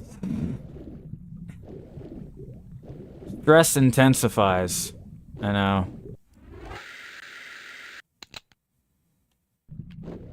Oh! Man. Did you guys hold your breath along with her? Did you guys also hold your breath? Huh?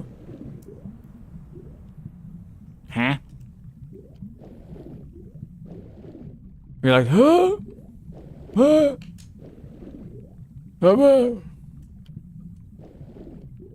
man.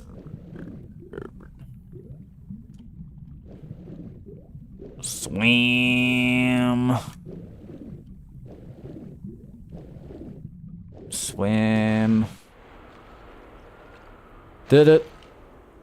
Man. Look at these dudes. Look at these gentlemen. Wait.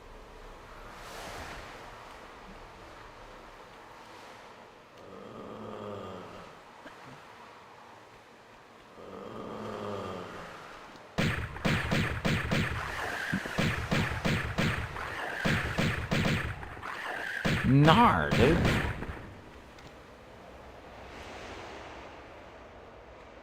There's a heel.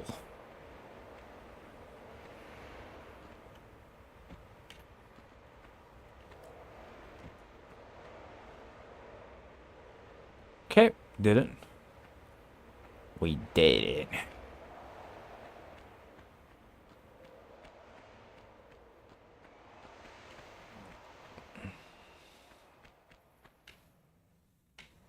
Words are hard, nar.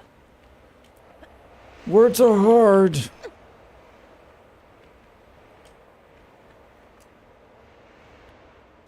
Hey, hey. Dudes, am I gonna have to get more coffee? What time is it? I can, you know what? I can do some more coffee. I'll survive. I can do a little bit more. We need more hype. You know? It's not that bad. Like doing a little bit more. Just a tad. A smidge.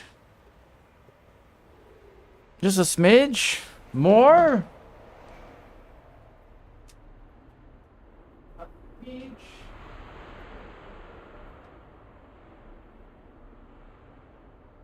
Just a smidge.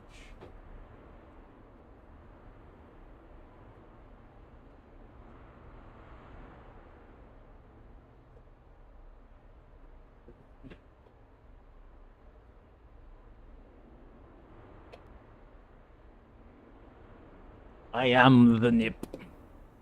I am the nip. A drop. Oh, I should get those medicine things to ration it. To ration it.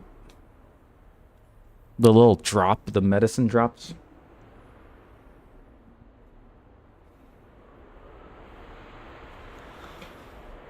Guys.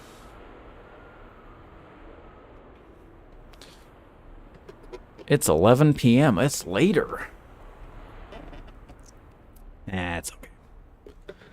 It's okay. Oh, thanks for the follows, dudes. Sorry I missed those.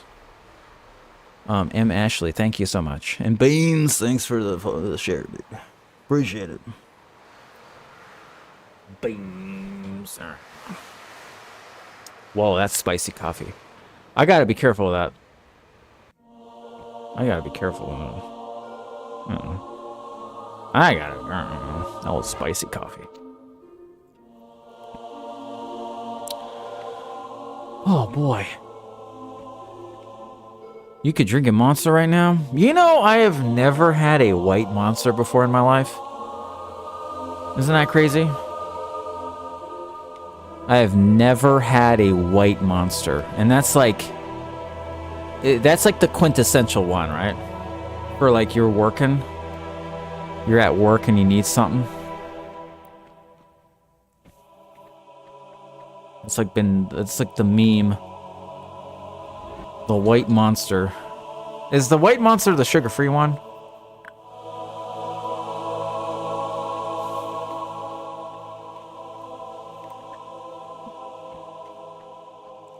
I like the green one. When I drank them. Dudes, I used to drink 2 of those a day. Every single day. When I had to be a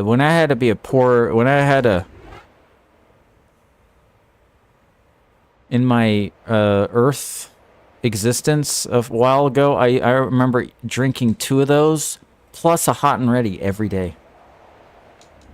Back when Hot and Ready's were $5. Hot and Ready pizza and 2 Monsters. Every day. And I was like, I think that was all I ate. Just Hot and Ready's and 2 Monsters. And maybe some coffee.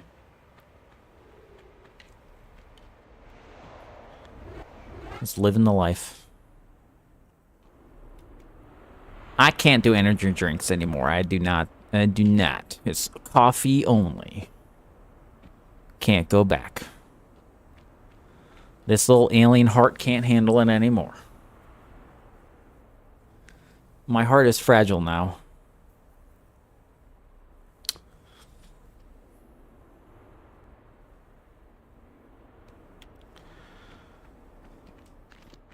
His heart is fragile. Well, there's a bunch of dudes in here. Oh. Oh yeah, today's Saturday, right? Saturday.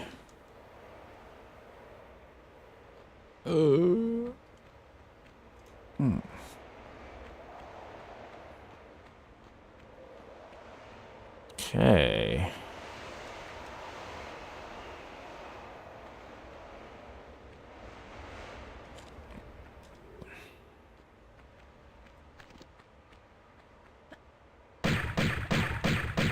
There we go. Wow, there's Raptors. Raptors. Wow. Wow. Wow. Man, that blew up. This level is extensive.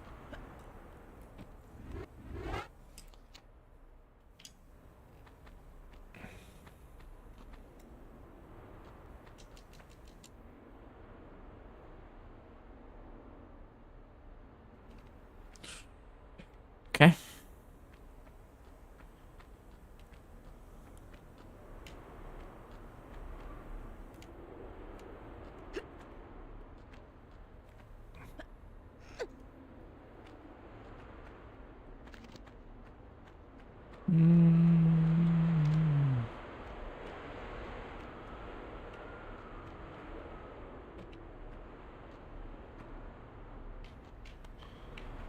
Wait. Wait, do I need to go up here? No, I don't. I do not. Let's not waste our time. We do not need to go up there.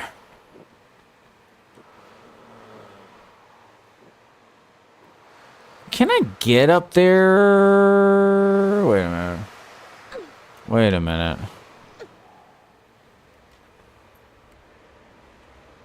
Can I get up here? There has to be a way to skip this. There's gotta be a way.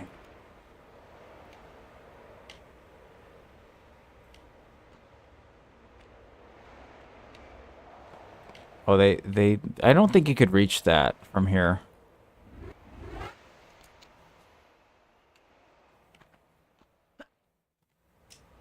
Yeah, they intentionally do that.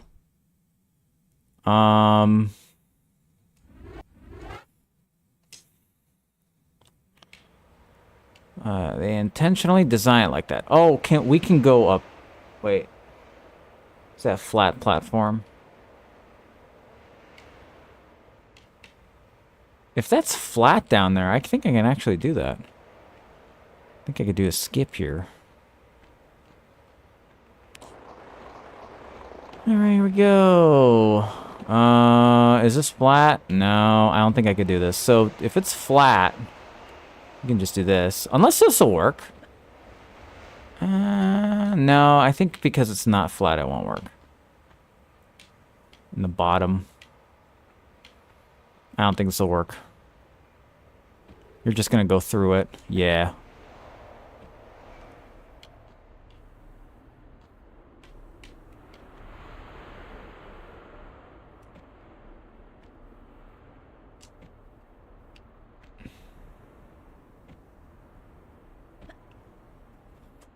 Yeah, the bottom has to be flat for the glitch to work.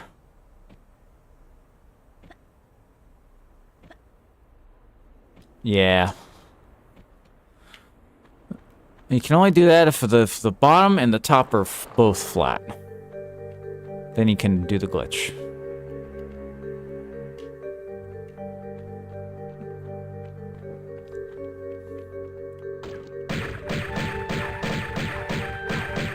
Look at this guy. Look at this dork. Well.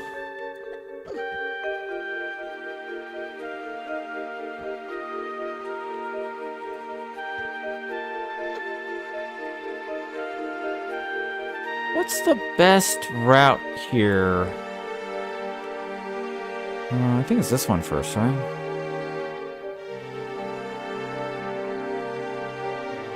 Oh, this is Tomb Raider 1, the first one. First one.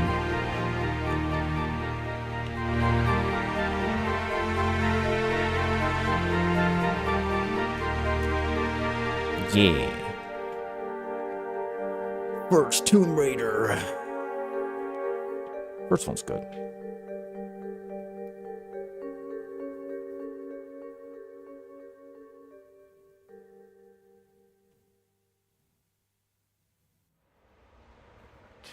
Thanks guys for being here. Appreciate you guys watching.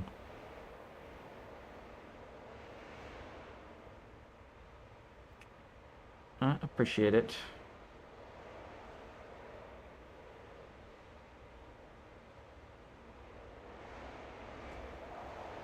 Dudes.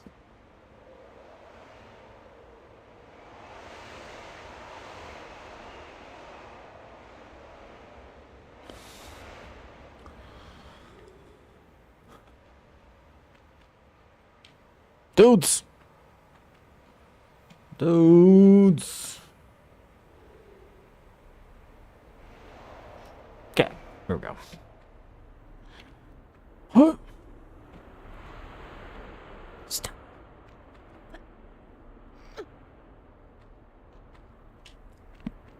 Now. Dudes. Dudes. All right. Oh. Different things.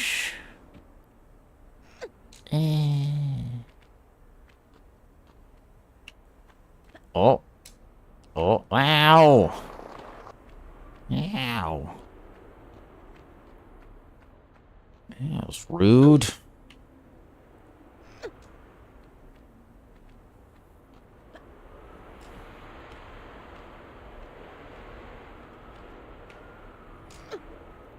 Oh my goodness. Maybe I should just go there. Okay, let's save it.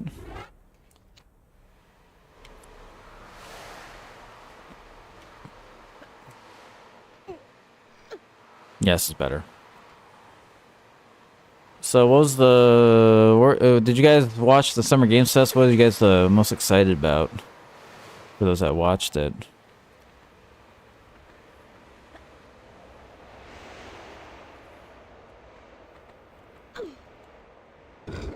Other than Final Fantasy VII, which is the answer. Other than that,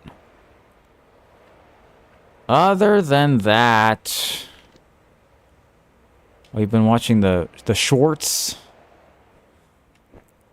Nice. I've been spam posting those all day. Sorry to YouTube for the spamage. I've been posting so many. Okay, you know what? Other than Final Fantasy VII, the game that looked the best, like if I had to pick a game that would be the best game, is that Shadow of the Colossus game. Whatever that's going to be, I think that's legitimately going to be the best video game that's shown. It's like either that or Code Veronica. Like, Code Veronica is probably going to be a guaranteed banger. Like, that's probably guaranteed to be good.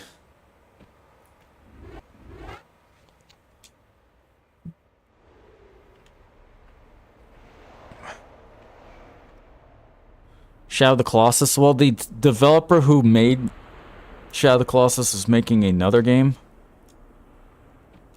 Finally. The last game he made was The Last Guardian, which kind of was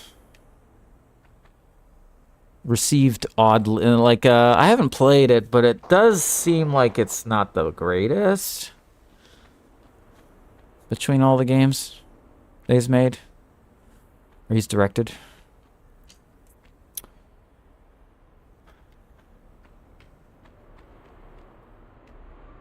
But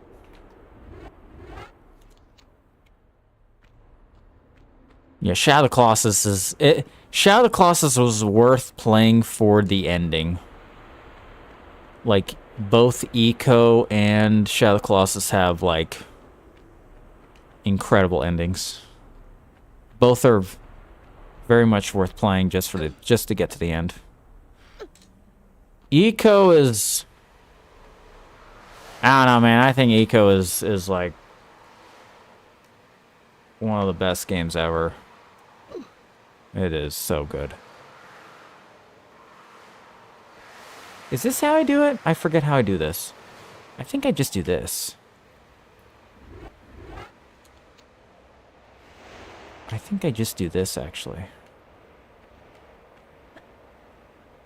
No, not that. There's a jump that I can do. All signs, what's up, dude? Greetings. There is a jump. Oh, it's this one. This is the jump. I don't know why they put this ledge here.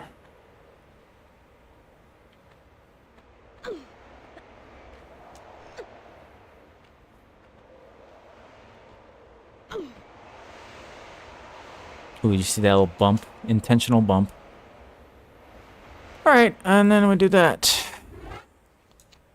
VV Cast for Zog, let's go. Oh, all signs. Thanks so much for that. Thanks.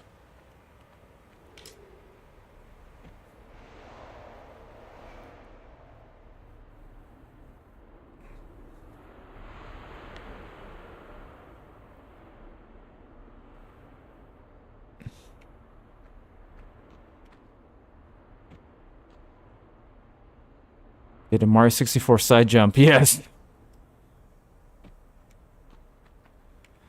Wait a minute. What game came out first, dudes? Mario 64 or this?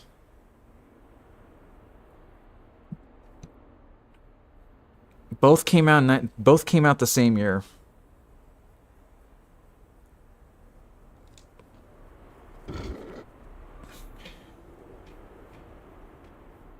Yeah, both of these games came out the same year. 1996.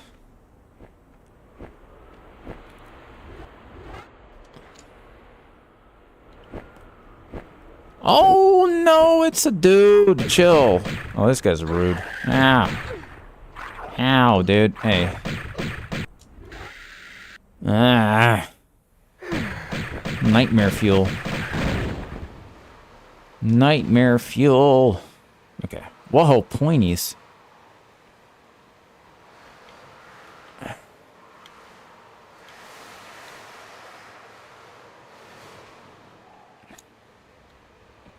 Oh.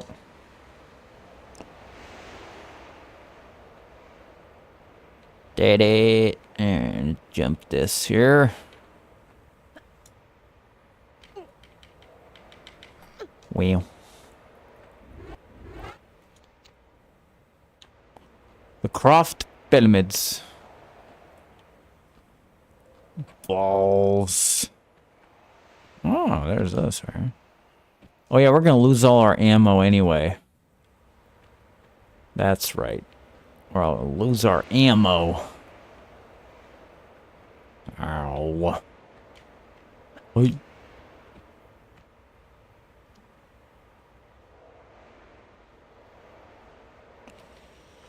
Okay, let's go.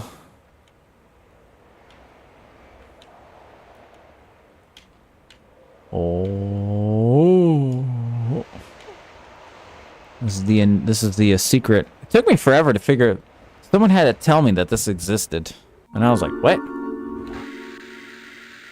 Someone had to tell me this.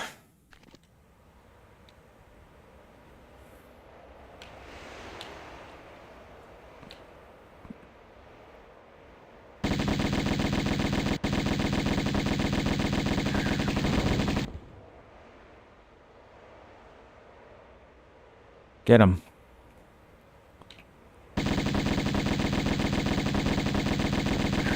Oh man.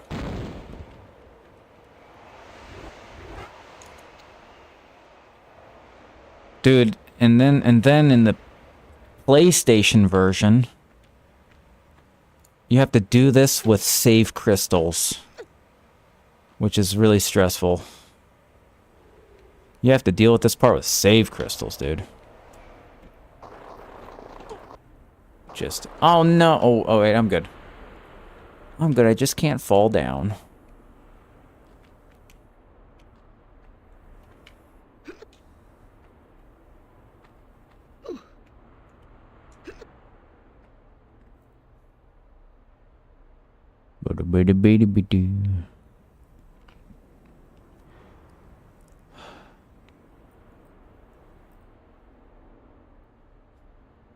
Yes. Stuff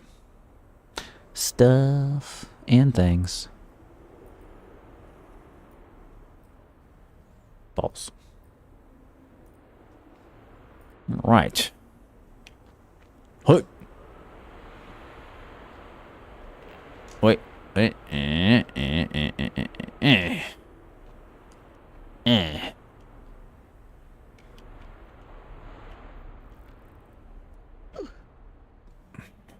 God, the remake is darker. Check it out. Man, it's so dark. Like, it's unnecessary.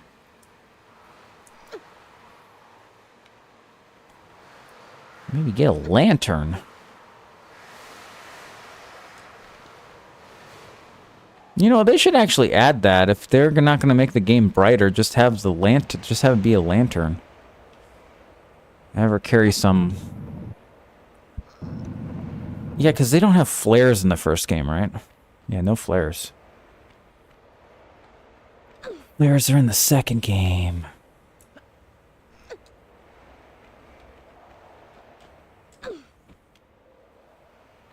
I think that was like...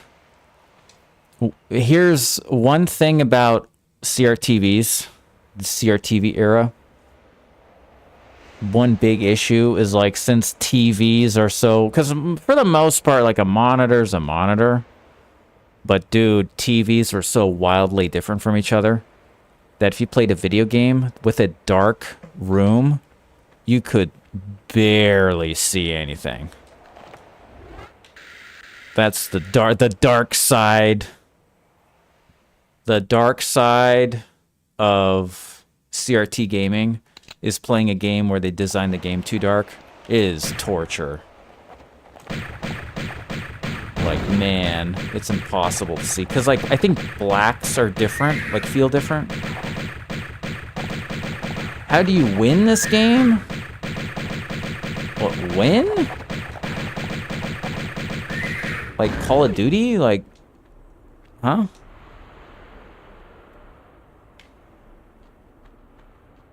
How do you win? Like you beat the story, you, complete the story. You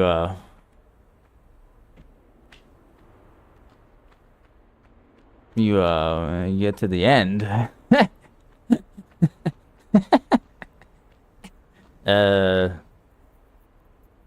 You, get to the... and you finish it. When the credits roll. When they walk off into the sunset. That's when you do it. That's when. Then you're good.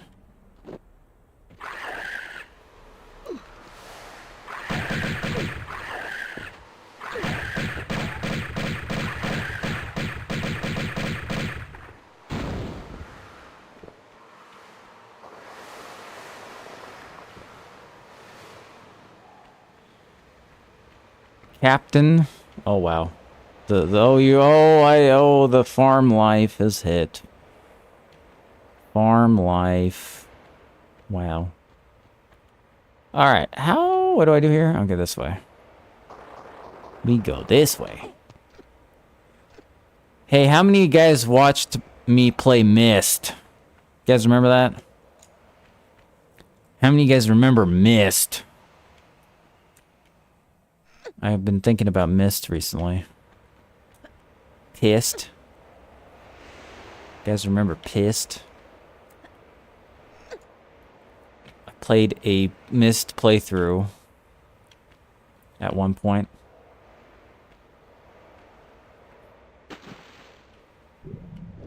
I played Riven, but dude, I got stuck. I had no idea what to do. And no one watching played it before, so I was just like, I was stuck at this part for like an entire stream, and I couldn't figure out what to do. And so I was like, Riven is hard, dude.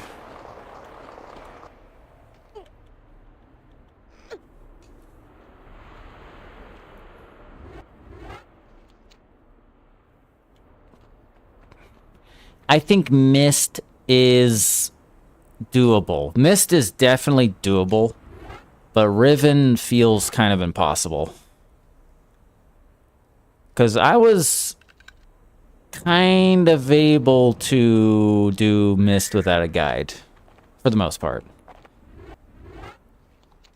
For the most part, it was because the game does give you hints exactly what to do, except for the train part.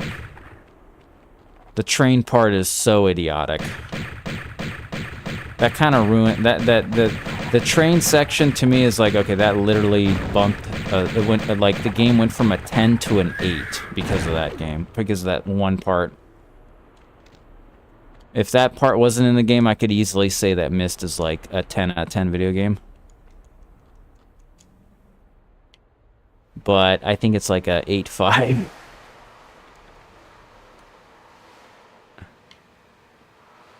Yeah, Myst is like an 8.5 or something like that.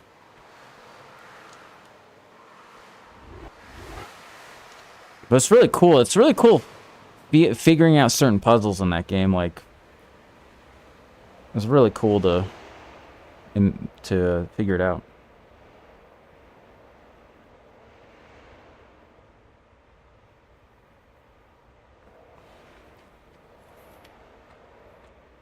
Okay.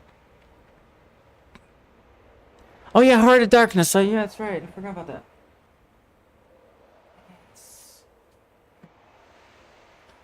Forgot about that game. I forgot about that game. That's actually a good game to stream, and then also to talk about the development of the game, because the development of the game is crazy. Heart of Darkness's development is like really, it was kind of nuts. As I was learning about it, man, because they made the game and they could not find a publisher, or they had a hard time, like, because originally it was going to be on a PC, and then it was like, we got to put it on a Saturn or something, and then they're like, well, nope, just kidding. So it went through like 3 different systems that they tried to make it for. And it ended up going on the PlayStation. But I think it was originally a DOS game or something. So that's why that game does look like a PC game. It does give that quality to it. So then they had to port it to the PlayStation. It was I think it was one of those games where it was ahead of its time because it couldn't. They were making it before the PlayStation existed. So it kind of was in no man's land for a while. Okay. Oh, I need 2 Ankh. I got 2 Ankh. 2 Unks. I found the Unks, dude. Wait a minute. Ow, I gotta go do this again. Rude. Ow. Ow, I gotta do this again. Okay, hold on. Do I really have to do all this? Ow, yeah, this sucks.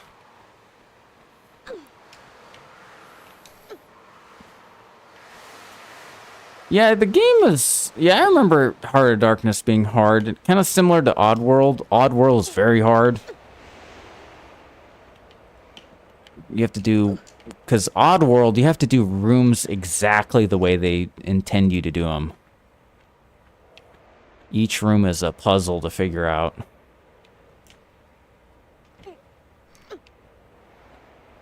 Okay. I'm gonna save it here. Oh. Jump.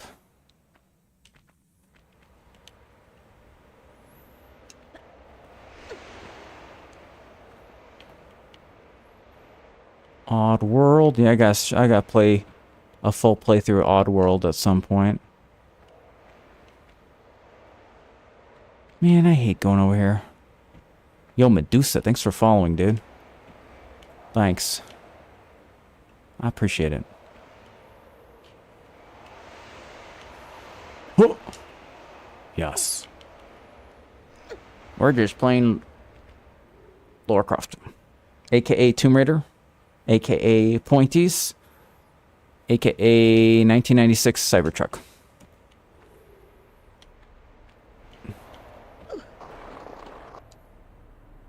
Ow. AKA Elon wished the Cybertruck looked like this.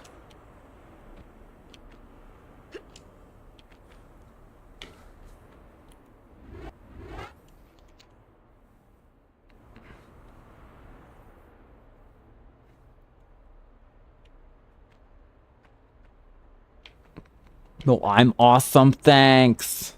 Thanks. I'm glad I'm awesome. I'm just a dude.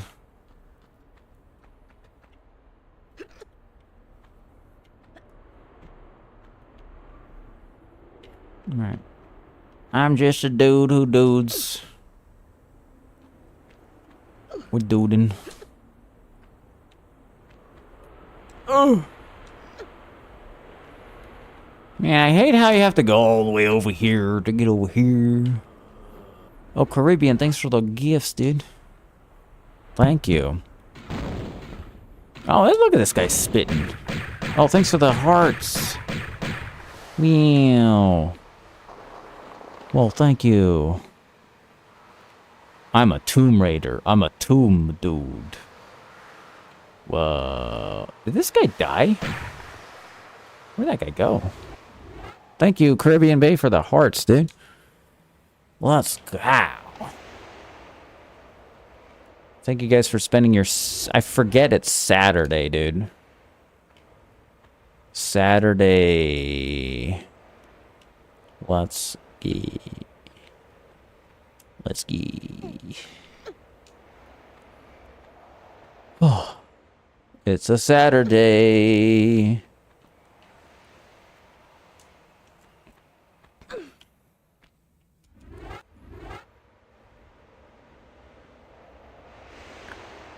It doesn't feel like a Saturday.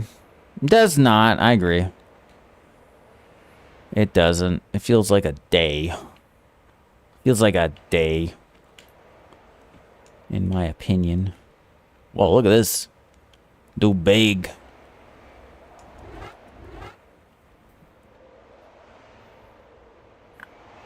Beat this game 3 times. So, you need to beat it a 4th time.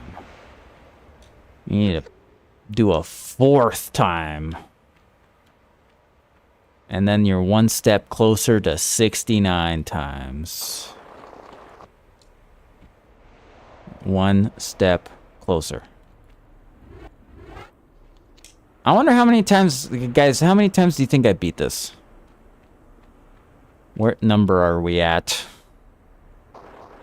Whoa, pineapples at 200 bits. Let's go. Thank you for 200 bits, dude. Nice, thank you. 200 bits. Yes. Thanks. I appreciate it.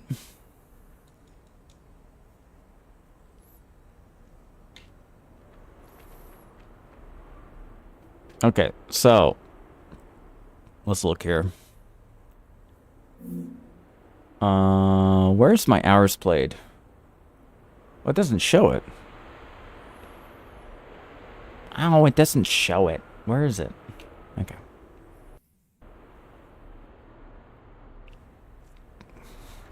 I think I have 500 hours or it's like 300 or 400 hours on the PlayStation.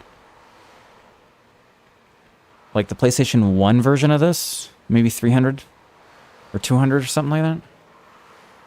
And then the Steam collection, I think, has like 300 or 400 hours on this version. I've streamed a lot of Tomb Raider. It's been a lot. Oh, it's mysterious. I think I've streamed Spyro the most, but I've streamed Tomb Raider is second place as far as like hours I've played this. So much.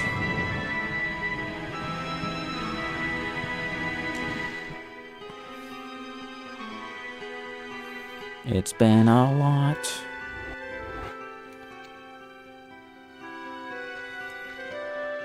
Oh, wait.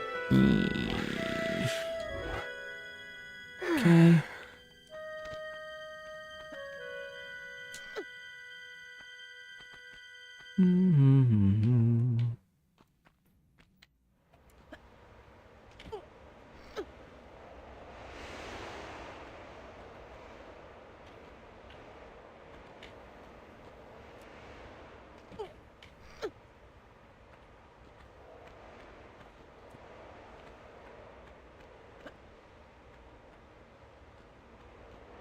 Uh-oh. Mr. Alien. Oh.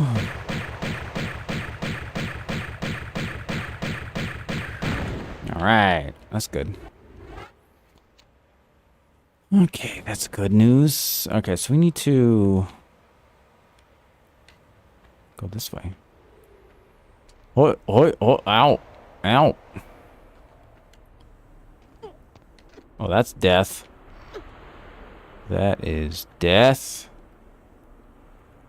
This is not death.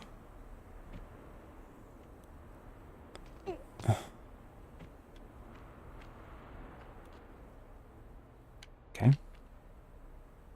Ow. Ow, I felt that one. What? Where do I go now? I think I go this way. There's a switch here. Oh man, we're actually almost done with this level. We're almost to the caves, dude. The Natla caves. Okay. I'm doing it. The Natla caves, bruh. What time is it? It's 10. Wow, it's early. Man, we could... I feel like we could go on late today. We can stream late.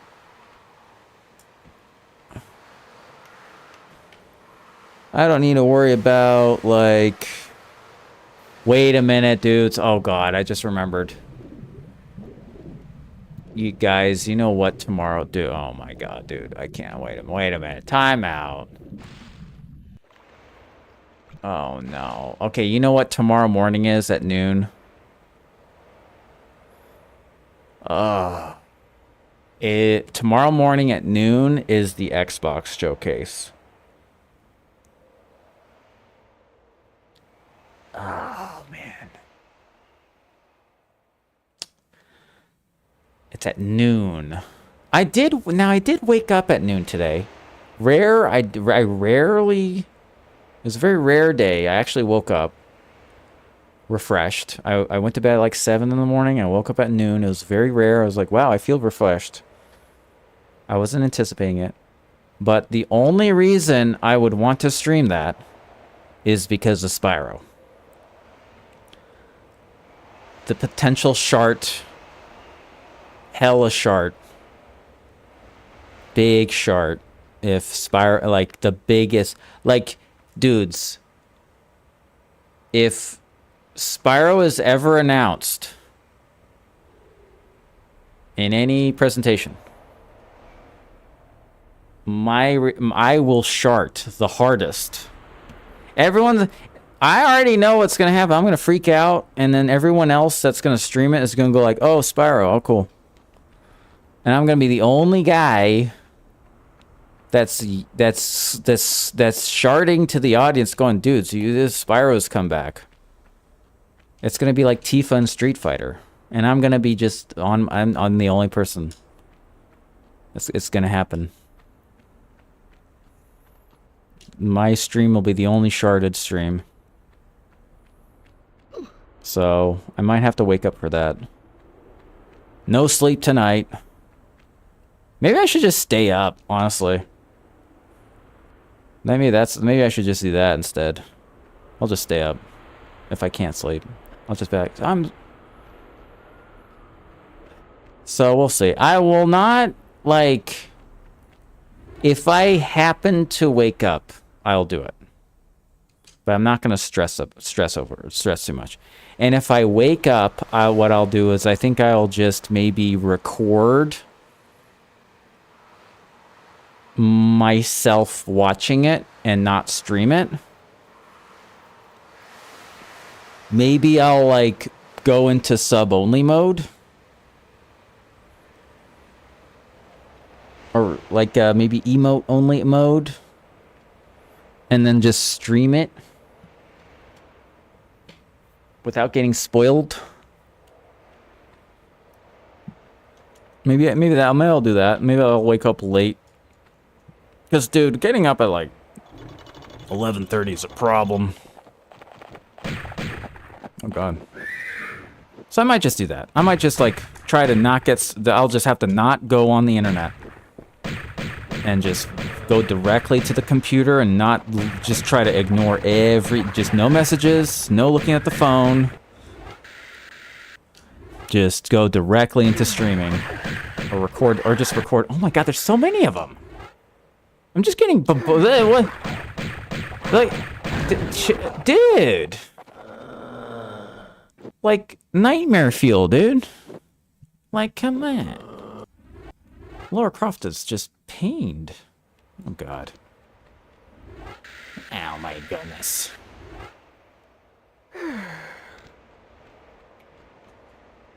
It's so rude, dude.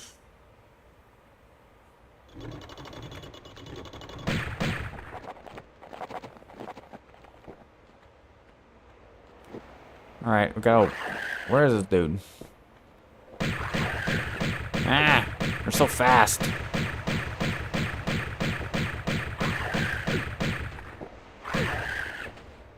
Dudes, these guys should be just as fast in the remake. I think if they in the Tomb Raider 1 remake, these enemies should be just as fast. Cuz that's what makes these horrifying. Cuz they're not slow, they're like really fast. Liam, thanks for following, dude. What a legend. Ow. He's throwing his balls at me, dude. He's throwing his placenta at me. Ow. Chill. He thinks he's the orphan of Kos, dude. From Bloodborne. What a dork.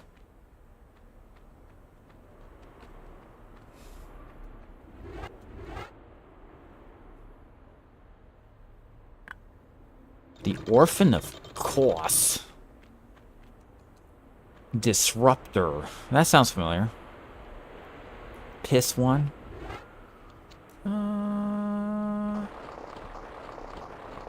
Oh wow, we're at the end of this level, dude. Is this is there another room here? Boss. It's time for the boss. I still got a pain in my brain from you. And it's telling me funny ideas now, like to shoot you to hell. Right up your... oh yeah, it's the British guy who's trying to be a Southern guy. Oh, he's dead. Hey guys, look, it's the British guy trying to be the Southern guy. He's dead though. He dead. It's the British Southern guy. Alright, next level. Everyone's favorite. Old Doom. Oh, it's like it's a boomer shooter? Oh, guys, you know what boomer shooter I really want to play is Duke Nukem, because I never played it before. Game actually looks kind of sick. I never played it.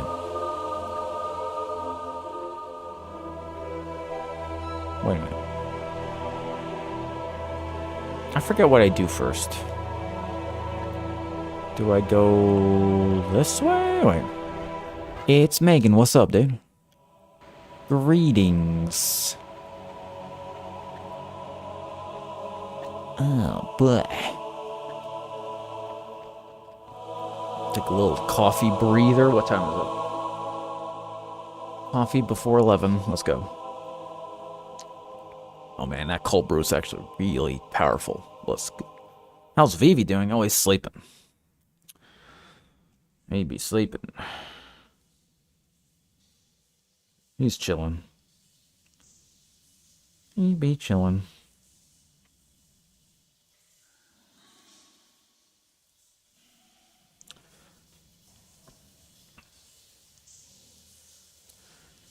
He do be chilling. Oh, GoldenEye's good. Yup. GoldenEye's peak. Time for some pie. Yep.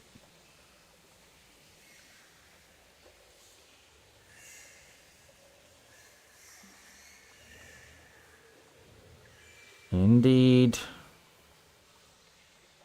Indeed.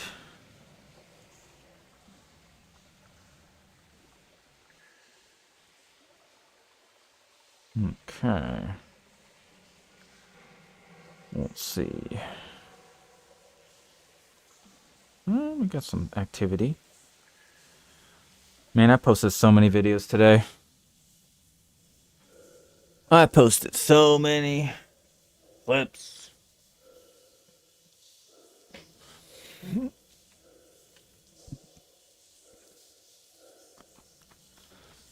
Yeah, when people, I will say after like posting a bunch of videos, like some people is just not good to post multiple videos a day.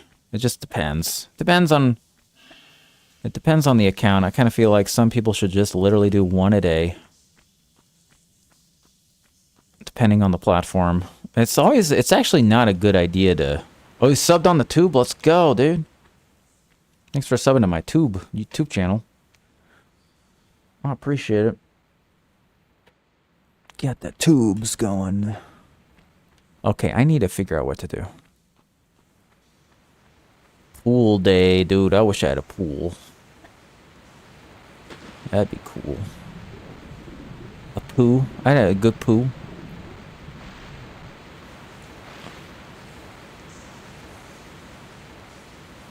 Wait, did I already do this?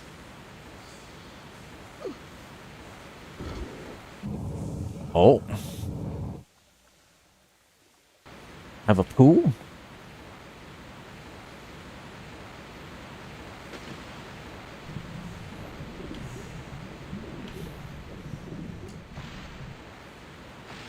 All right. Oh.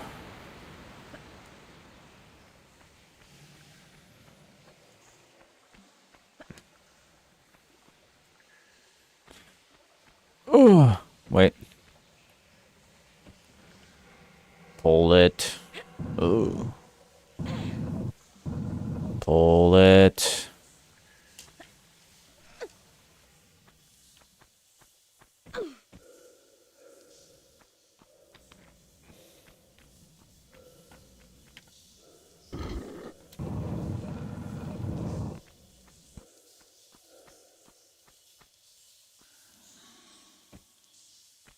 Oh.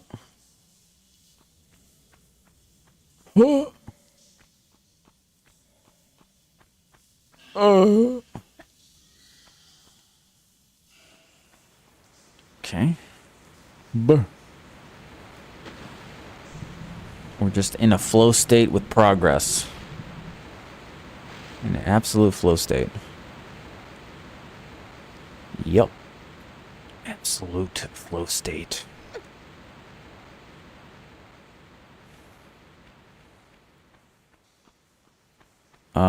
Yeah, I think, because we were talking about this yesterday about, like, since Final Fantasy VII Part 3 is on multi-platform, that's completely altered my decision-making for whether to get to invest in, like, a second PC or a PS5 Pro. Because I thought, like, okay, if Final Fantasy is going to be on PlayStation only, I'll just have to get the PS5 Pro before then. But now that it's multi-platform, I think I would rather get a Steam machine. I think the Steam machine is now going to be the better thing to get. Because I'm sure that's going to...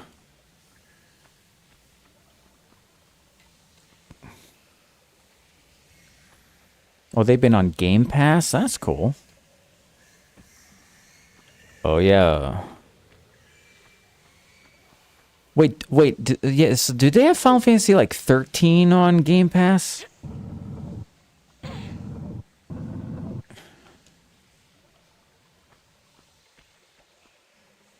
That game does not exist. There's no port of 13, which is crazy. It's 1 through 6. Wow, okay. Oh, like the pixel remasters? Yeah, the only platform you can play 13 is PC, which is crazy. They never ported that anywhere.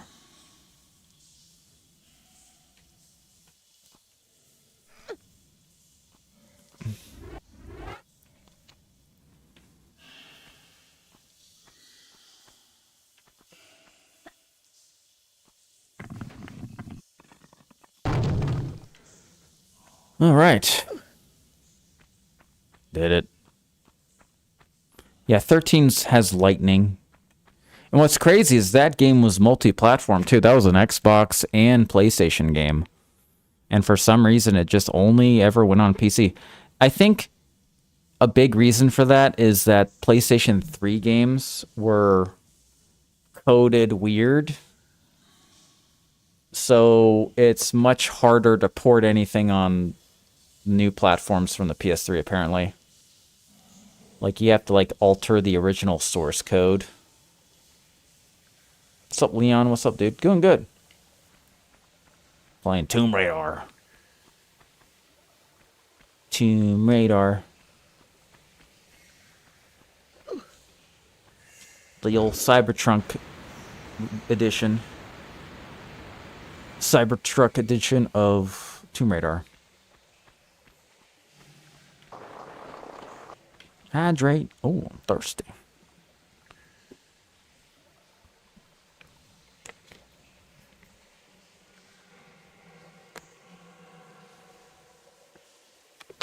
I actually really like 13 storytelling quite a bit. I thought I just didn't really like the I just didn't really like the combat that much, oddly enough. It was a little bit too cracked out. It's like kind of like a cracked out turn-based. Very high octane. It's kind of like Final Fantasy X too. And it's just like real time, just cracking out on the real time aspect of it. It's a little much. Sometimes I just want to like chill out.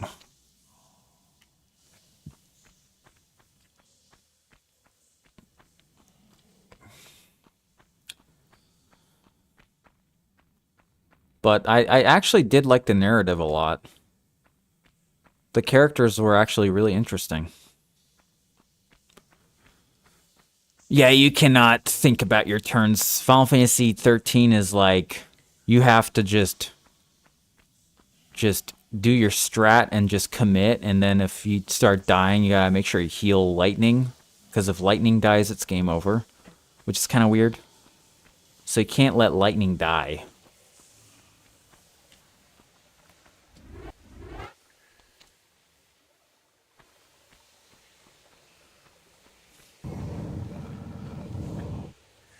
Thanks for the likes and shares, guys. I appreciate it. Thanks so much. Oh, that sucks. Ow.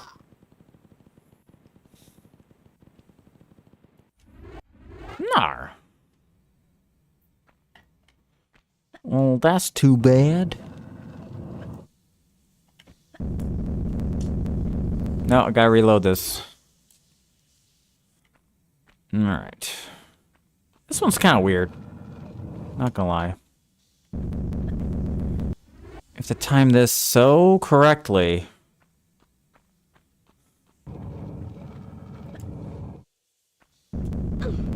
Yeah, you gotta like... Because you have to run. It's like the Olympic Games, dude. There we go. There we go. There we go. Wait, no, that little ledge. They intentionally put that there. Ow. Yeah, spicy meatball. Okay, you have to jump like immediately when the door opens. There we go. Okay, you have to jump when the door opens. Okay. I see. You have to outrun the spicy meatball. What a dork. What a dork. Wow. Wow. Okay. We survived. We survived.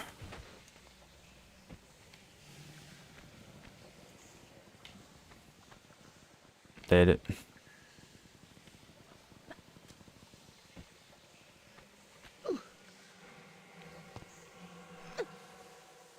A spicy a la meatball. Means to have one fuse.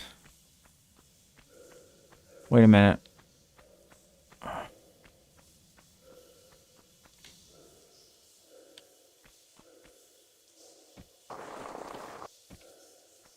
Did I miss a fuse somewhere?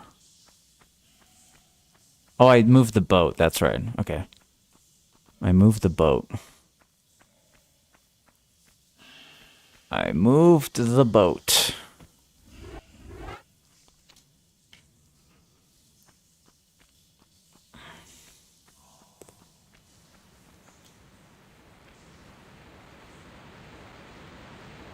Balls. Okay.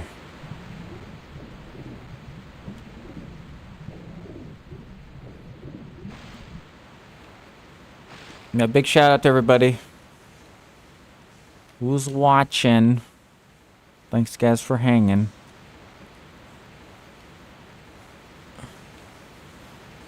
I've got far, I know. We're blazing, dude. We are blazing.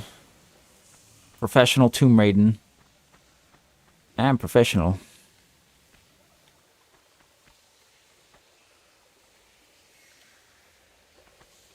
I'm professional at the Tomb Raiding.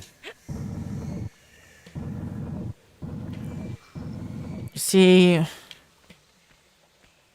I'm sorry, guys. No offense to Katy Perry. But, okay, no offense to Katy Perry. But she went up on a spaceship with a flower and with $1 million with her money and thought that that was special. Brought a little dandelion or whatever. Okay. I'm in a spaceship and I'm just flow state completing Tomb Raider 1 just from beginning to end. Where's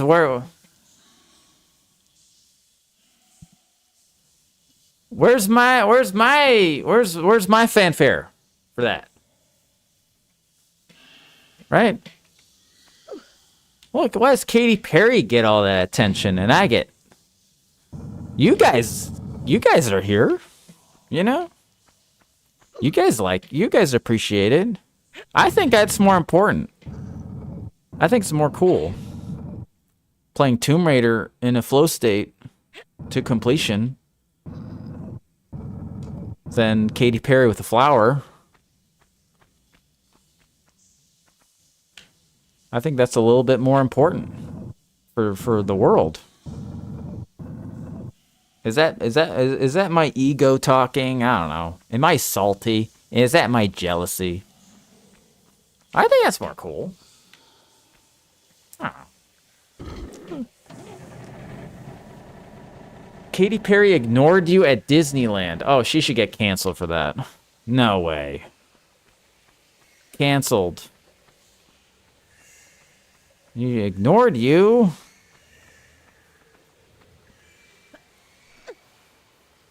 Oh, no. Why should she go to Disneyland and ignore people? What's up with that? She should have just stayed home. I just want to be a normal person and go to a very expensive place. Unless she was with family. Then there's a gray area. If she's just by herself, no children.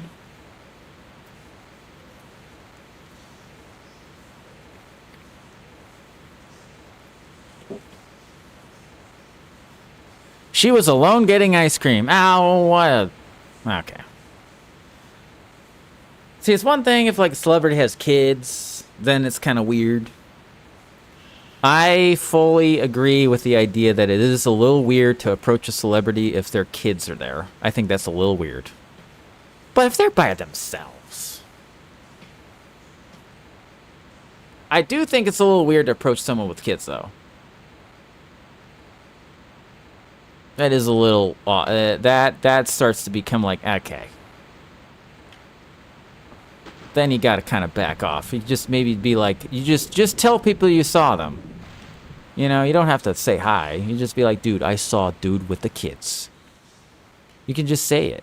You don't have to, like, get evidence. I'm sure people will believe you. You know, just say it. Like, I saw, what's his name? I just saw Better Call Saul in a coffee shop one day. I just saw him. I didn't need to talk to him. I just saw him. I was like, yeah, that's Saul, dude.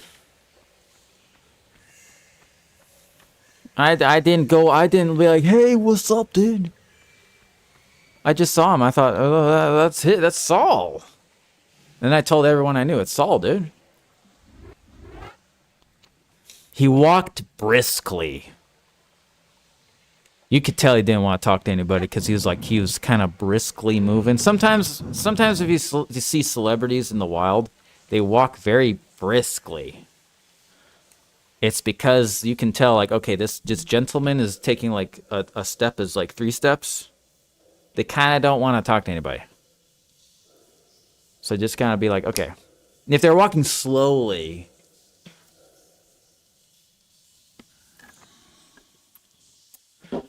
Yes. Oh, Ryan, you do not have to apologize for talking to your fiancé. You do not need to apologize for that. If you have to talk to your fiancé, that is not a reason to apologize. It is perfectly fine to live a life outside of watching. You're not going to be judged. Oh, good night, Jason. Thank you. No one will judge you. It's okay. Whoa! Time out. Whoa. I was not mentally prepared for this camera angle. Kids in 1996 were also not prepared for this camera angle either. Man. Imagine your mom walks in 1996 and sees this. It's like, what are you playing?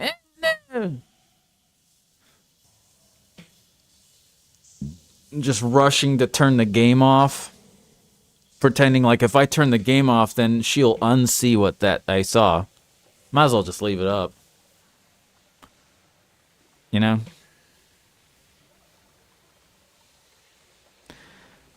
You've been impaled. Why, they're cones. Yes, they're like it's like a Cybertruck.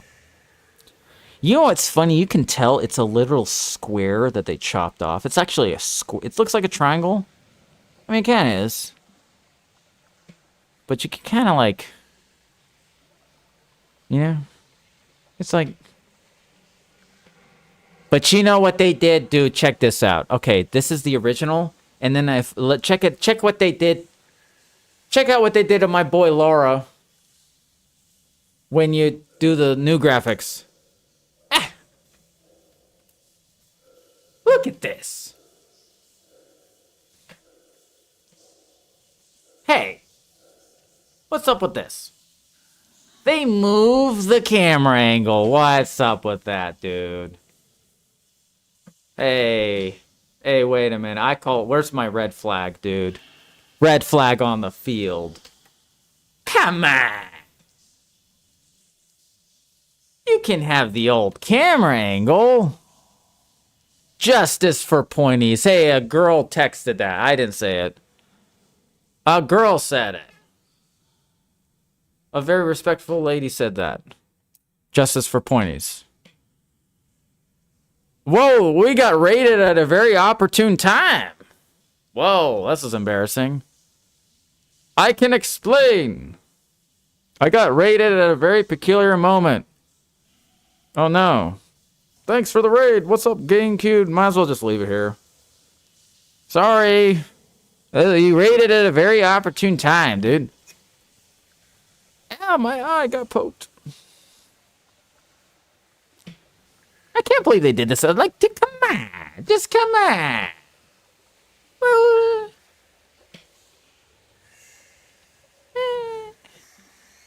They zoomed out, dude. Oh, man.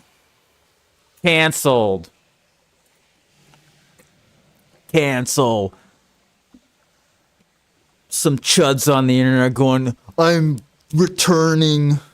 Wait, hold on.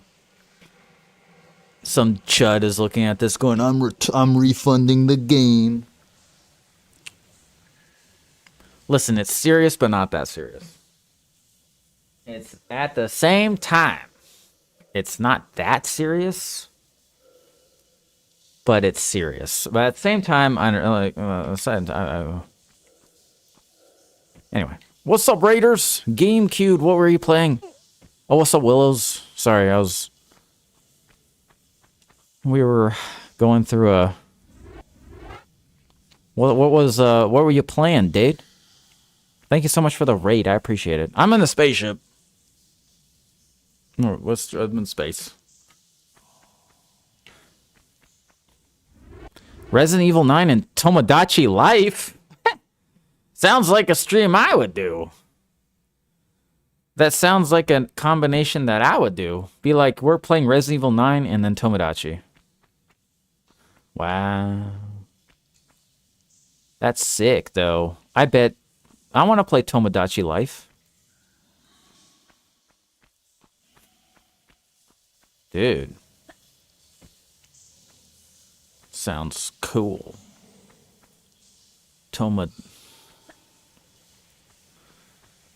I do, man, dudes. I tell you what game I will stream when it comes out. If there's a new Animal Crossing. Dude, I'll be all over that. I'm so there. Is Pokopia kind of like Animal Crossing, or is that kind of a mix of Minecraft and it's like kind of a mix? It looked like you're building stuff out of scratch, which is kind of Minecrafty.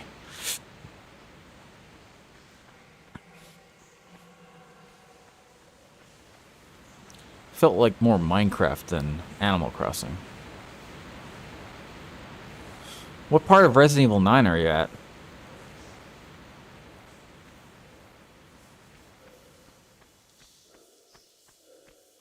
Okay, we're gonna get our guns.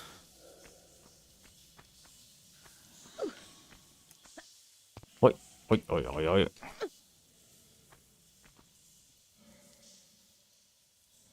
Blip, blip, blip, blip, blip, blip, blip, blip. Bleep blurp. The pyramids. Okay. Wait, this is not plugged in? Uh-oh. Uh-oh.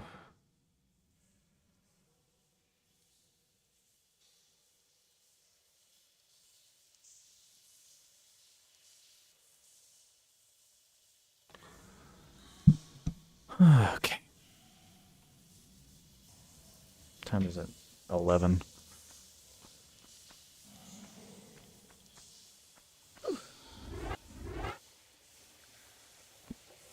Yeah, we're just playing Tomb Radar. Tomb Radar.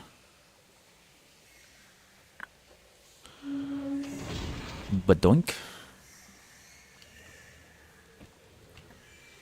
No. No. The pyramids. Wait. What did I miss? Uh-oh. Missed one. Did I open this door? Did I do this? Is it this one? Wait. Missed something. Nar.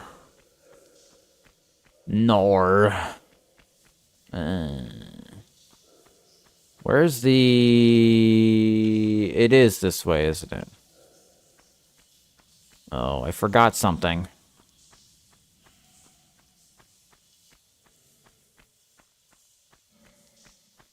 Yep, this one.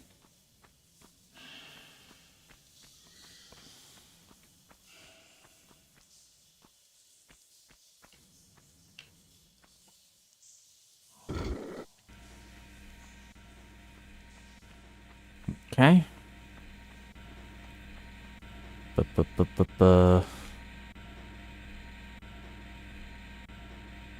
Yes.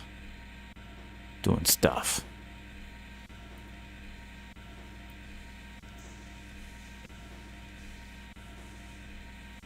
Interesting. Got to believe. What's up, Tiffany? What's up, dude? Greetings. All right, let's do it. Oh. Grab it. Oh, I'm good. Playing Tomb Radar. We're actually kind of near the end of the game. X3, what's up, dude? What's happening?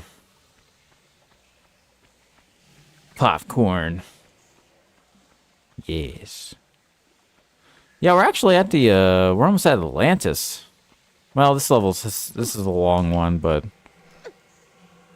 Oh, we're playing the fourth one. Cool. Very nice. Nice. Oh, there we go. There we go. Let's go. This is, we delivered an Amazon house, look. This is those Amazon houses you can buy for $4,000. Does anyone watching live in an Amazon house? A delivered house? Did anyone deliver their home? Have their home delivered? Can you, wait, can you prime ship a house? Like a small house? Oh yeah, the second one's really good. I want to know if anyone's done that before.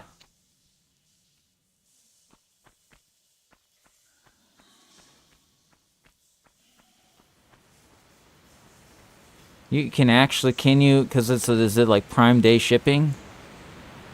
Like, you get it by, like, Tuesday? Is there like, you can do the Prime option for a house? Like, man, do you really need to use it?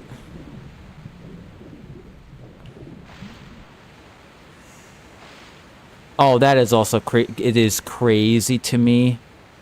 It is demon work to have a car delivered to you. That is, man. Like, I get, like, buying a used car from somewhere. Like, oh, I'm gonna buy like a 1990 Celsia that's in mint condition. You know, or I'm gonna buy a Chevy DeVille, dude. I get that, but like, I'm gonna get a Kia. I'm gonna have a Kia delivered. Oh my god, that is rolling the dice.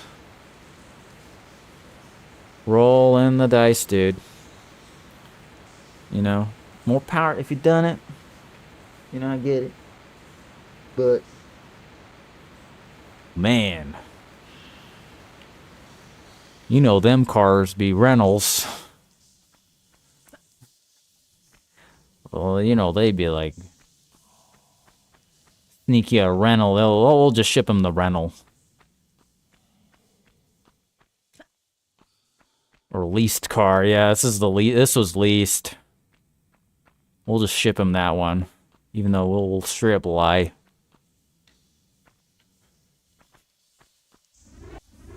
You gotta get in there and fight the demons, aka the dealers.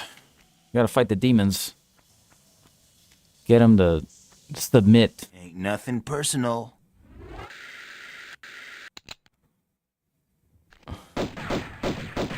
Get them assholes to discount it as much as physically possible. That's actually a good lesson in life, dudes. When it comes to cars, any car can be cheaper.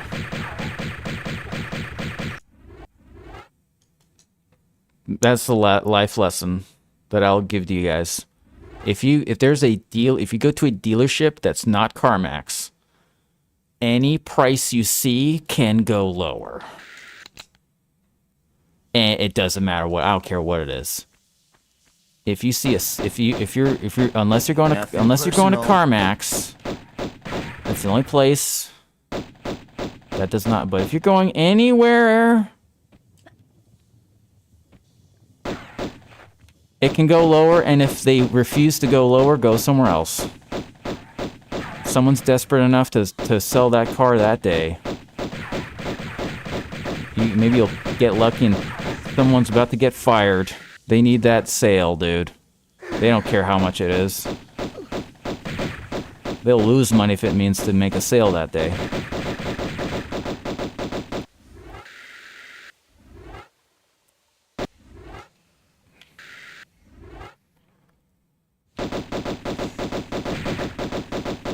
Pew pew. That guy died. Whoa, look at this. Look. Wait, look how this guy died. He looks like he's about to go. This looks like Red Dead Redemption, dude. This dude looks like Red Dead Redemption.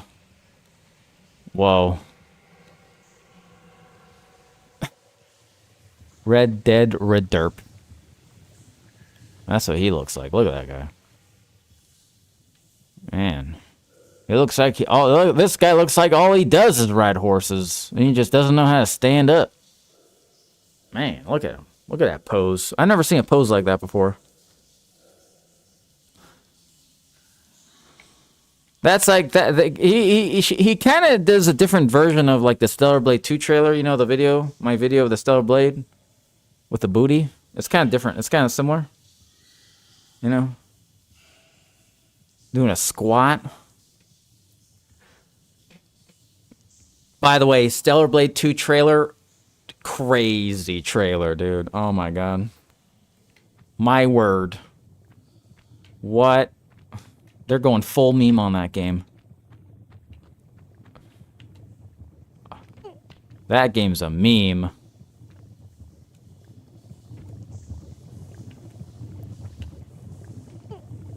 Oh wait, I can do this. Check this out. Oh yeah, the movement. chalk outline. Yeah, he's doing the chalk outline. That's right. He looks like a chalk outline. He's like, yeah. That's what he looks like. He looks like he's like, okay, now draw the chalk around me.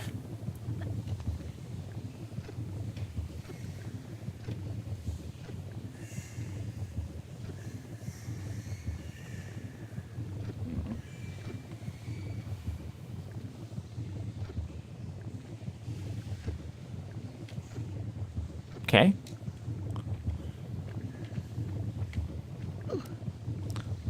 All right, dudes. I looked like I was about to dissect a frog. That is also true. I was about to dissect a cowboy frog. That's very true. Oh yeah, they're like little froggies, right? By the way, that is a little weird. You know, dissecting frogs in a school. It's like they're just asking to traumatize kids at that point. Like you need to be like, okay, kid, because like some kids are like built. You're born with the idea like, oh, I'm gonna become like a biologist. You know, and you can handle it, but not all kids can handle that.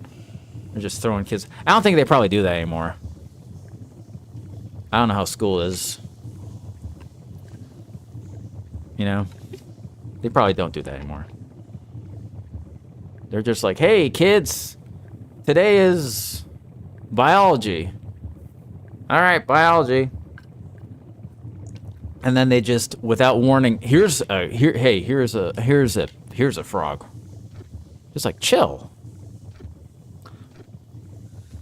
I don't want to do that. Mr. Frog. You did it with pig? Oh, no, that's horrible, Paula. I love pigs. Pigs are good. I did it. Man. Here we go. Whee! Wait. Well, look at the lava. Wow, look at the graphics. It's like... Wow, look at the graphics. Whoa, whoa, whoa. It's so upgraded, dude.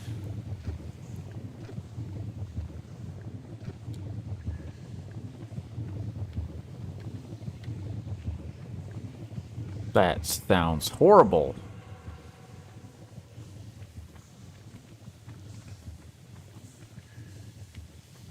I have visited a pig farm before, and I have no idea why I was taken, but it was the smell was insane, dude. Bruh. I don't know why I even went. I still don't know why. Holy God.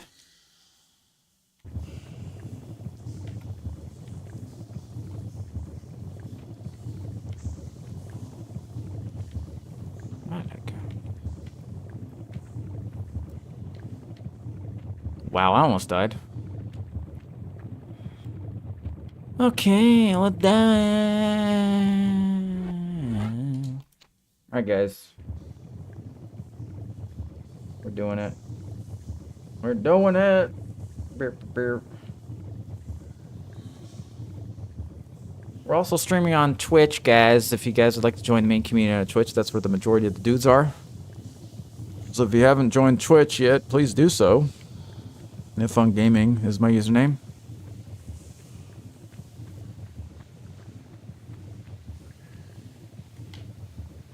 Wait, where's the rock? Is there a rock somewhere?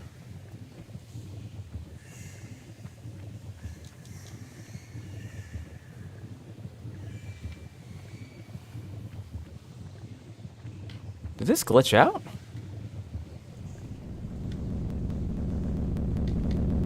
Oh. Huh. Oh, I think that glitched out. I was able to run out of there. Interesting. Yeah, okay. Nice. I was supposed to...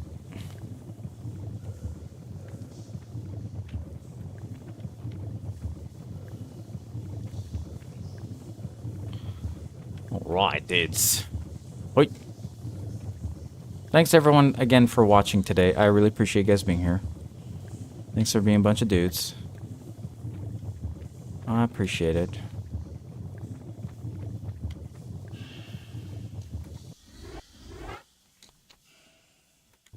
Okay, whoa.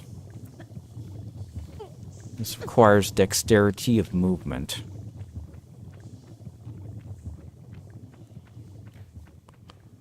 It's dexterity of movement.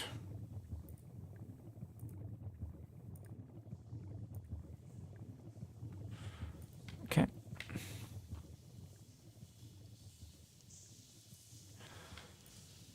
Oh boy. Doing stuff.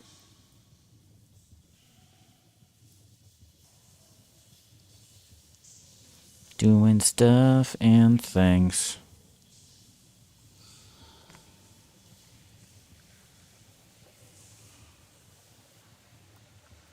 Just doing it. What?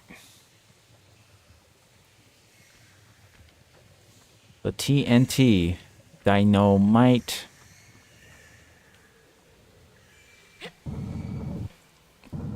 You do stuff and things. Me too. Yeah, we did. I think we did a lot of stuff and things today. Yes. Well, thanks, Levi. Have a good one. Appreciate it. Thanks. Alright, here we go. Hold it. Hold it.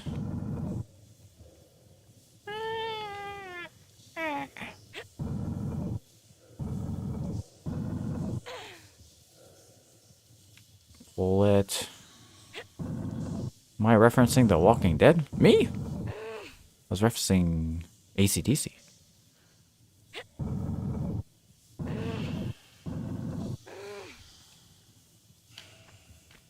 Me?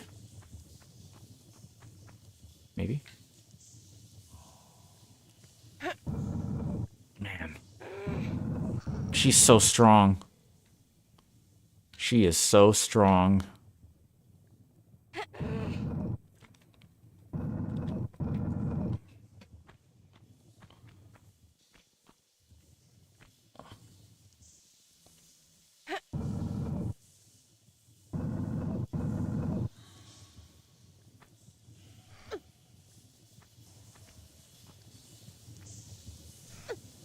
Nice. Yes. Oh, here we go. This part. This part. Is it? Oh, wait, I thought there was a stuff up here. Yeah, big shout out to the dudes watching. Thank you guys for being here. Did it. And also, is everyone followed my YouTube channel? Oh, God, wait, hold on. Has everyone followed my YouTube channel?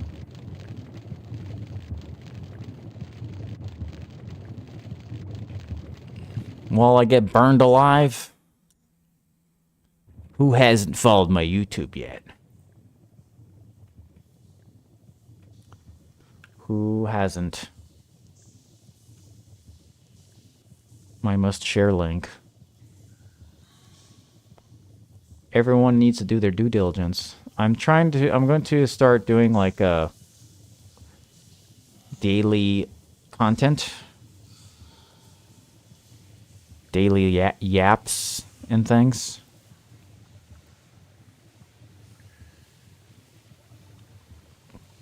So it'd be good to get some dudes hanging out in the video chats when I post them. Interact. Build up the long form community up. Because I kind of post now and again, but I need to like seriously post something every day, like a daily yap about a gaming related yap. Possibly very unserious yaps. I'll become the anti-YouTuber. Wow. I did not anticipate the spicy meatball. That was a spicy meatball, dude. That was a spicy meatball. I don't know how I feel about that. Oh, man. That was a spicy pyramid. Ah! This jump is a little weird. Yeah. Okay. That is rude.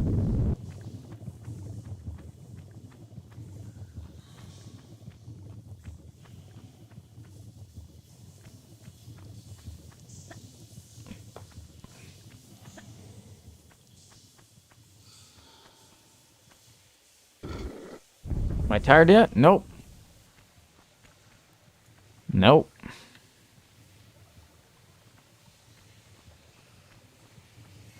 Tomb Raider has balls too. It does. True. I didn't think of that. The Tomb Raider does have balls. It has balls and pointies. Whoa.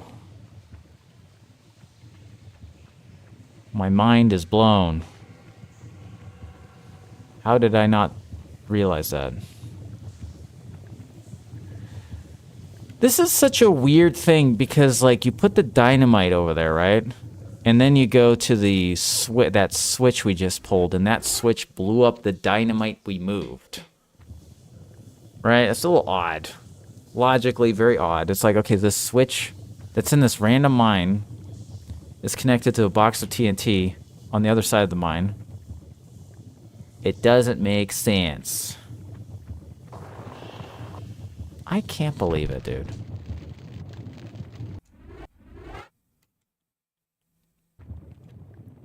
Can't believe it. Wait, did we do the switch?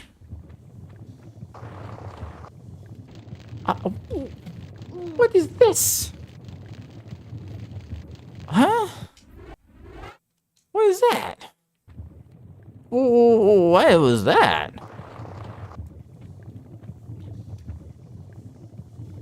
Excuse me? Chill.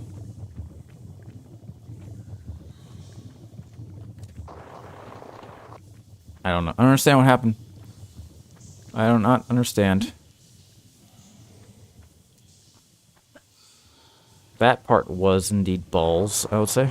I think we're already at the end of this level, almost. Oh, we're gonna fight the skate guy. I keep forgetting. Mr. Skate. This guy's weird. This is where we get our Uzis. Firing at me? You firing at me, huh? Ain't nobody else here. You must be firing at me. This guy's on a skateboard. Oh yeah, this is gonna be in the remake. We're gonna be shooting a skateboard bro with Uzis.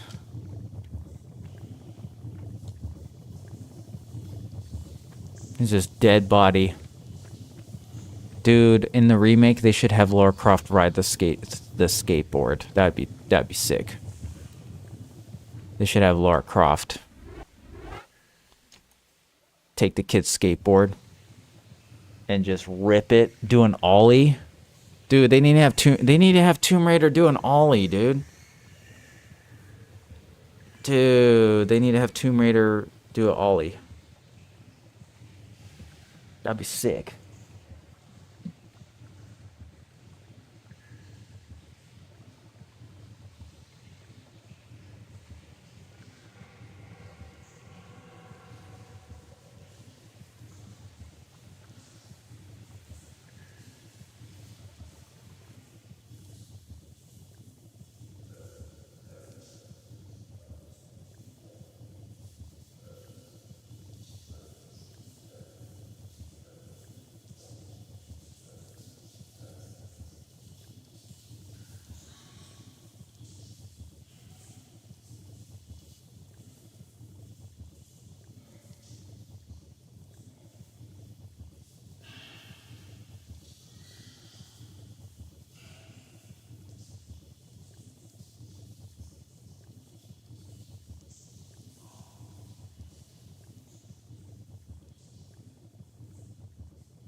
Okay. Oh. Chair. Chair.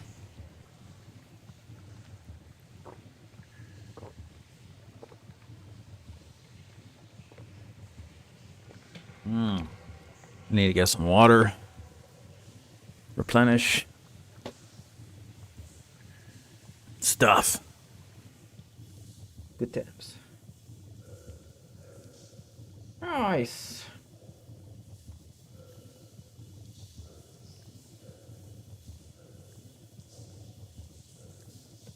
All right. Streamlabs always comes in clutch. All right. Yeah, we could probably head out here by midnight today. We don't really need to stream too late. Trying to think if there's another thing we want to check out before we leave. Dude, I forgot about Mina and the Hollower. Oh, I forgot about that game.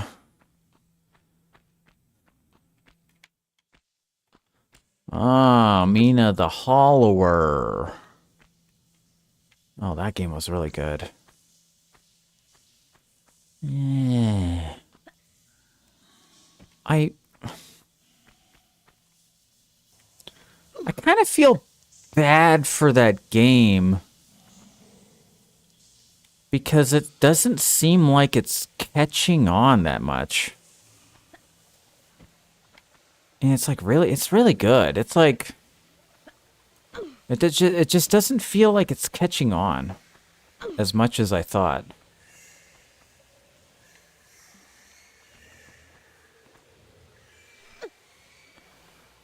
Maybe it's because it's the design of the game. It's not like...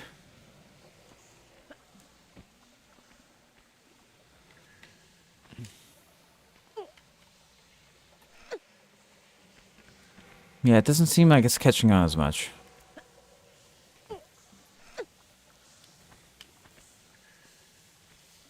It's like Balls. It's like Balls was like so good, but kind of didn't get in the gamer sphere that much.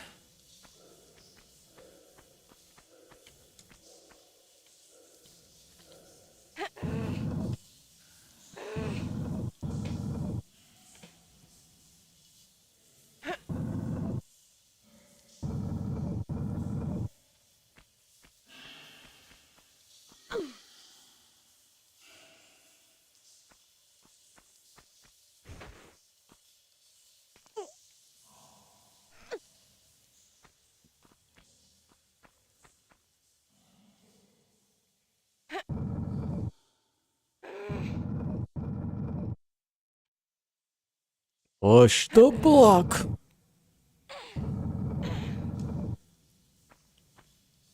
Oh, wow. I poked my eye out, dude. My eye got poked.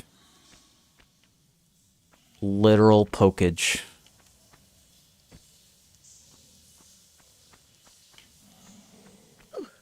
Man. Literal pokage.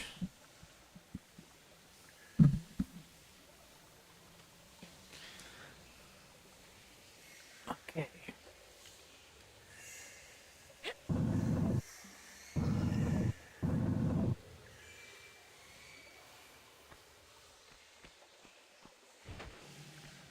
Oh. I think we do this.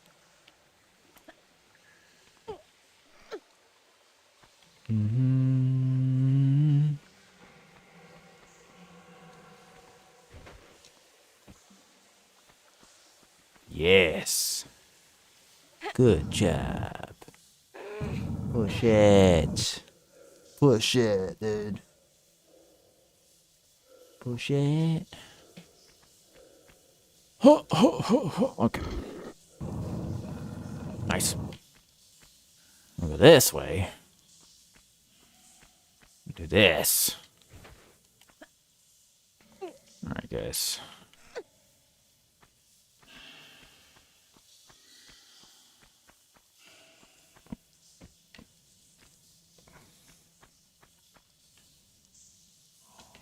Wait, which way am I going? This way?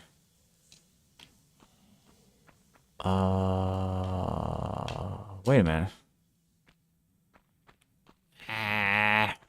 This part's confusing. Okay, what do I do? Oh, this way?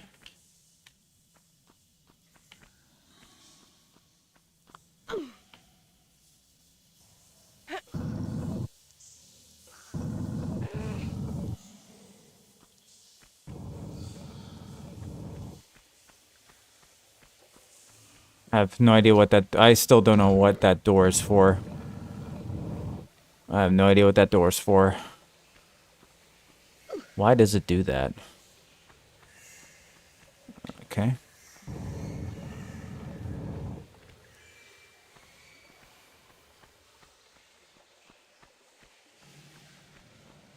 I don't know why it does that. Ow. Okay. Say cheese. Boss time. This guy smells like turds. That's what you smell like.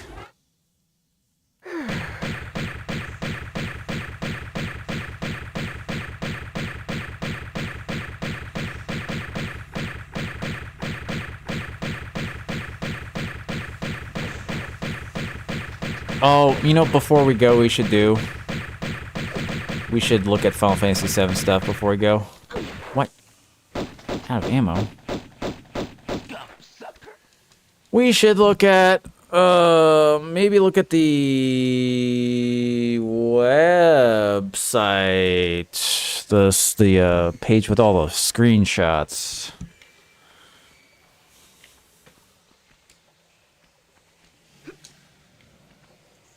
And we can go over all the pictures. Maybe pictures will be better. All the high quality pictures. Go over stuff.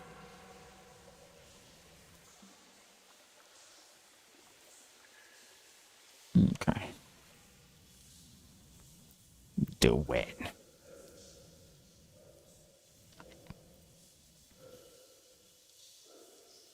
What a beaut. Who's on today?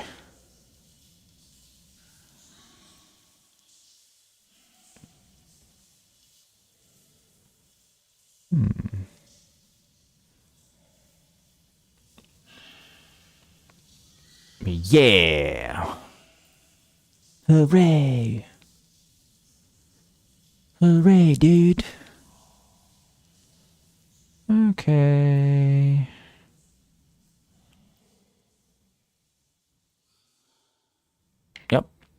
Yep. Yep.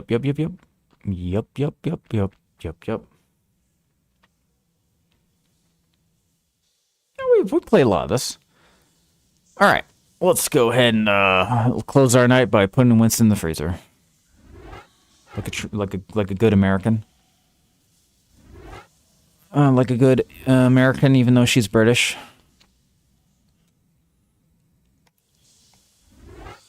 We gotta do it. All right. Just one more time. Just one more. Just one more time. One more time. Just for old time's sake. After that grueling business last year, Just for I old time's decided to sake. build this assault course to hone my skills and learn some Just new put him in the ones. freezer again.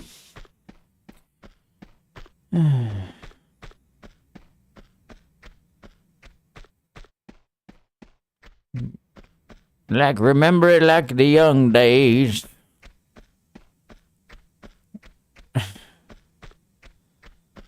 Yes. Into the freezer.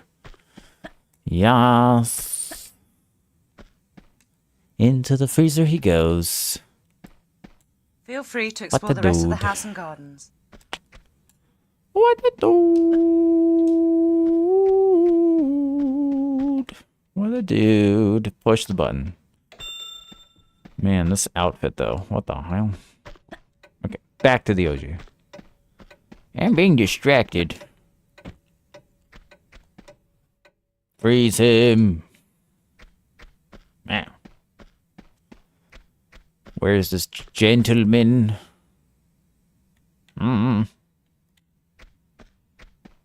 Nice.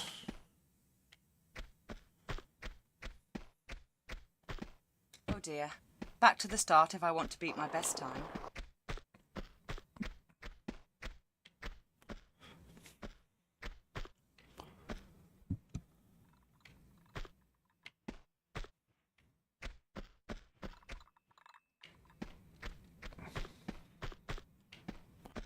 Okay.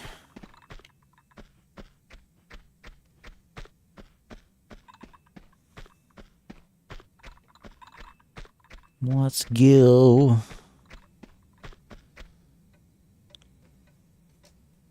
Let's go.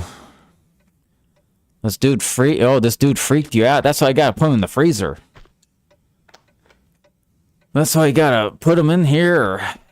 If he freaks you out, you gotta put him in the freezer. You gotta do it. You can't hydrate. Oh. If this gentleman, Winston, is giving you trouble, 20 years freezer right there. I sentence you to 2 days freezer.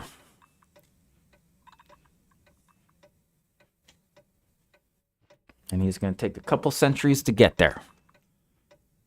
It'll take 2 business days for him to get to the freezer.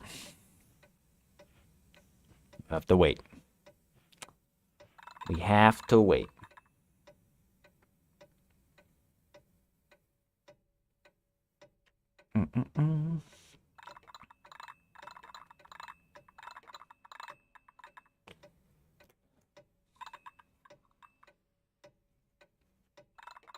Is he here? Okay, wait, I was distracted. I was like, okay.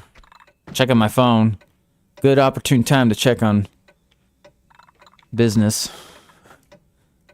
I'm checking on business. Yes.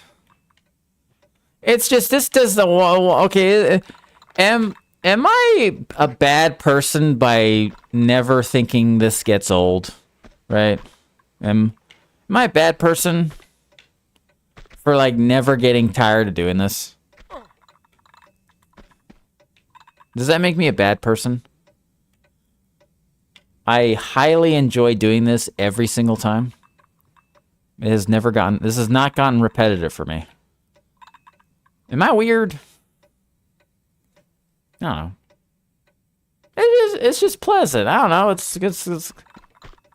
This is like the only kind of thing. This is like the only gaming thing where it's like this, you know? You can't really do this in another video game. There's something about this that's magic. And I just never get tired of seeing it. You know? It's just like it's like looking at a Andy Warhol painting. Or, you know, what would be another, like a Dali. Or something like a Picasso. That's a similar.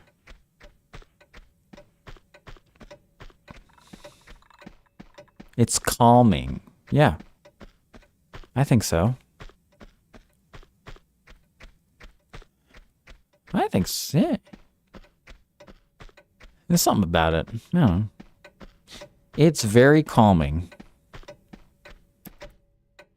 Alright.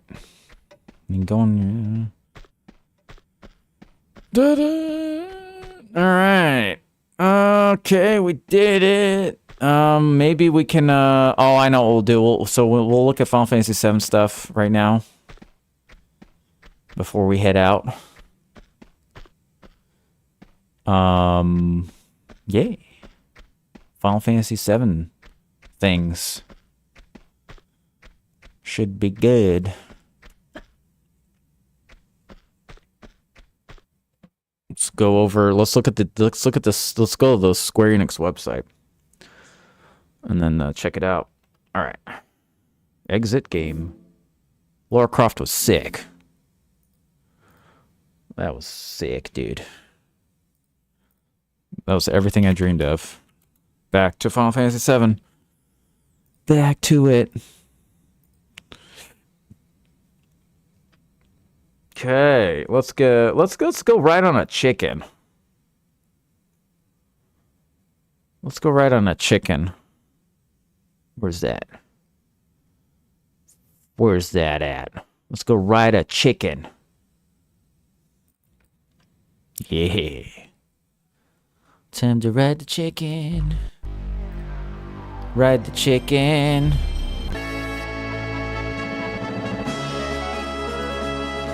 Everyone's woken up by bangers.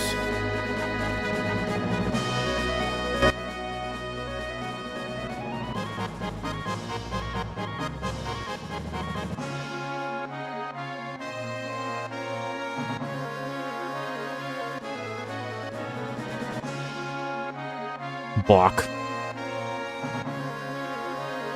Oh, by the way, this song is going to be in part 3.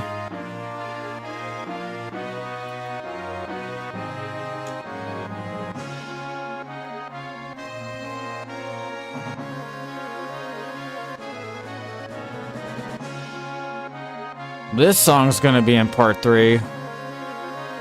Jeez.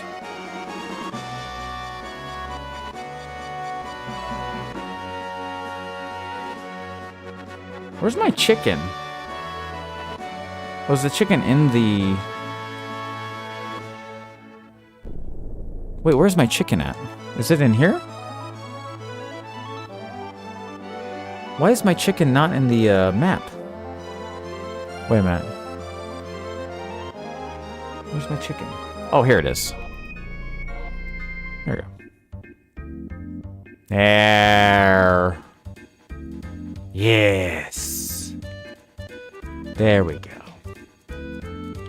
Much better. I just want to be on my chicken.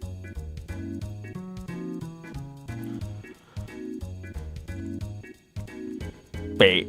Chicken. Oh, so someone said that Medeal was shown in the trailer.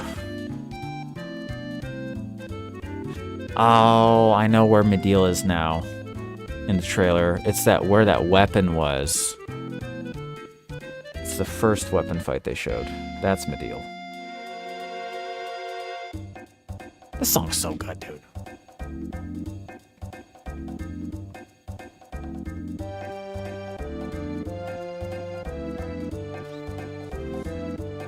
Chicken.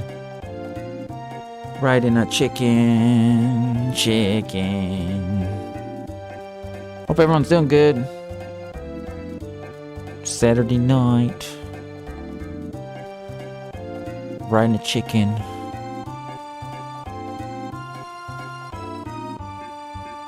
We may go back to playing Guns and Money. Might just go back and do that. We're doing a Grand Theft Auto playthrough. We might do that. Alright. We gotta go check out these Final Fantasy VII things. Now that we're on a chicken. Now that we're on a chicken.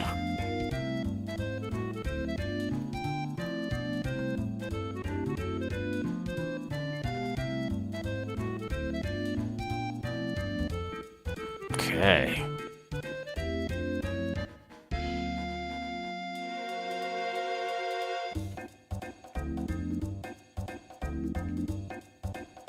Yeah, where do you guys...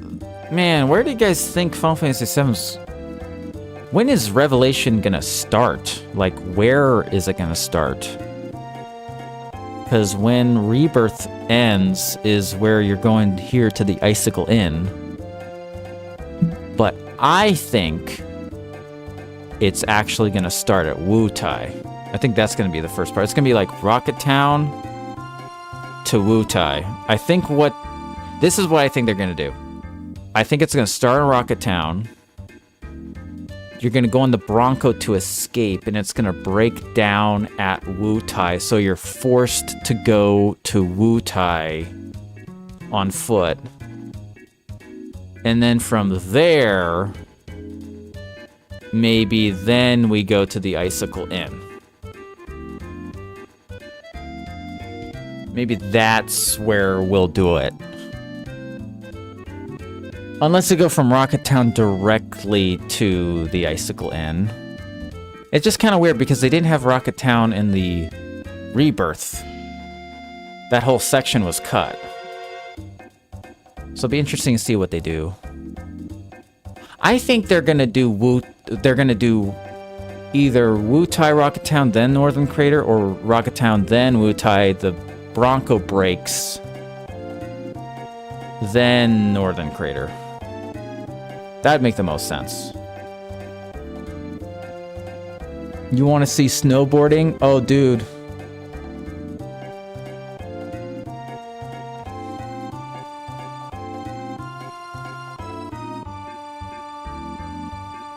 Because this is like right before this, because you go here because of Sephiroth at the Northern Crater. Because, like, it's not very cinematic to start the game here.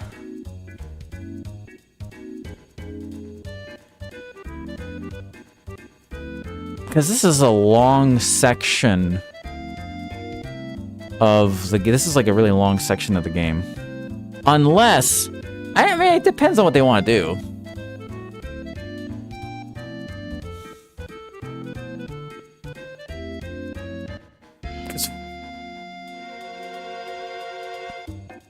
Oh, okay. Alright, yeah. So, this is what I think they're gonna do. There's gonna be emergency where Cid's like, we gotta go to Rocket Town. Because he fixed the tiny Bronco, right? He fixed it. So it can fly now. So the very opening is gonna be like, we need to go to Rocket Town, Shinra's going. So they go to Rocket Town, do that thing. Shinra's gonna be there. For some reason. That plays out in the that's the beginning of the game. Then they shoot down the Bronco, it crash lands in Wutai. So instead of you freely exploring that part of the game, because that's like, that Rocket Town section takes place like before you go to before you go to the Temple of the Ancients. Was it confirmed we're going to the Icicle Inn? I don't think they confirmed it. Did they say that? I think it's still vague. Unless if the director specifically said where the beginning is going to be. If it starts at Icicle Inn, that is interesting. Because that means that they're just going... The beginning of the game is just going to be like snowboarding, and then it's dramatic. I think... Okay, this is what... Like, I think... In my opinion, we need to do Rocket Town and other things first. So that way we can really see Cloud go through it and get dark over the course of like 10 to 20 hours. Because I feel like if you just start the game with him leaving the party, then that means that his coming back is going to be less effective. You know? I think like... Oh, Magic Lamb, what's up, dude? I should stop talking, actually. People haven't played the game.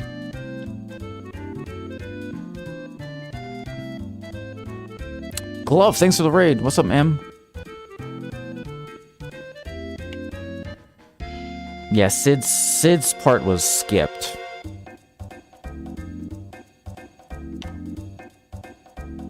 What's up, Glove? Yeah, I'm sorry, guys. I won't talk about any spoilers.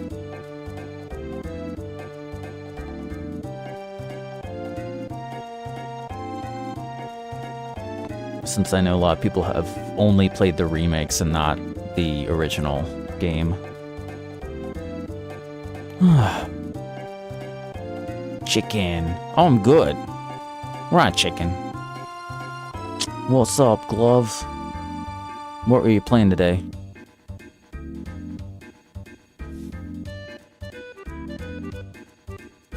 I'm on a chicken. Yeah, we're gonna look at some Final Fantasy VII Revelation What do you guys think of the title Revelation? I think my opinion on it is like, I think it depends on what the game is. I don't think it's as strong as Rebirth. Because there's not a really whole lot of R words. Well, that's kind of weird to say. To pick from, you know. There's only so many that make sense. So probably thematically, according to the writers, Revelation makes the most sense.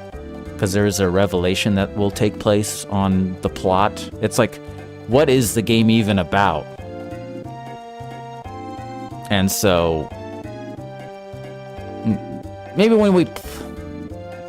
The end, it's like, yeah, it's like biblical. Because, like, it is, at the same time, it's fitting. It's very fitting. It is closing the book on the series, so maybe in that way, it's a good title. It's probably going to be very fitting, because, yeah, the whole point of the trilogy is sort of like, you have no idea really what's going on. So there is going to be a revelation that takes place at some point. So I guess it does fit, the more I think about it. But just on paper, just on it, just like looking at it, it's sort of like, eh. But if you think about it from a narrative perspective, it does make sense. So. But I think, honestly, now I will say Rebirth is a way cooler sounding title, but it's still kind of confusing on what that even means. Like, remake makes sense, because remake is Sephiroth is trying to remake what happened. Rebirth is confusing. It's still a little vague to me on it. It's not like, is it like Sephiroth related? Is it, you know, is it like, it's obviously probably Sephiroth related, but it's sort of vague. So Revelation does make more sense. It's like, okay, that makes sense on what why the title's titled that. Rebirth is like intentionally vague. It's like, what's being rebirthed? What's being rebirthed? You know? What actually is being rebirthed? It's like open to interpretation, whereas Revelation is probably like very like, yep, that's a revelation. You gotta believe. I'm on a chicken.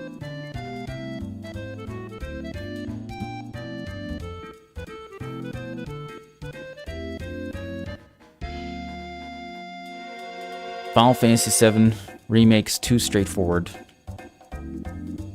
Yeah, remake. Well, you see, it's intentionally misleading. It's a double meaning. It's like it's remaking Final Fantasy VII.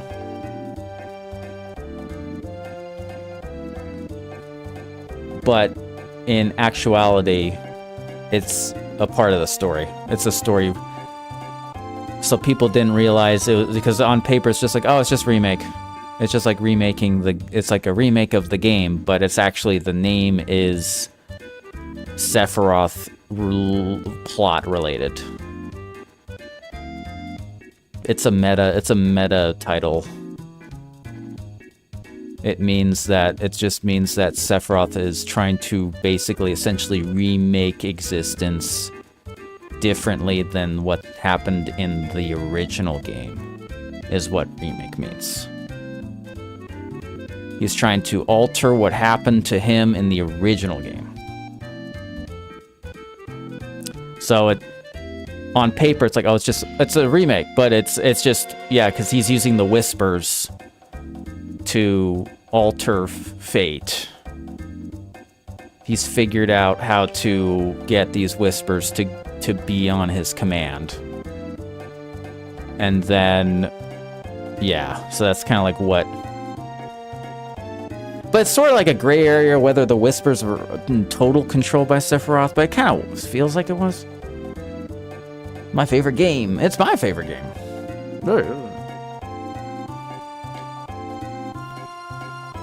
Yeah, but rebirth is a little confusing. I don't really know what rebirth means. It's like, is it... I don't want to say too much. I don't want to, like, spoil too much of the games, because I know a lot of people haven't... You know, try to make it least spoilery as possible.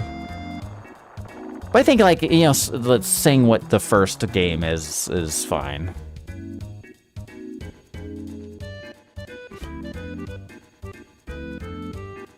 Because honestly, unless you're told specifically that, oh, Sephiroth's coming and trying to remake everything, you kind of have to be told that the way the story said, because it's sort of like not... It's very Kingdom Hearts, you know? They do kind of lean into the Kingdom Hearts confusion a bit. Yeah, I would love to talk about the ending of Rebirth. But I will... No spoiler. But it does make sense to me now, after... It actually does make perfect sense to me now, of what the ending, like, what happened.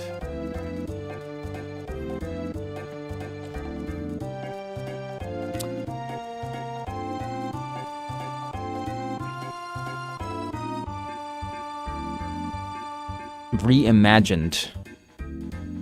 Oh, that's a good way of looking at it. So it's like, it's Sephiroth's remade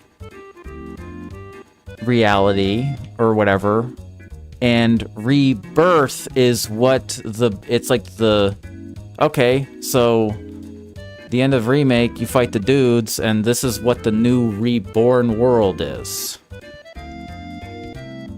It's essentially reborn the world in this new way. That's like where fate is different.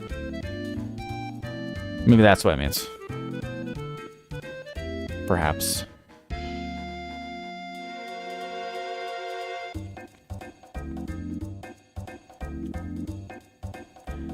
There's a lot of stuff happening.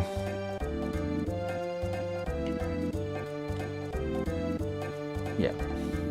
Stuff. Lots of stuff. Yeah, we're gonna be checking out some of these. There's a lot of... Dude, there's so much on the Square Enix website.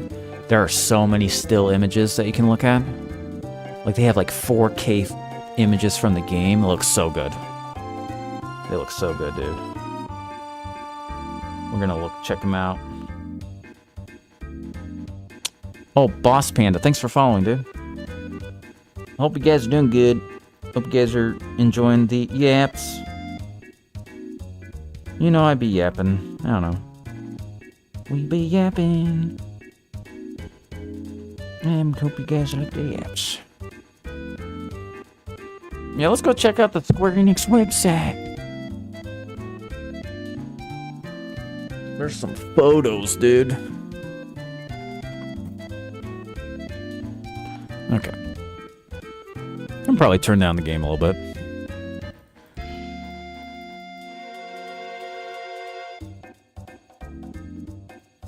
You know, here's one thing. I don't know. I don't really know if Revelation is going to win anyone over that didn't like the first two games. You know? I think they're gonna try to win people over with the... I think the only thing, if you didn't like Remake and Rebirth, I think the only way to win anyone over is by the world design. Because it seems like they're gonna change the world design to be more fun to explore. I think that's the only thing they should do to, like, quote-unquote, win people over on the game. Like, how exploring works. Because I think they just need to stick to their guns on the narrative. Like, they've gone this far. You know? They've gone this far. They already said they basically had the ending in their minds when they started the trilogy, which is a really good sign. It's just like getting there probably can change depending on different things, you know? Maybe the end of one game influences the end of another thing. like there's some lines of dialogue they retroactively changed at the end of Remake when Rebirth came out. I think there's like some Aerith dialogue that they altered because they are like, oh wait, we need to change that. So I think they retroactively patched out some dialogue. But essentially the end is like they've thought of it since like 2015.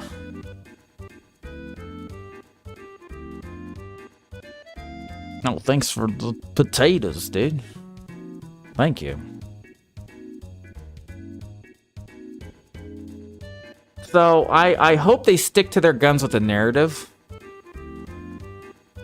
Because what would suck is if they Rise of Skywalker it to be like, okay, we gotta like change stuff. It seems like they were anticipating. It's like not in any way like The Last Jedi, because they anticipated the reaction of Rebirth. They knew it was coming ahead of time. They already knew like, okay, this is gonna be divided. So, which I think that is better. That makes me feel better. Because that just means that they're doing that because they have something planned in the third game that they feel very strongly that it's gonna hit. So they're basically sacrificing the end of the second game to nail the third game in their mind, which is really interesting. You know, it's a very, very, very, very, very, very, very interesting.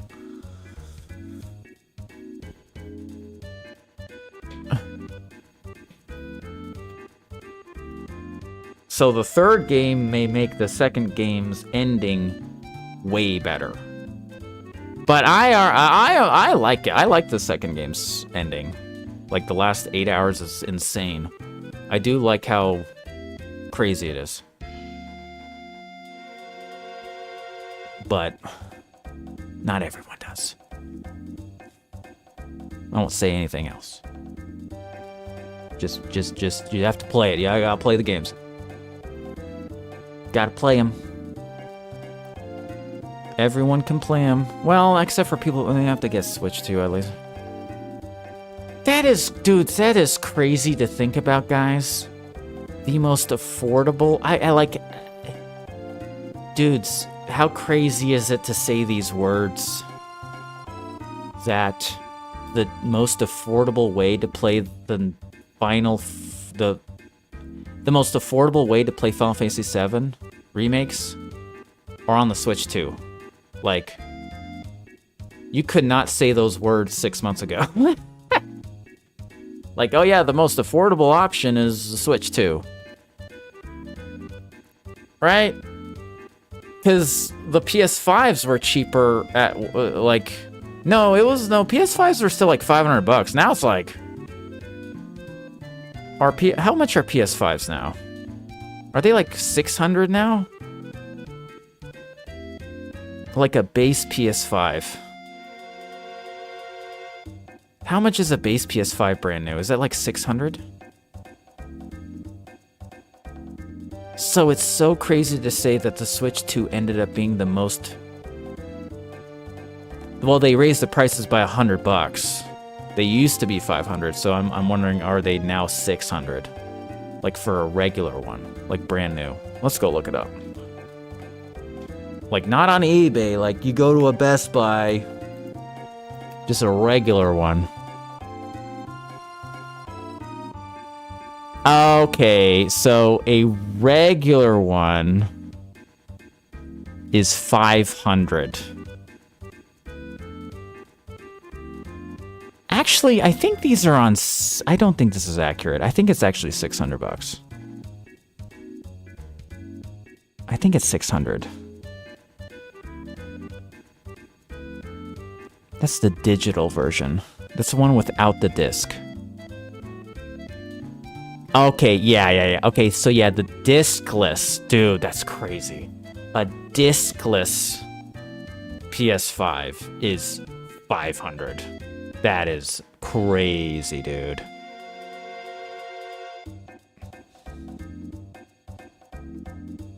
Dude. And then the one with the actual physical disk drive is $650. Wow.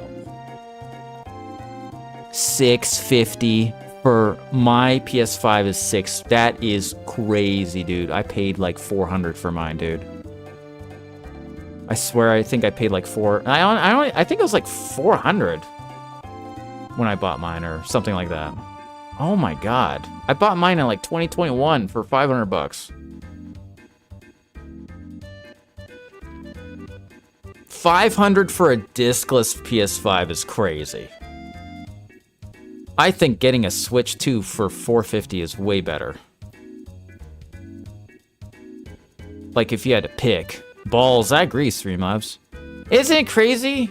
It's like now it's like, man, you know what? The Switch 2 doesn't sound so bad anymore. Jeez, that's crazy to even say.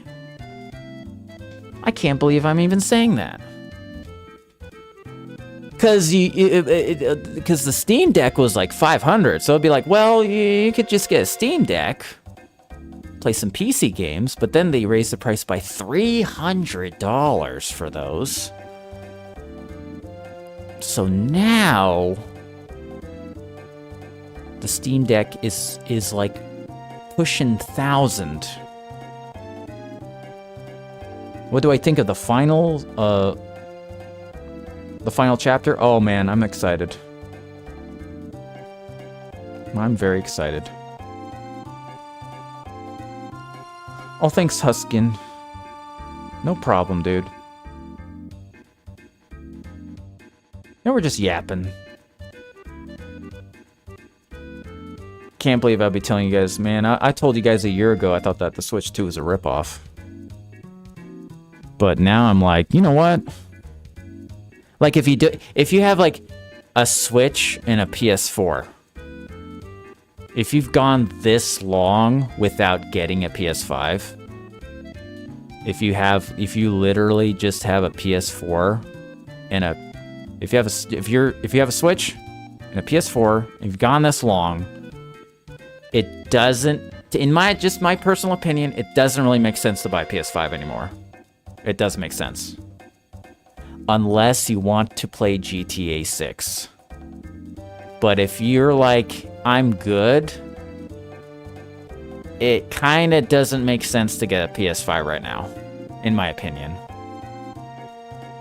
Because, for instance, playing Rebirth on a Switch 2 is not that far off from playing it on a PS5. It's maybe not as good, but you're playing Rebirth on a portable, so it's like better. Like it's handheld Rebirth, which is crazy. So, and then you're going to be able to play Part 3 on a Switch. So it's becoming like PS5s are becoming like not that great of an option anymore, because also another problem with the PS5 that I'm running into now is every new game that's coming out, I'm playing these games on performance mode and they just look blurry. Unless they're really optimized, like Saros was really optimized really well. Saros looked great.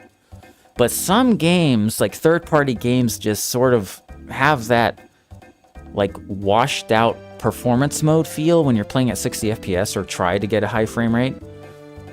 And it kind of doesn't feel like you're playing a next gen game. You feel like you're playing a Diet Coke version of a new game. And there's been a lot of games that's been coming out that kind of feel that way.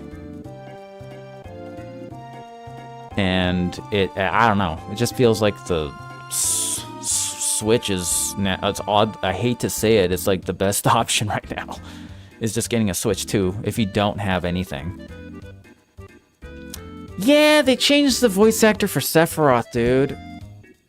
That's really disappointing. I don't want to like speculate too much on that, because I know a lot of people are going to come up with their own fan theories on why that would happen. Maybe it is just as simple as scheduling, because when you're an actor, especially because that actor is a live action actor and a voice actor. So if you have to be, being a voice actor is way easier for a schedule. Like, you can stack however much work you want. But since he's an actor, if he's contracted to do something, it's like impossible to get out of that contract to do Final Fantasy VII. Now, I don't know why he would allow his contract to overlap with Part 3. So, it's just my opinion. If I was the voice actor, I would do everything in my power to be Sephiroth. And turn down anything else. Because if you're Sephiroth for the rest of your life. I honestly, like, when you're an iconic character, you're that iconic character forever. And he did such a good job with Remake and Rebirth. It's like, dude. So it's unfortunate. It's unfortunate because he did such a good job. So that is quite disappointing. Because listening to the trailer, it's like, who is this guy? This guy sounds familiar. It's Xemnas. And so, which is fine. The voice actor's good, but when Sephiroth talks now, I'm gonna be seeing Xemnas' face. Kingdom Hearts Xemnas.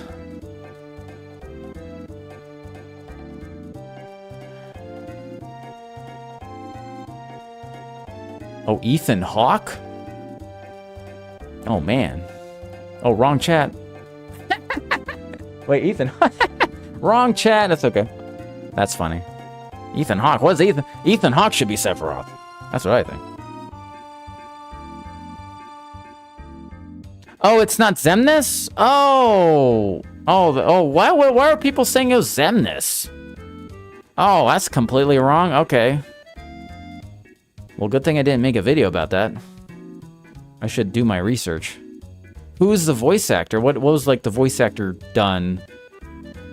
Oh, I thought it was Xemnas. It sounded like him. Oh, so people just assumed it was Xemnas? Oh, that sucks. I saw so many videos where it said it was that guy. Oh, and I believed it. Oh my god, I'm a bad content creator. I need to shut up when I don't know what I'm talking about. That's a good lesson. Shut up when you don't know anything. No, don't speculate. Thanks for Lark. It does look like sound like Xemnas.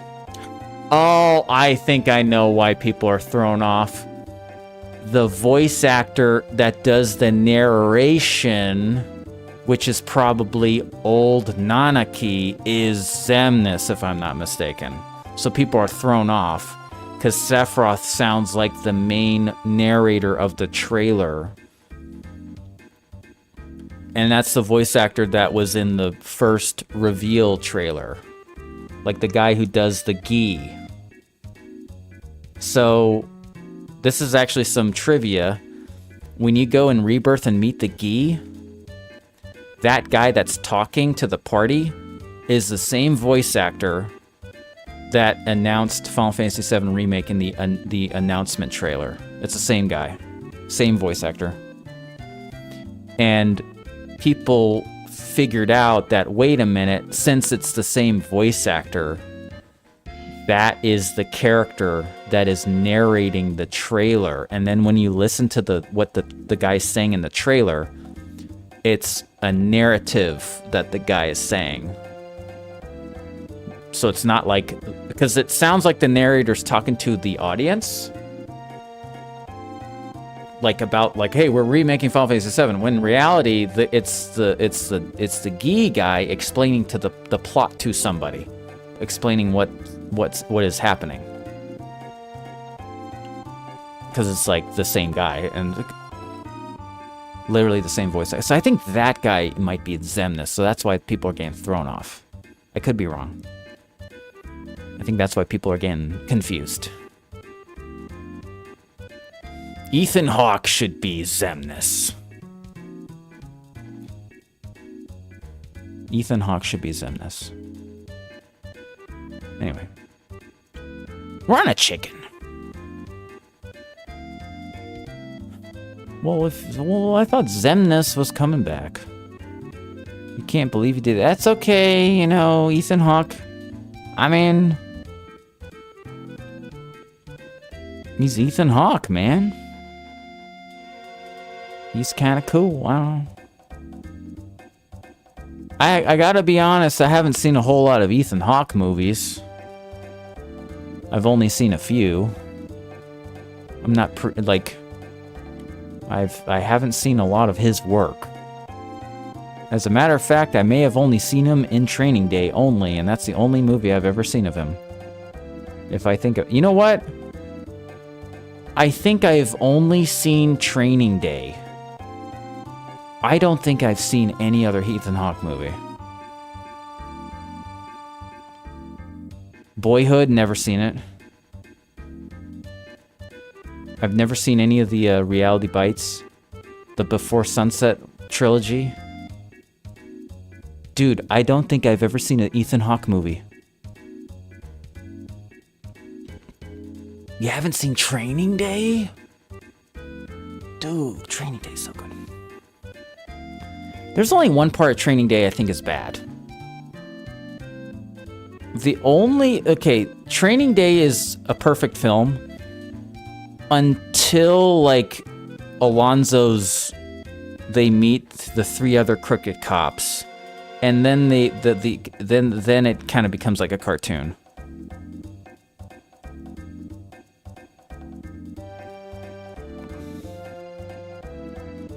Those characters, like, cause like it was like Dr. Dre and those other two actors were like the bad cops, and their acting in that scene is so horrible. It just cause like Ethan Hawke and Denzel are crushing it, and then these three actors show up, and it feels like they're in a completely different film. They're in like a Michael Bay movie.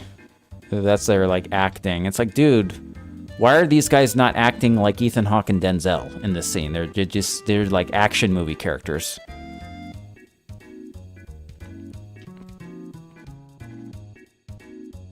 But yeah, Training Day is really good. Denzel won the Oscar for that movie.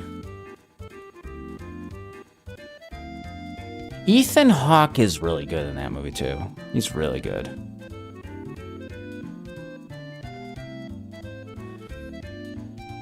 He plays one of the best naive cops ever in a film. He's the best naive cop in any movie.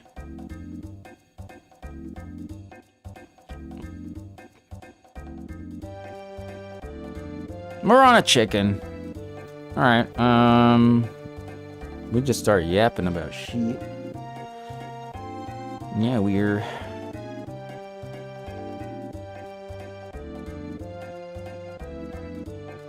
Okay.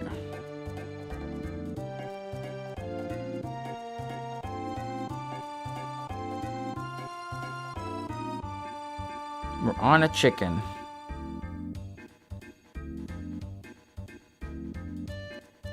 Tuco. Yes. The director of Suicide. Yeah.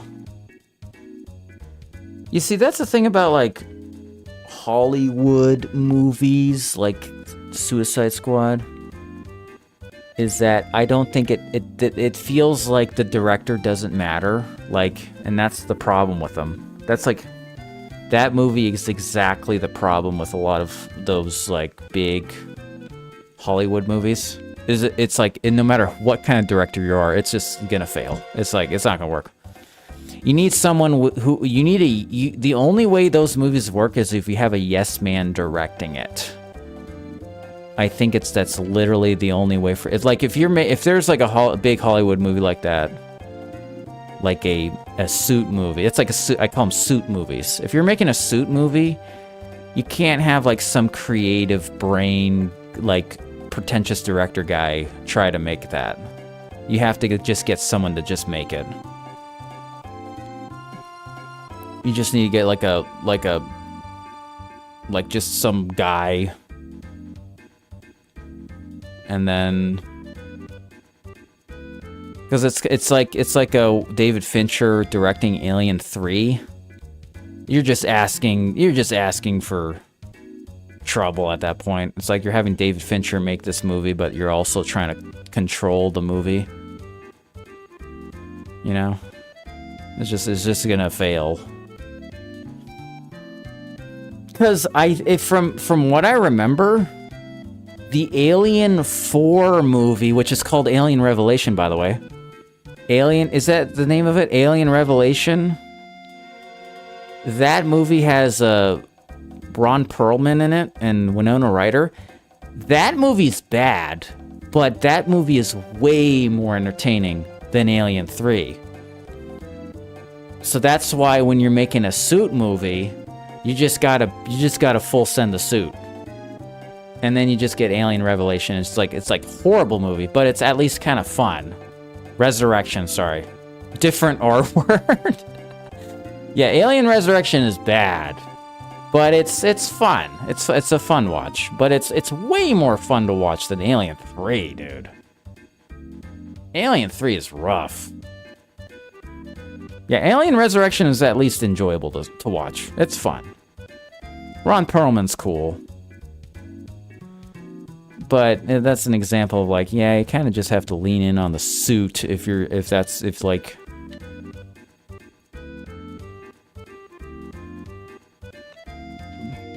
I'm on a chicken.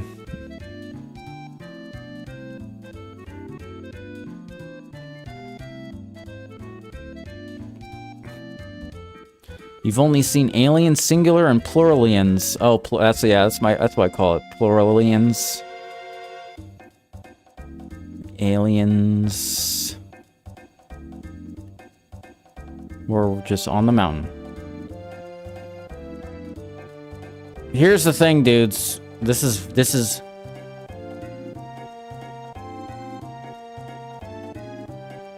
been fighting this battle for years? Or what battle are we fighting?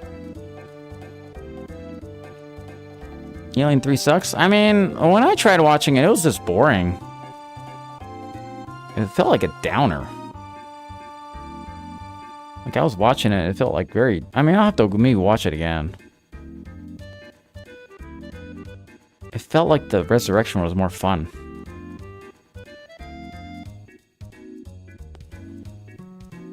Alien Resurrection... Yeah, just from what I remember... I don't remember anything about Alien 3. I remember it being just very boring and lame, and then Resurrection was actually, like, kind of enjoyable. I think because it's Ron Perlman. Ron Perlman is good in anything.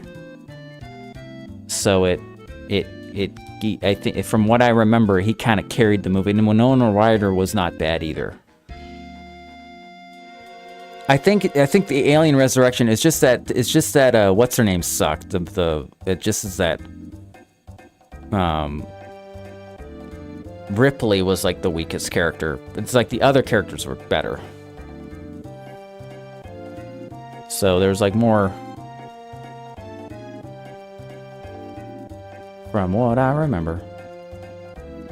All right. Come on, chicken.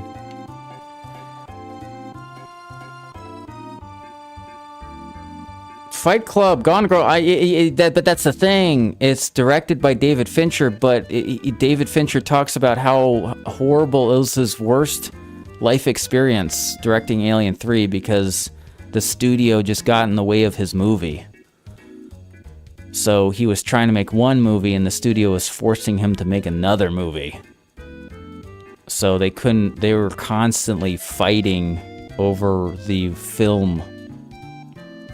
And so that's why it kind of became what it was. It wasn't like a cohesive film. I think it's like two movies stacked on top of each other. That's why it's frustrating, because it's like, man, you have David Fincher do this thing and you're trying to control him.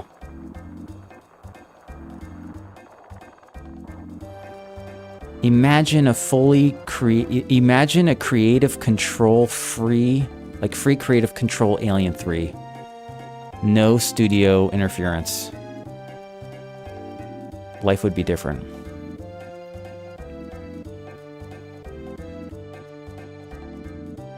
Life would be so much different.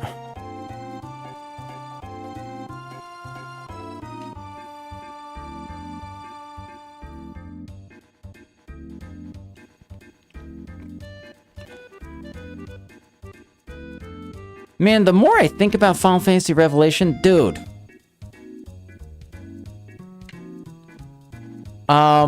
Dudes. One of the most important parts of it is going to be the Chocobo, dude. They have to actually nail the Chocobo. Because when you're on a Chocobo, you can literally go anywhere. There's limitation to the Highwind.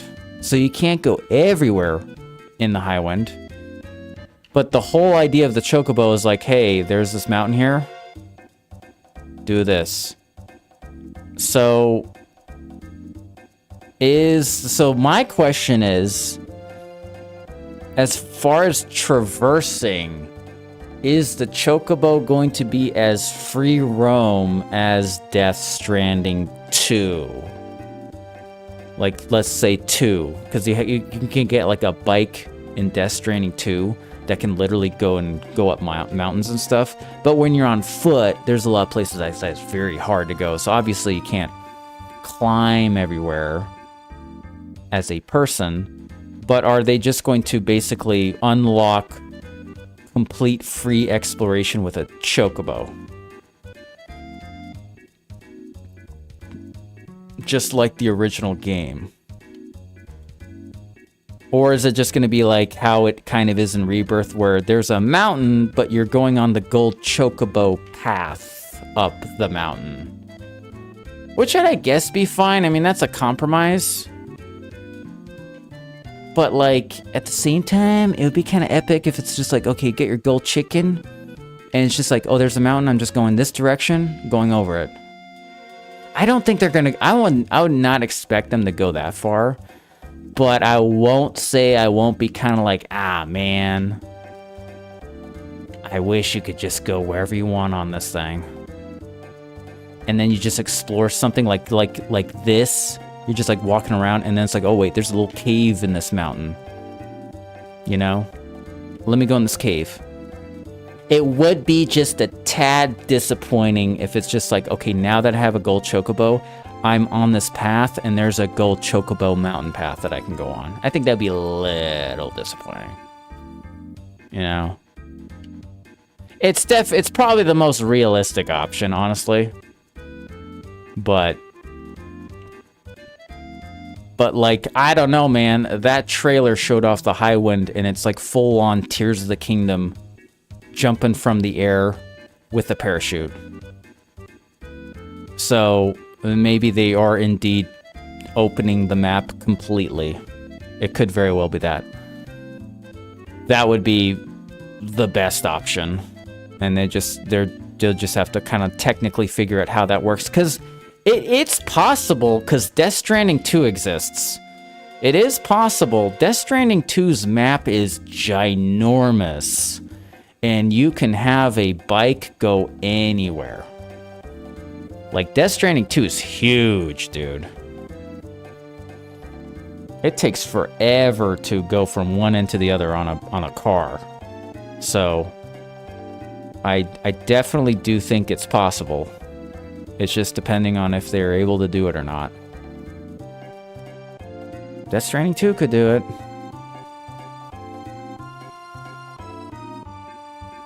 Because, yeah, other open world games aren't really like that, right? Like, Horizon Zero Dawn isn't like... It's open world, but they're like... It seems like there's a lot of zones. It's not like Breath of the Wild. From what I've seen, it's sort of like you're in these segments. It's kind of like Ghosts of Yotei, where it's like, okay, here's this big zone, and then you go across a mountain, and then there's this other area. Because, yeah, Ghost of Yotei is sort of like open world, but then if you want to go up a mountain, you have to go to the mountain path specifically with the rope. You know? And that's like you're going up the mountain path.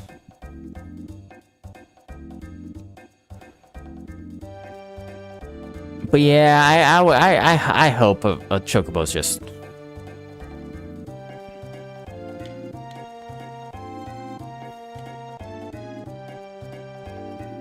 Okay, I just figured it out. The Chocobo in Revelation should be like the horse in Elden Ring. Except you start out with the horse without the jump. And then you can get the jump. And then eventually that horse, like imagine Elden Ring, but then the horse can like walk over mountains. That's, I think, the best possible option with exploration. Whether they're gonna do that or not, is that too unrealistic to ask for, but that's what they should do. But I think realistically, it's probably just gonna be like, not that crazy. But we shall see.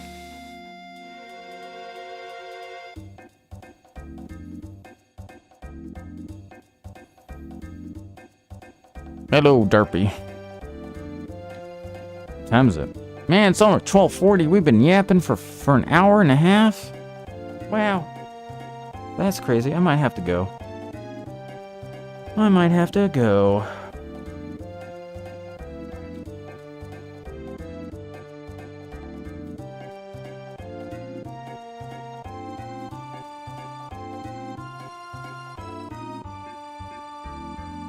It's been real.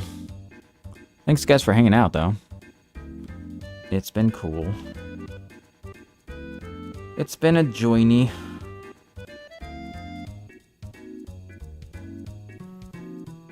Man, I'm pooped. Gotta cook. Yeah, I gotta cook. I gotta go. Yep.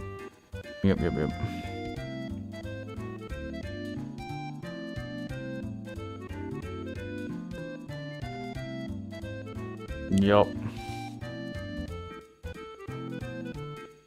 Thanks, Mage. Oh, thanks, Stephanie. Thanks, guys. Appreciate it. Yeah, I guess I'll go ahead and head out here a little bit. Oh man, there's the Squaresoft stuff though. Okay, let's. Okay, but while we're on the same page here, we need to. Okay, I need to be a Final Fantasy streamer, dude. I'm a Final Fantasy streamer, dude. Now. I'm a Final Fantasy dude. We need to go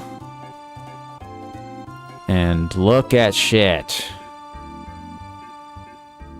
Where is the Final Fantasy VII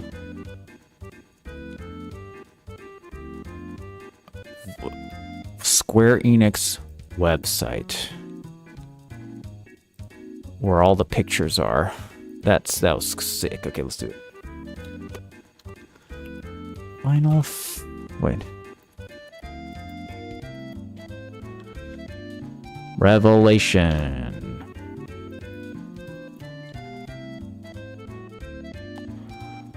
Okay. Final Fantasy VII Revelation. Okay.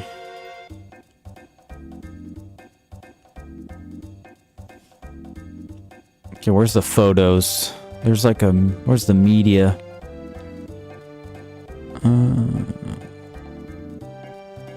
Where's like the photos at?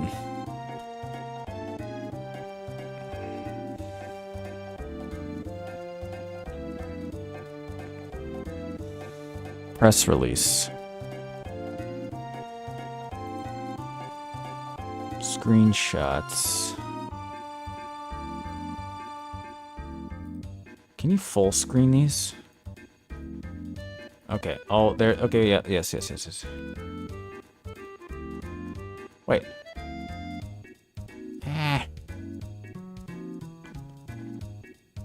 Trying to find the site that has all the screenshots.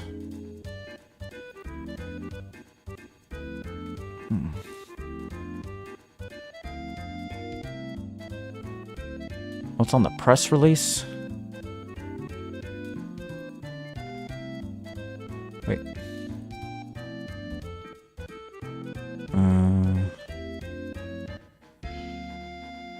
Oh yeah, here we go. Yes. Let's go, dude. Alright. Why I oughta? Alright. Check out these photos, dude. So if I click this, will it just... Can I full screen this? Oh my god. Is it possible to full screen a photo like this?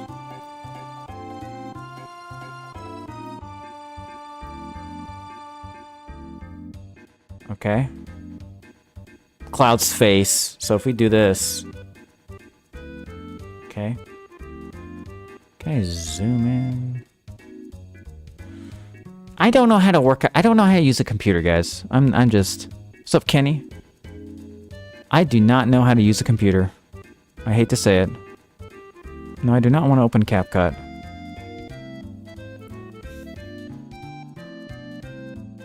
Control plus? I have an AND Pro. I don't even know where control is. Uh-oh. Uh-oh. I have an AND Pro. It's kind of weird to figure out what the... Ah, okay, I'll just do that. I don't know. Zoom in. Okay. Is there a way to do this with a... More tools? Magnify. Enhance. What?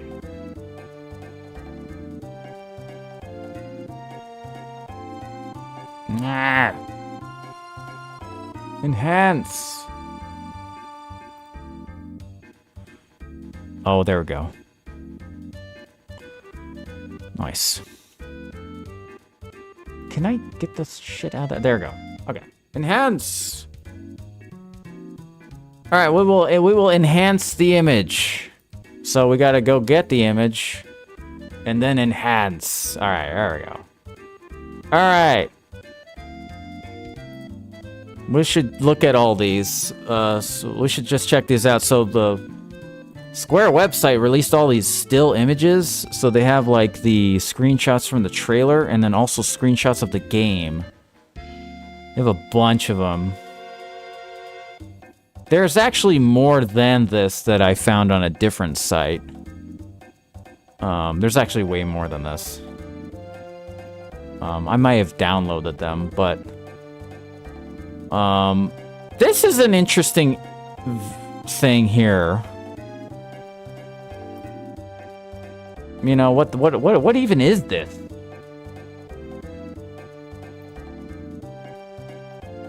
This is crazy. This is crazy.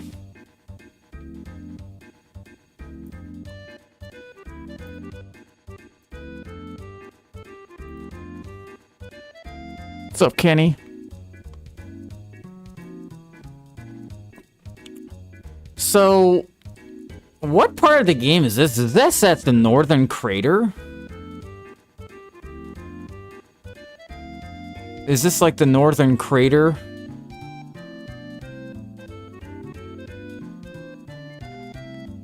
Because these are all of the hooded dudes that are going to the reunion. So this is like the reunion. So it's like, but this doesn't really look like the Northern Crater. Maybe this is gonna show... Oh, you know what we don't see in the original Final Fantasy VII? We do not see Sephiroth actually cast Meteor. There's a time jump. There's a time jump. we never actually see him cast Meteor. So this is going to be him casting it. So maybe there's going to be that scene. Just for spoilers, I won't really say, but he casts Meteor. But in the original, you don't see it because Tifa wakes up in Junon, and then that's the reveal that Meteor's coming down, but we don't actually see it. So this game might actually show what it is. Because this is the reunion in the original game is everyone that has Genova cells, which are all the soldiers, are going into the Northern Crater to make Genova physically whole again. So that's like what the original game is. But this game is a little different. I think, now this is a little spoilery, guys, or slight mild spoilers. I kind of think that these are all going to be Cloud. These are all Clouds that are going to be going to the reunion. There's going to be like other Clouds. That's what I think. There's this really weird scene in Remake where Cloud is in a room and then the neighbor is like sick. It's weird how like Tifa names him something, but the guy kind of looks odd. Because what's interesting about the Rebirth is they allude to people getting sick from the being a soldier, but none of those characters ended up going to go to the reunion. They just end up slowly die. So they're like a little different. They start to go insane, but it's different. They're not like, they don't show anyone becoming a hooded figure. Wait, no, do they? Or do they? No, it couldn't. I don't know. Maybe because Roche was in a robe. Who was Roche in a robe? Was there a character in a robe by the end? I forget. Maybe Roche was.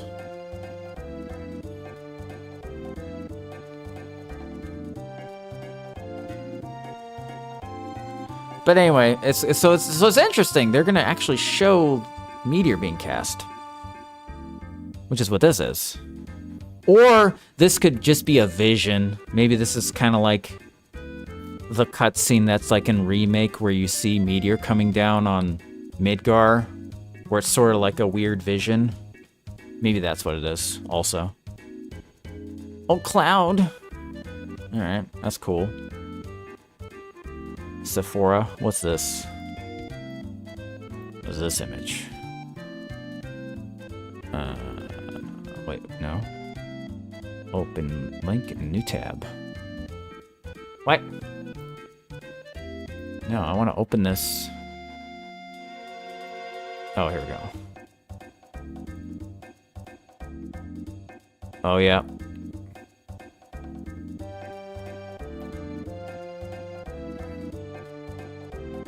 Ultima weapon, dude. Wow. Dude, Ultima weapon looks so sick. It seems like they're gonna add Monster Hunter boss fights in the game. Because there's that cutscene where I think Tifa or something was down there fighting a weapon, and it looked like even the map. Because I don't know if that's Mediel or if that's Wutai or whatever, but dude, that area looked like something out of Xenoblade or it was like Xenoblade or what's the other one? Yeah, Monster Hunter. It looked like a Monster Hunter environment. So there's definitely some inspiration there. And it looked like in the trailer there are some environmental aspects to dealing damage to the weapon to weaken it. Because there's like this laser that Yuffie was controlling. But yeah, this is a sick design. Ultima weapon looks pretty sick. This is Ultima weapon. Yeah, this is Ultima weapon. It's so sick. Oddly enough, the one of the easier weapons to fight. Odd to say that. Dude. Oh my god, dude. Enhance. Dude. Listen, don't get me wrong. This is mind-blowing to see. This is mind-blowing to see. I gotta be honest though, I kind of wish they saved this for the game. This is like one of the greatest cutscenes in the original game. This might be like as far as like an action set piece. This is probably the greatest cutscene in the game. Of like as far as like some set piece that's like big action. This is like the best scene. It is so incredible in the original. I kind of wish they kept this hidden. That's just me. I think we don't need to see this to be sold on the game. You know, because this is like one of the greatest scenes in the game. Period. So I think keeping this hidden up until release, I would have preferred that. But dude, it's like, dude, it looks so sick. It does look sick. We're just getting dessert early, you know? We got dessert early. That's what this is. We got dessert early. Man. What's this? Oh yeah, this is the,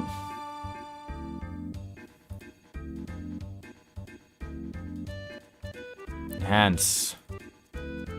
Enhance.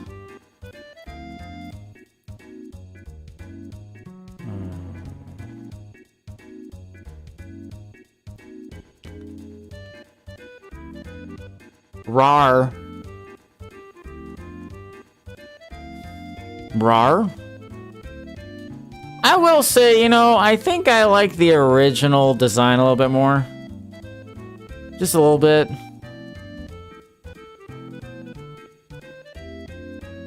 His name's Fluffy. I think I like the original more, because the original had like a face. It looked like a character. This one just looks like a monster. I think I like the original design a little bit more.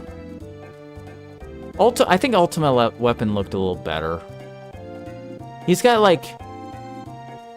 the eyeballs. It's like, have you seen those pictures of the pandas without the black around the eye? It kind of looks like that. You guys seen photos like the panda with just the white fur with the little beady eye? That reminds me of that. It's a panda. I guess if I look at him like a panda, it's better.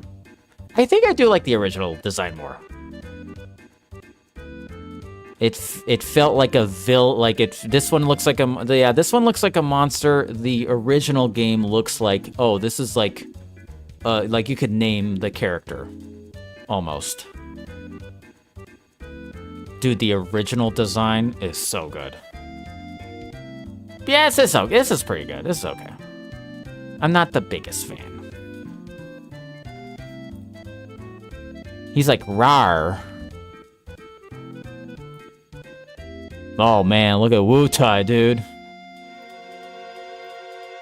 Wow, look at this. Enhance! Enhance balls.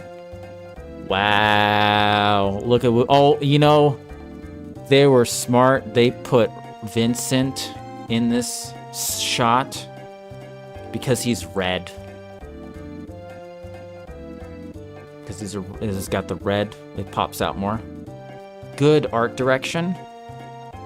Man, that looks pretty cool. It looks like it's smaller, right? It looks like they're condensing it. So it's probably gonna be like a square. Because the original Wutai has like one area, then you go on a walkway and it goes to another area. So this is like they're merging, because that's the pathway back there to get to the, up the path. It does look really good. This makes me want to get a PC, dude. To play this on a PC instead of a PS5. Dude, I can't do it. Man.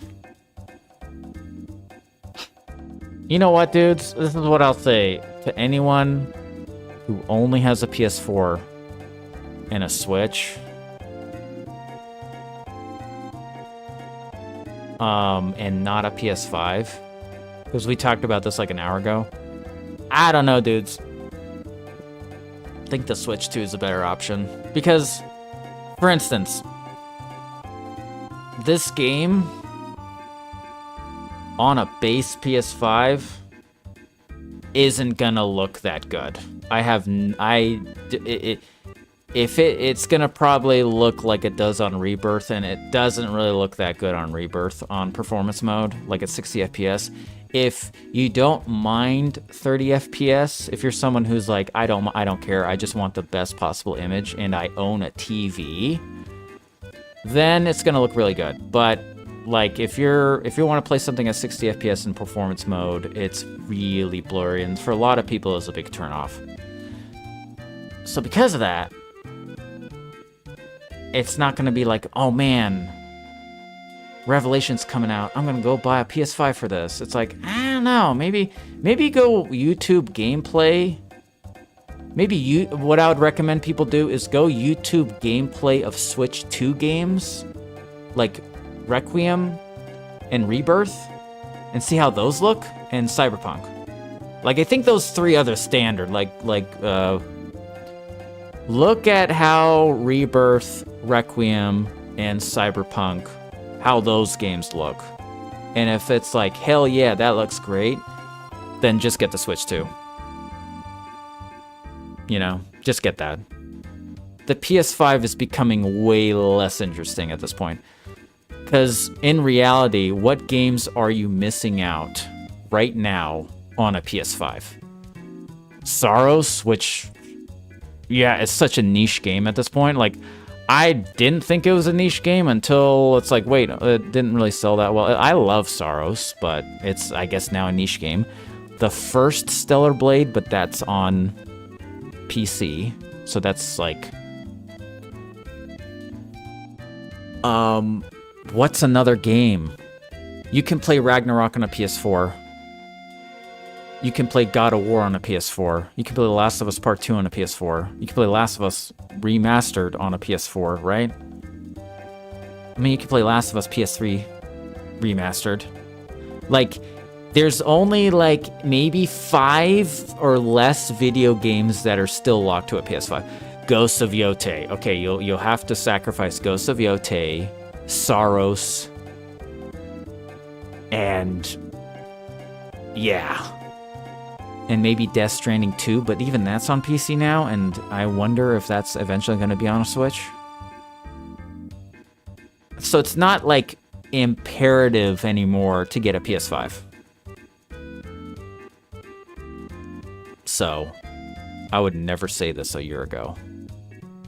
I would never tell people to go get a Switch 2. But, you know, if you had to pick, it's literally the cheapest option now. And it's getting to the point where newer games that come out on PS5 exclusive, or not exclusive, but like third-party stuff, it's just gonna not look as good anymore. Okay, the only one where it's like, man, is I think, what's it called? Phantom Blade? You know, Phantom Blade's coming out, that's gonna be cool. That's like console, but I don't think that's going to be on the Switch 2. But that's going to be on everything. Like PC. So, I don't know.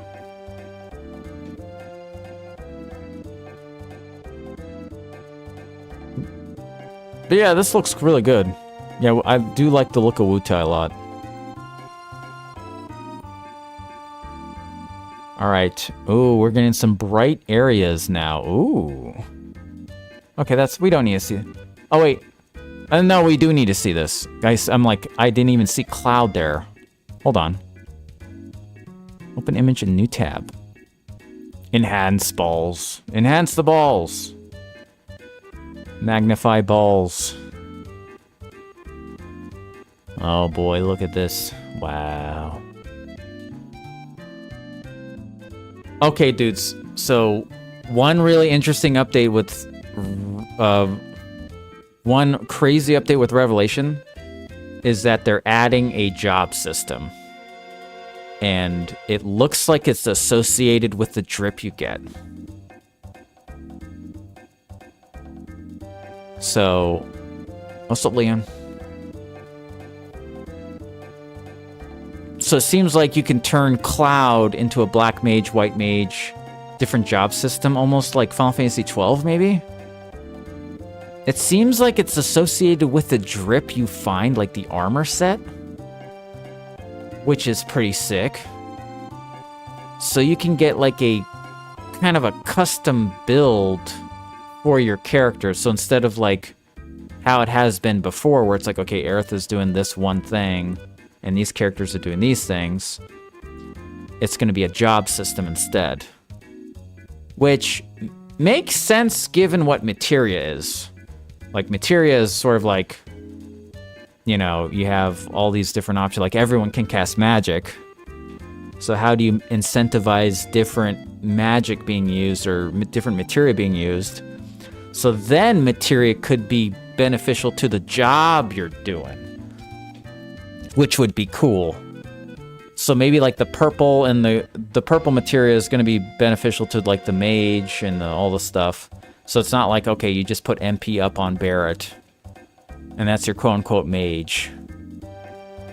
Like, what if you turn Cloud into a mage instead?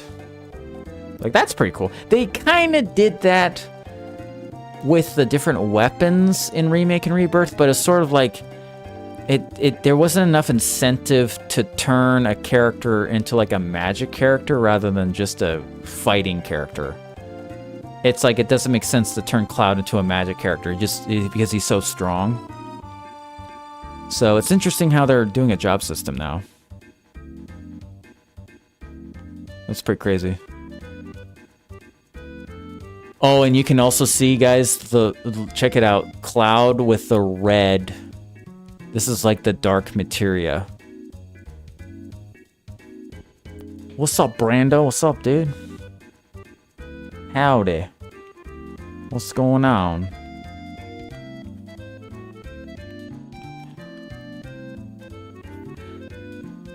So yeah, Cloud is using like dark magic. So where is this?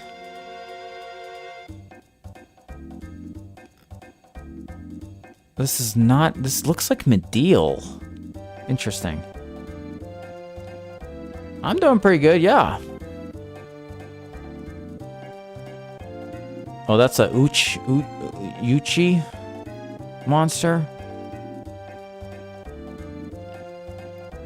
Yeah, so so what's probably gonna happen is there's gonna be like the white and black materia are probably gonna be a part of the gameplay, because this is like, this red is the red that's in the black materia. So there's probably gonna be some like power-up element with the different white and dark, black and white materias that Cloud has, maybe. Or maybe in the first half, it's like, maybe this is a Cecil situation. A Cecil in like Final Fantasy IV, where you're a black knight and then you become a white knight by the second half. Maybe that's what'll happen. Maybe he'll be like the Cecil of the game. Oh, I am doing good. We're just checking out Final Fantasy VII screenshots from the new game. Just getting mentally prepped. It's Queen! Yas! What can be said about Tifa that hasn't been said? Why? Enhance Tifa! Ow! Look at the drip.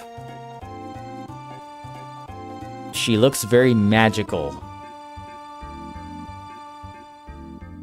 Oh, you know what she looks like? She looks like the dancer class in, is it Dancer in Final Fantasy Tactics? Am I thinking of something else? Whoa, thanks for the streak. 50 streak, dude, let's go. Hell yeah, I got the streak. Let's go. Man, Tifa is awesome. She looks like a mage. So I'm trying to figure out where this area is. Is this Wutai or is this Mideel? I can't tell. Or is this like that area that's next to Gungaga? That you fight the Ultima weapon? I'm trying to figure it out. It's either that or this is Mideel. I can't tell. Oh yeah, Code Veronica. Yeah, that game's gonna be really good, dude. I was saying that there's a chance that the Code Veronica remake could be better than Requiem. There's a chance that it could actually be a better game. There's a possibility. I've never played the OG. People love it, but people have also said it's really cumbersome.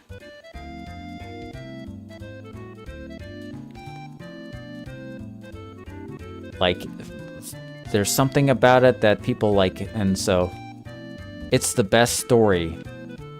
Okay. So, like, the narrative is, so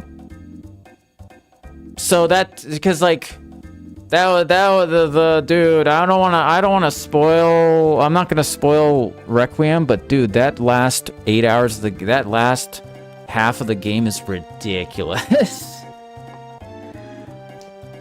Man, I don't know if I agree with any of the writing choices in the second half of the game. Jeez. That ending was like, okay. That's just me. Not a fan. I don't want to spoil it, but there's like some aspect of it that I'm like, are you kidding me? They're just, okay.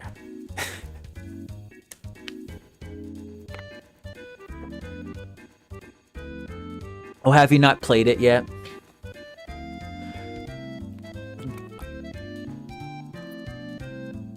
It doesn't ruin the game. Don't worry. It does not ruin the game. What I'm saying doesn't ruin the game. It's still great. It's still really good. But it's like you're playing it for the gameplay. But I do highly recommend it. It's really fun.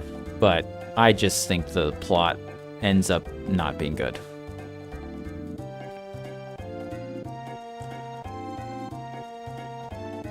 But that's just me. It does start off really good, though. Like, it has, like... It's just, like, at the second half starts to become, like, ridiculous. But the first half is really, like, really excellent. It's like some of the best Resident Evil of all time is the first half. It like really is. It's like when you're playing as Grace in the first part of the game, it's like a 10 out of 10 video game. And that is worth buying. Like that alone. That experience of playing as Grace in the like the hospital thing, that is worth buying and playing the game. And it's just bonus points if you're into the Leon part. Like if you happen to like the Leon part, then you would love the game. You would love it. If you're sold on it.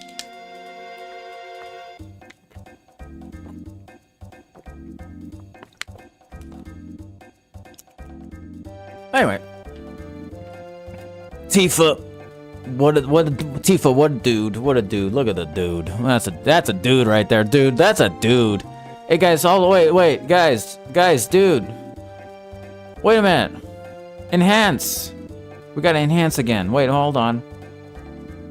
Enhance. Dudes. Dudes, they did it. Dudes. They put Tifa from Street Fighter into the next Final Fantasy game, dude. Dude.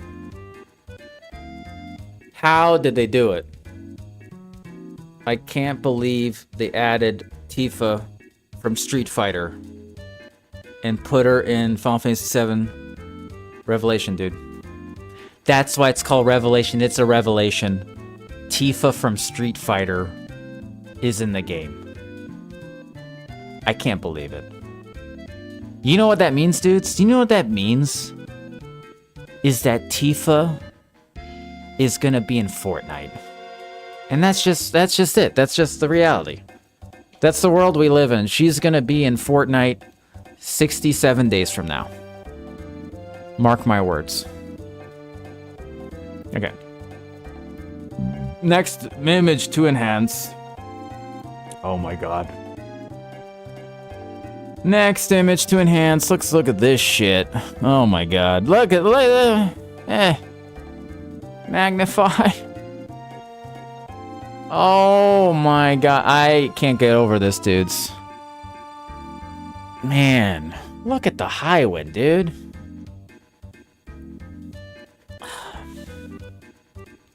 Man. Looks so good.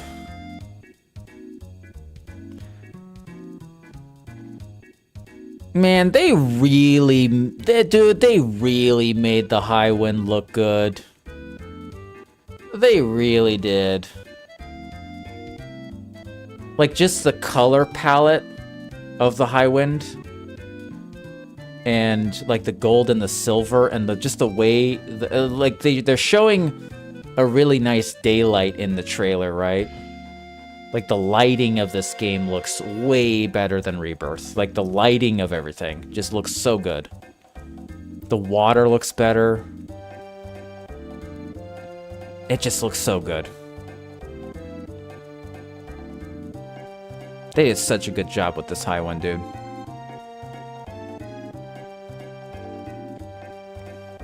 It does look like they're gonna space everything out more. I also noticed. Because in Rebirth, the map is sort of like close together. So I think what they're gonna do is it's gonna be kind of like Tears of the Kingdom, where the map is gonna be altered a little bit. Because there's Breath of the Wild, but Tears of the Kingdom kind of has similar areas, but they sort of like morphed it to fit the game better. I think they're gonna do the same with this game, and instead of Tears of the Kingdom where they scrunch stuff in, they're gonna literally have big water separation between areas, so it's gonna be bigger. So maybe the real estate of the land will be the same, kinda, but they're gonna probably spread out like the 2 big islands from each other, or the 3 islands, because it's like 3 continents. So it seems like they're gonna spread them out. Like you can kind of see like, oh yeah, this stuff is kind of like far away from that island and stuff. So that's probably how they're gonna handle this. It still like begs the question, because you're on a Highwind, you can parachute. How much can you parachute? So my question is, does parachuting defeat the idea of what the gold chocobo is gonna be? Because the gold chocobo exists because if you have an island with a forest, you can take the chicken and go on top of the island in the forest. So I wonder if they're gonna have it to be where you cannot parachute into a heavily forested area, which would make sense because it's, you know, safety reason, right? You can only parachute into like a open area. So maybe that's going to be part of the mechanics where you cannot drop out of an area with like a heavy, deep forest. So you have to land, you still have to land your parachute in specific open areas and not just anywhere. So I think that would be good. So that would allow you to use the gold chocobo. Maybe they could Final Fantasy 9 the chocobo to where you can lift off and fly with the chocobo. Because you can already fly with the chocobo in Rebirth. It's the blue one. So that could be the option of you make it like Final Fantasy 9, where you have the chocobo able to just on command start flying around. And then you can land into a, just like Final Fantasy 9, you can land in a forest.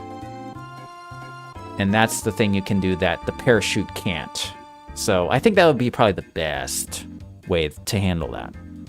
Because they do definitely need to have that aspect of the Gold Chocobo where you can go anywhere on it and feel like you can do anything on a Gold Chocobo. They need to maintain that. I feel like I'm doing a PowerPoint. I kind of am though. This is the Nipfunk PowerPoint presentation.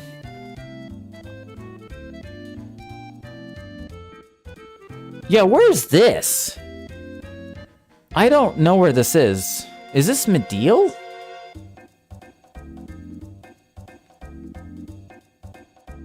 Or is this where the Ultima weapon goes? This is probably Mideel, right? Because Medeel's very jungly. It's hard because there's Gungaga. And then separate from that is like the part of Gungaga where you fight the Ultima weapon. And you do that kind of weird quest. But I think that's just Gungaga. So this looks way different. So this looks like a completely different biome. So this is probably Mideel. Looks really good. There's Red 13. Don't burn down the forest, Red. Man. There, what's this? Oh, that's Cid. Oh, I can just do this. There's Cid. Man, Cid looks so good, dude. Cid looks so good. That dragon, is it called Dragonlance? That's his limit break? Man, that looks so sick. That looks so sick, dude. I love it. It's gonna be really interesting to see what Cid's characterization is. Because he is essentially the only character in the game that they're heavily changing. Because his attitude is so much different in Rebirth. He is very polite. He's like a polite southern gentleman. He is like the total opposite of what he is in, like, the original. He's like an absolute psychopath in the original. And yeah, so they decided to be like, you know what? We don't want to like try to figure out how to the Sheila character, Shayla, whatever. Like, they're probably like, let's just not even bother trying to figure that part of the game out. Let's just basically like rewrite the character. I'm not totally against it. Some parts of those scenes are quite rough. Get the goddamn tea. I think that should still be in there. But just like, you know, maybe not be as crazy. Like, have some redemption. You know? Have some redemptive quality. It felt like there wasn't like a I forget the name. Sheena? Sheila? Shira? Shira? Yeah, that part's kind of funny.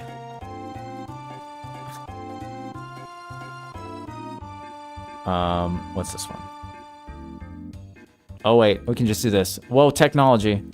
Look at Vincent. Enhance. Enhance Vincent.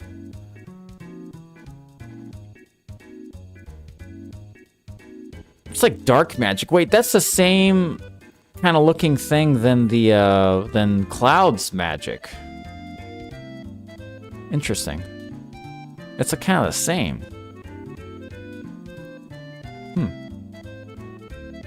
it looks so cool. Vincent looks so good in this remake. Oh my god, dude. The Galan Beast. Jeez. Dudes, this looks so good.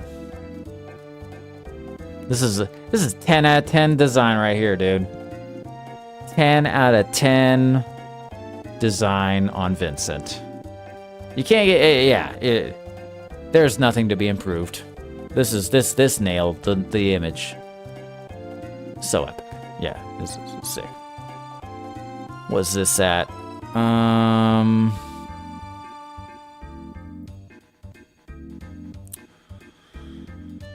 Where is this? Is like the northern crater.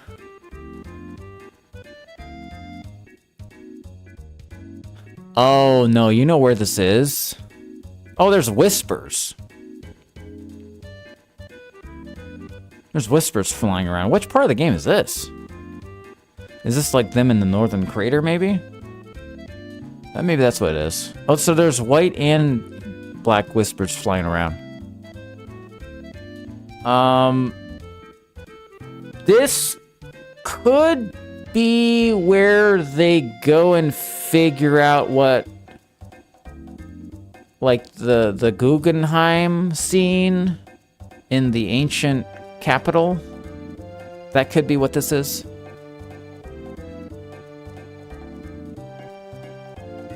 So maybe this is where the what's it called? That water hologram thing is. Maybe that's what the scene is. Or maybe this is Northern Crater. I don't really know where this is. That's the only two things I can think of. It's like either Ancient Capital or Northern Crater. One of those two scenes. Cloud looks like he's not. Cloud looks like he's a changed man in this image. So probably later in that's probably where it is. This is the Ancient Capital. We've already looked at the Sephiroth stuff. What's this? Oh yeah, this is the Northern Crater. Yeah, I think it's the Forgotten Capital, because in the Forgotten Capital they're trying to figure out what Aerith was trying to do. They're trying to figure out why was Aerith at the Ancient Capital.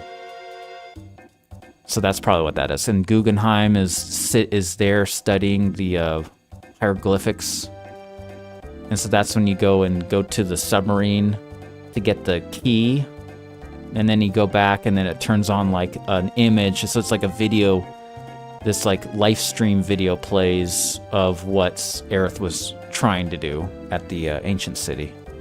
Oh, Silk Spectre, thanks for the raid, dude. Just in time, we're yapping about Final Fantasy. Just in time, dudes. It's the look at it. What's up, Raiders? You're just in time. You like this game, right? Silk Spectre, you like this game? You guys like this game, right? You guys like it. It's like a game that exists. Look. Not really. Ow. You don't really like it that much, I see.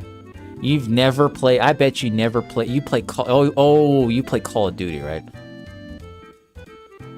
You're a Call of Duty streamer. The only RPG you've ever played is Stellar Blade, just because it has booty. That's the only one. Booty Blade, that's it. Other than that, Fortnite, Call of Duty.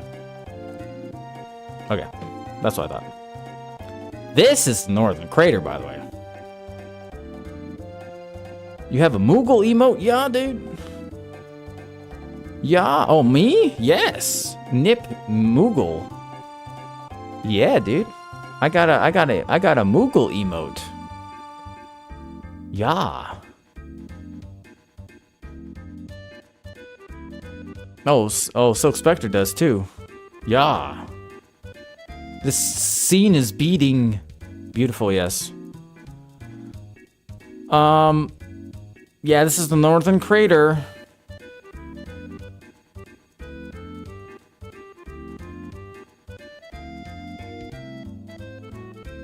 Oh, guys, what if they start the... Okay, here's a crazy theory. What if... Because it's like the question is, man, how do you make the opening of Final Fantasy VII exciting?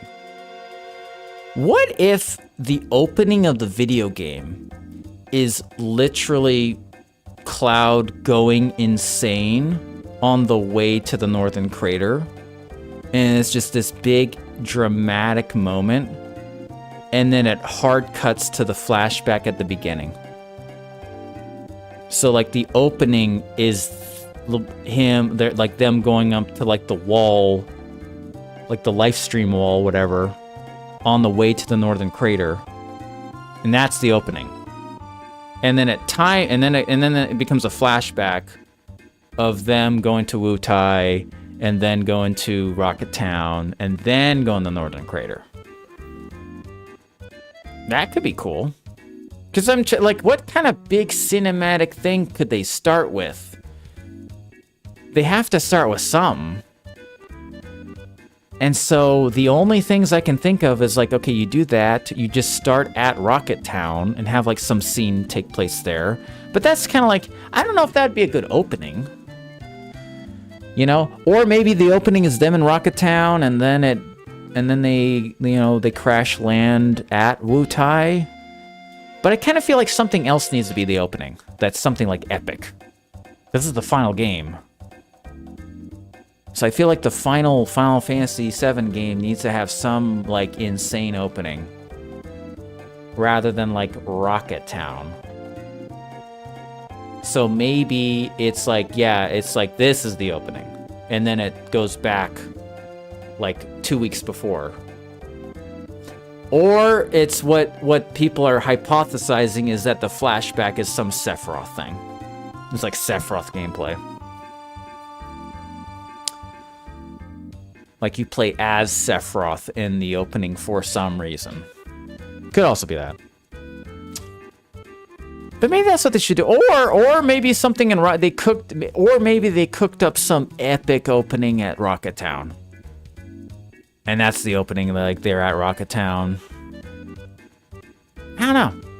I have zero idea what the opening of this game is gonna be. It's hard to know because it's like the game ends at a strange spot where there's nothing really big and cinematic that happens. So. I don't know. Actually, you have no. It's gonna. I guess it'll be. We'll just. We'll just be surprised when it comes out, which is cool. Oh yeah, we saw Ultima Weapon. Yeah, we did. We saw these already. Oh, look at this one. Whoa, the Riz. Enhanced Sid's Riz. Enhanced Sid's Riz. Wow, look at that. Oh, you know he's risen out. Look at that. Oh, he's risen.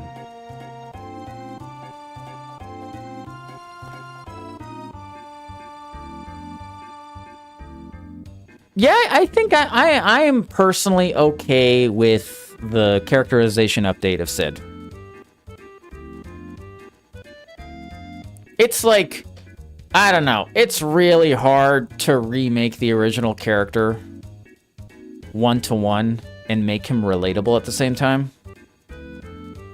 It works in the original game because the original game is kind of cartoony, but I think the more realistic Final Fantasy VII gets, the more like maybe overtly aggressive the character is to be at the point where he's not relatable. Like if it's a cartoon and they look like Lego pieces, it kind of works better. But to have that be in a realistic video game is hard. It's hard. So that's probably why they had to like tweak him a lot, because it gets to a point you have to make all these characters relatable. You know, you have to make them all relatable. Like Yuffie, dude. They changed Yuffie also a lot. And she is like, She went from being the most annoying character in the game, other than Kate Sith, like those two characters. They somehow miraculously made Yuffie like one of the best characters in the game. Like, she's such a good character now. And she's literally like one of the worst in the original game. She had next to no character development. And now she's like, wow, she's like a really relatable character. Very, she's an amazing character now. Oh, there's more stuff. More Vincent. Do we want more Vincent, dudes? Oh, we want more Vincent. Oh, it's even cooler. Look at this one, dude. Whoa, look at this Vincent. Oh my god. Dude, they did such a good job with this Vincent. Whoa, dude. Man, they did so good. Looks so cool.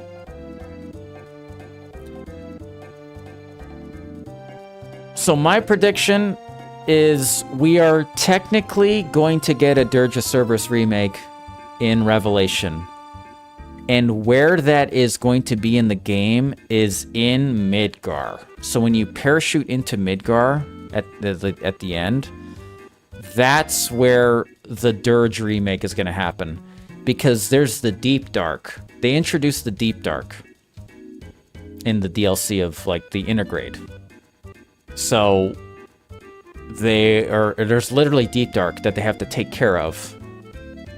So I think when they're going into Midgar to go and fight everybody there, that's where the Vincent part is going to be, where it's going to feel like you're playing Dirge. Because even in the trailer, there's some auto-aim stuff happening that felt like a third-person action game, kind of for like environmental stuff. So there's definitely going to be a Vincent section, just like the Red 13 Barrett section, because they did the Red 13 Barrett section because they want to introduce you to the Red 13 combat and get used to him, since he didn't have any playtime in the original, or the first one. So I think they're going to do the same thing with Vincent.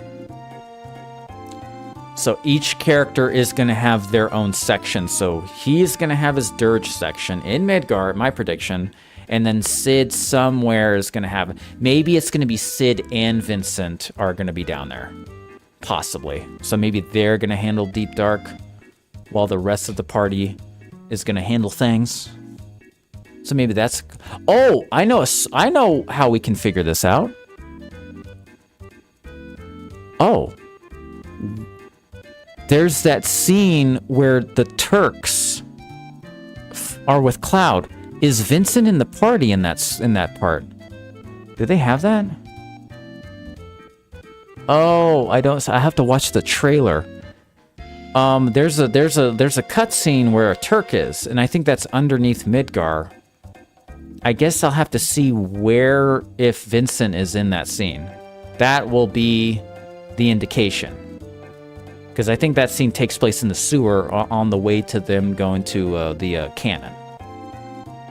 So if Vincent is not in that scene, that could be an indication. Unless if Vincent does all that and then they all join back together to go and do the rest. Actually, no, Vincent would be in the party for that, because by the time you get up to the cannon, you do want the opportunity to choose what party you want. So they're probably going to have all the parties available. Okay. Oh, that's Ifrit. And we know what Ifrit looks like. He's cool. He looks a little different, though. Looks pretty sick. Wow. I did a full shift, 8.5-hour stream. Let's go. Man, dudes, this is crazy. It's crazy that they Tears of the Kingdom Final Fantasy VII. That's the best comparison I can get. People are saying Fortnite. It's kind of like Fortnite, but it's... I think their inspiration definitely was Tears of the Kingdom. Like jumping up from the tower and then just going wherever you want from the tower. This is definitely a Tears of the Kingdom inspiration for sure. That's where they took this from. It's such a good idea. That was a big question of how they handle the Highwind. Like, how do you just land anywhere? Is there going to be helipads that you have to land? So you can't, like, really go anywhere you want? And so this is the best possible solution, is to have a Tears of the Kingdom mechanic where you can just sort of jump off and then start floating down wherever you choose. It's such a better option. This is probably the best possible solution to this problem, because you can't have this gigantic Highwind land absolutely anywhere there's grass. And you just plop. It's like, imagine how difficult it is to program the idea of landing a Highwind in like any part of the map that has like an open area. Because there's going to be like environment that will clip into it.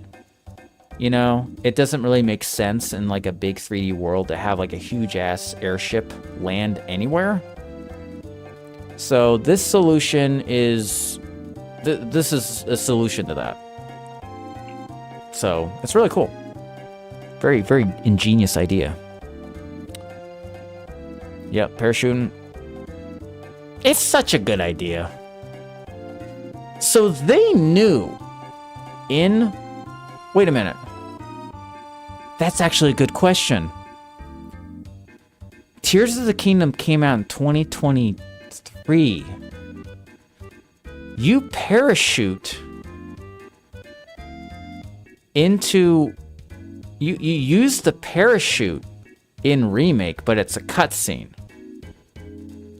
So I'm curious, did they come up with this idea when they're making Remake? Or did they come up with this idea because of Tears of the Kingdom? I wonder. Because this is foreshadowed in Remake, because that's like that's probably why that scene with Jesse is in the game, because they knew like, oh, we're going to be using parachutes. Of course, that also foreshadows the parachuting in the Midgar part, you know? So maybe originally they just thought, oh, this is like the parachuting in the Midgar thing. But I wonder if they thought to use that as an actual gameplay mechanic while they're making the first game. I wonder if they even thought of that. If they planned that far ahead. Jeez, this looks incredible, dude. They did such a good... The Highwind looks so much nicer looking. Like... Right? You know what? You know why I like this design? This looks like the most prestigious airship in the world. And that's why I like the design of the Highwind. It looks like this is like a prestige aircraft. And that's how it's treated in the lore of the game. But in the original Final Fantasy VII, it's kind of like, it's like grimy, especially on the interior. So I kind of do like it how it's like, oh, this is like a ritzy, high-tech looking airship. So it's like really crazy that they would even be able to steal it to begin with, because it's like, oh, we stole the Highwind. We stole the airship. I think that's cool. This is a situation where I will say this is an improvement on the original game's design. I think it's because of the gold. I don't think there was gold in the original design, so the gold really looks good when you're flying with the blue skies and stuff. Like, the whole color palette just is really good for the idea of being in the air with the skies and stuff. It's very, very, very good. Very good design. I think this is it. This is it. Oh, man. Dudes, this is crazy to me. I am still a little blown away they even showed off weapons in the trailer. Like, I thought that would be one of the last things they wanted to show. I was not anticipating that was going to show Ruby weapon. like, geez. I thought that would be saved for, like, the final reveal. But they showed all that stuff in the first trailer. That's crazy to me. That's crazy. Now, they didn't show off Emerald Weapon. But, dude, seeing Ruby Weapon in the first reveal trailer is kind of crazy, honestly. It's like, wow, they're really showing a lot of this stuff. But what's crazy is it looks like they're going to have other weapon fights in the game. So this is like a new weapon. So instead of just having the regular ones, there's a bunch of different ones that you're probably going to be able to fight, which is really cool. Which just means you have more boss fights. So that is really cool. That you're not just going to have Emerald and Ruby as the optional. You're going to have like a bunch of them to fight. There's probably going to be one per biome, probably. So one per area. So maybe each area, each town, so Grasslands would have one. Cosmo Canyon would have one. Medeal would have one. And then Junon might have one. Well, I guess Junon would be the one that is in the plot, and then Diamond would be the one that's near Midgar. So maybe the other areas would have their own boss fight. That's what I would think. I think that's it. And then finally, the cover. Wow, look at this. Look at this, dude. This is... Man, look at that. Dude, this is such a good cover.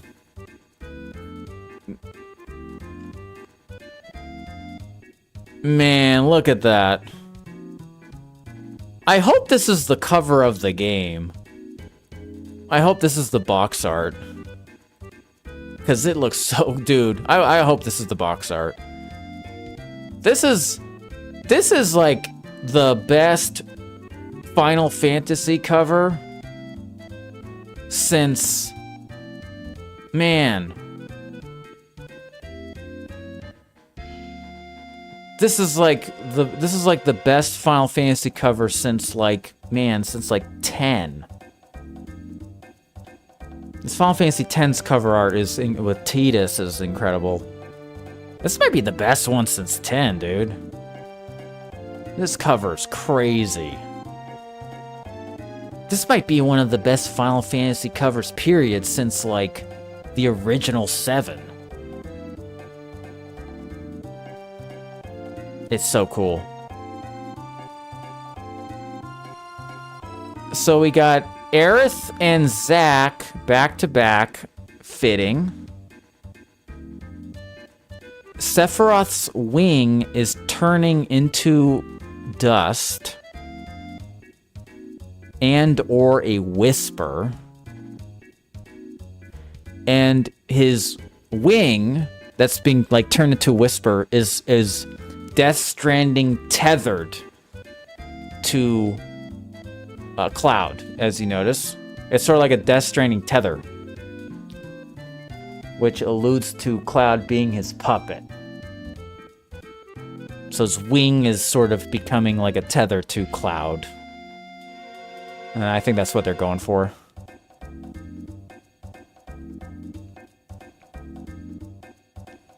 We've got all the party members. It looks so sick. Okay, is there anything else I can pick up on here?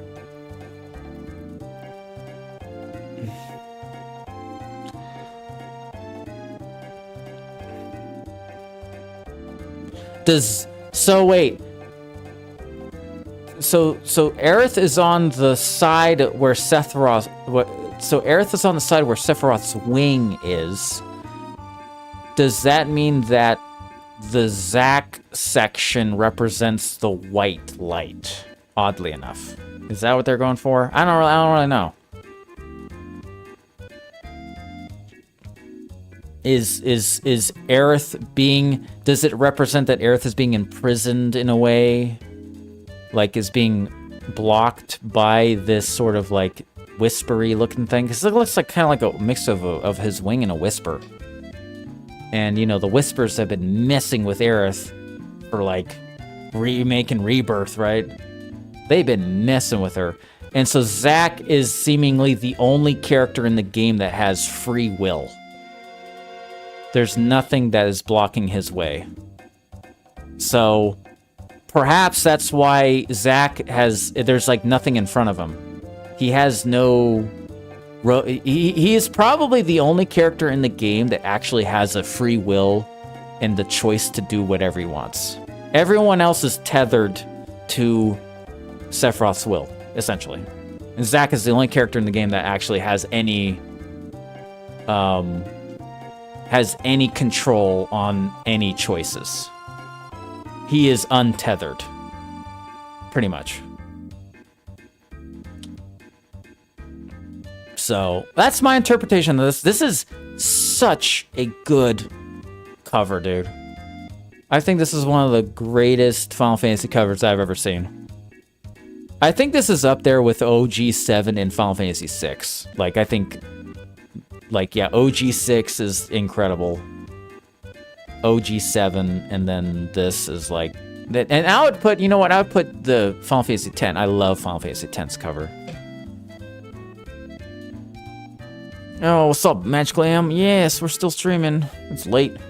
Yeah, this is the cover to the Final Fantasy Part 3 game that's coming out.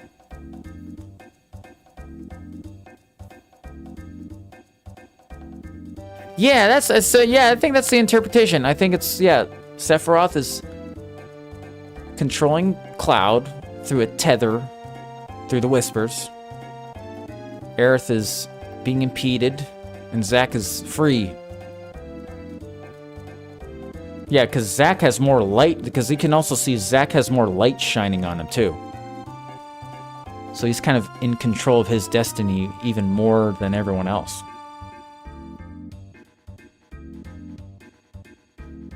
That's what I think. Such a sick cover. Alright. Because here's the thing. I swear to God, people are like, you're looking... If anyone says you're looking into this too much... When it comes to Japanese writers obsess over subtextual meaning to anything. That's why a lot of anime, when you watch it, doesn't make sense. Is because a lot of times anime is made purely out of subtext and not actual plot. They are obsessive about that. They will sacrifice characterization for a good subtext. A lot of times. That's what Akira is. Akira is like... They are... the writer of Akira is so hell-bent on the subtext of the plot where it almost sacrifices the characterization near the end of the movie. Like, the intention of the movie by the end is to say a subtext and do that by the end. And, you know, stuff like Ghost in the Shell does that too. Ghost in the Shell is a little bit more straightforward though. But yeah, Japanese writers are obsessive about stuff like this. Like imagery and having the imagery, like the perfect example is also FromSoft. FromSoft is like, we don't really have a narrative. We all have visual storytelling. We will tell a story through an environment and an item that you find. How things look, where an enemy is. And that's like another example. Alright, that's it. We looked at all the art. I think there's more, but I don't know where it is. Screenshots. Or maybe this is it. I thought there was more. I thought there's more than this. Artwork. Logos. Documents. Announcements. Yeah, dudes.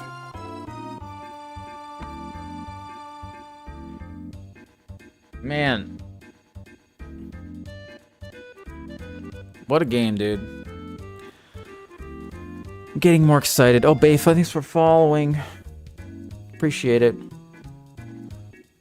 Alright, guys, it's almost 2 o'clock in the morning. I gotta go.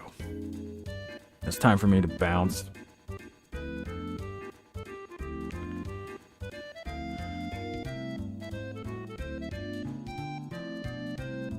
Time to bounce. It's 3. Ugh. It's late. It's very late. Alright. We're gonna close out of YouTube and Tim Tam. We're gonna be on Twitch for a few more minutes. I appreciate everyone watching. Thanks so much. It's been real. We are on YouTube as well. If you guys want to check out YouTube, all the VODs are there.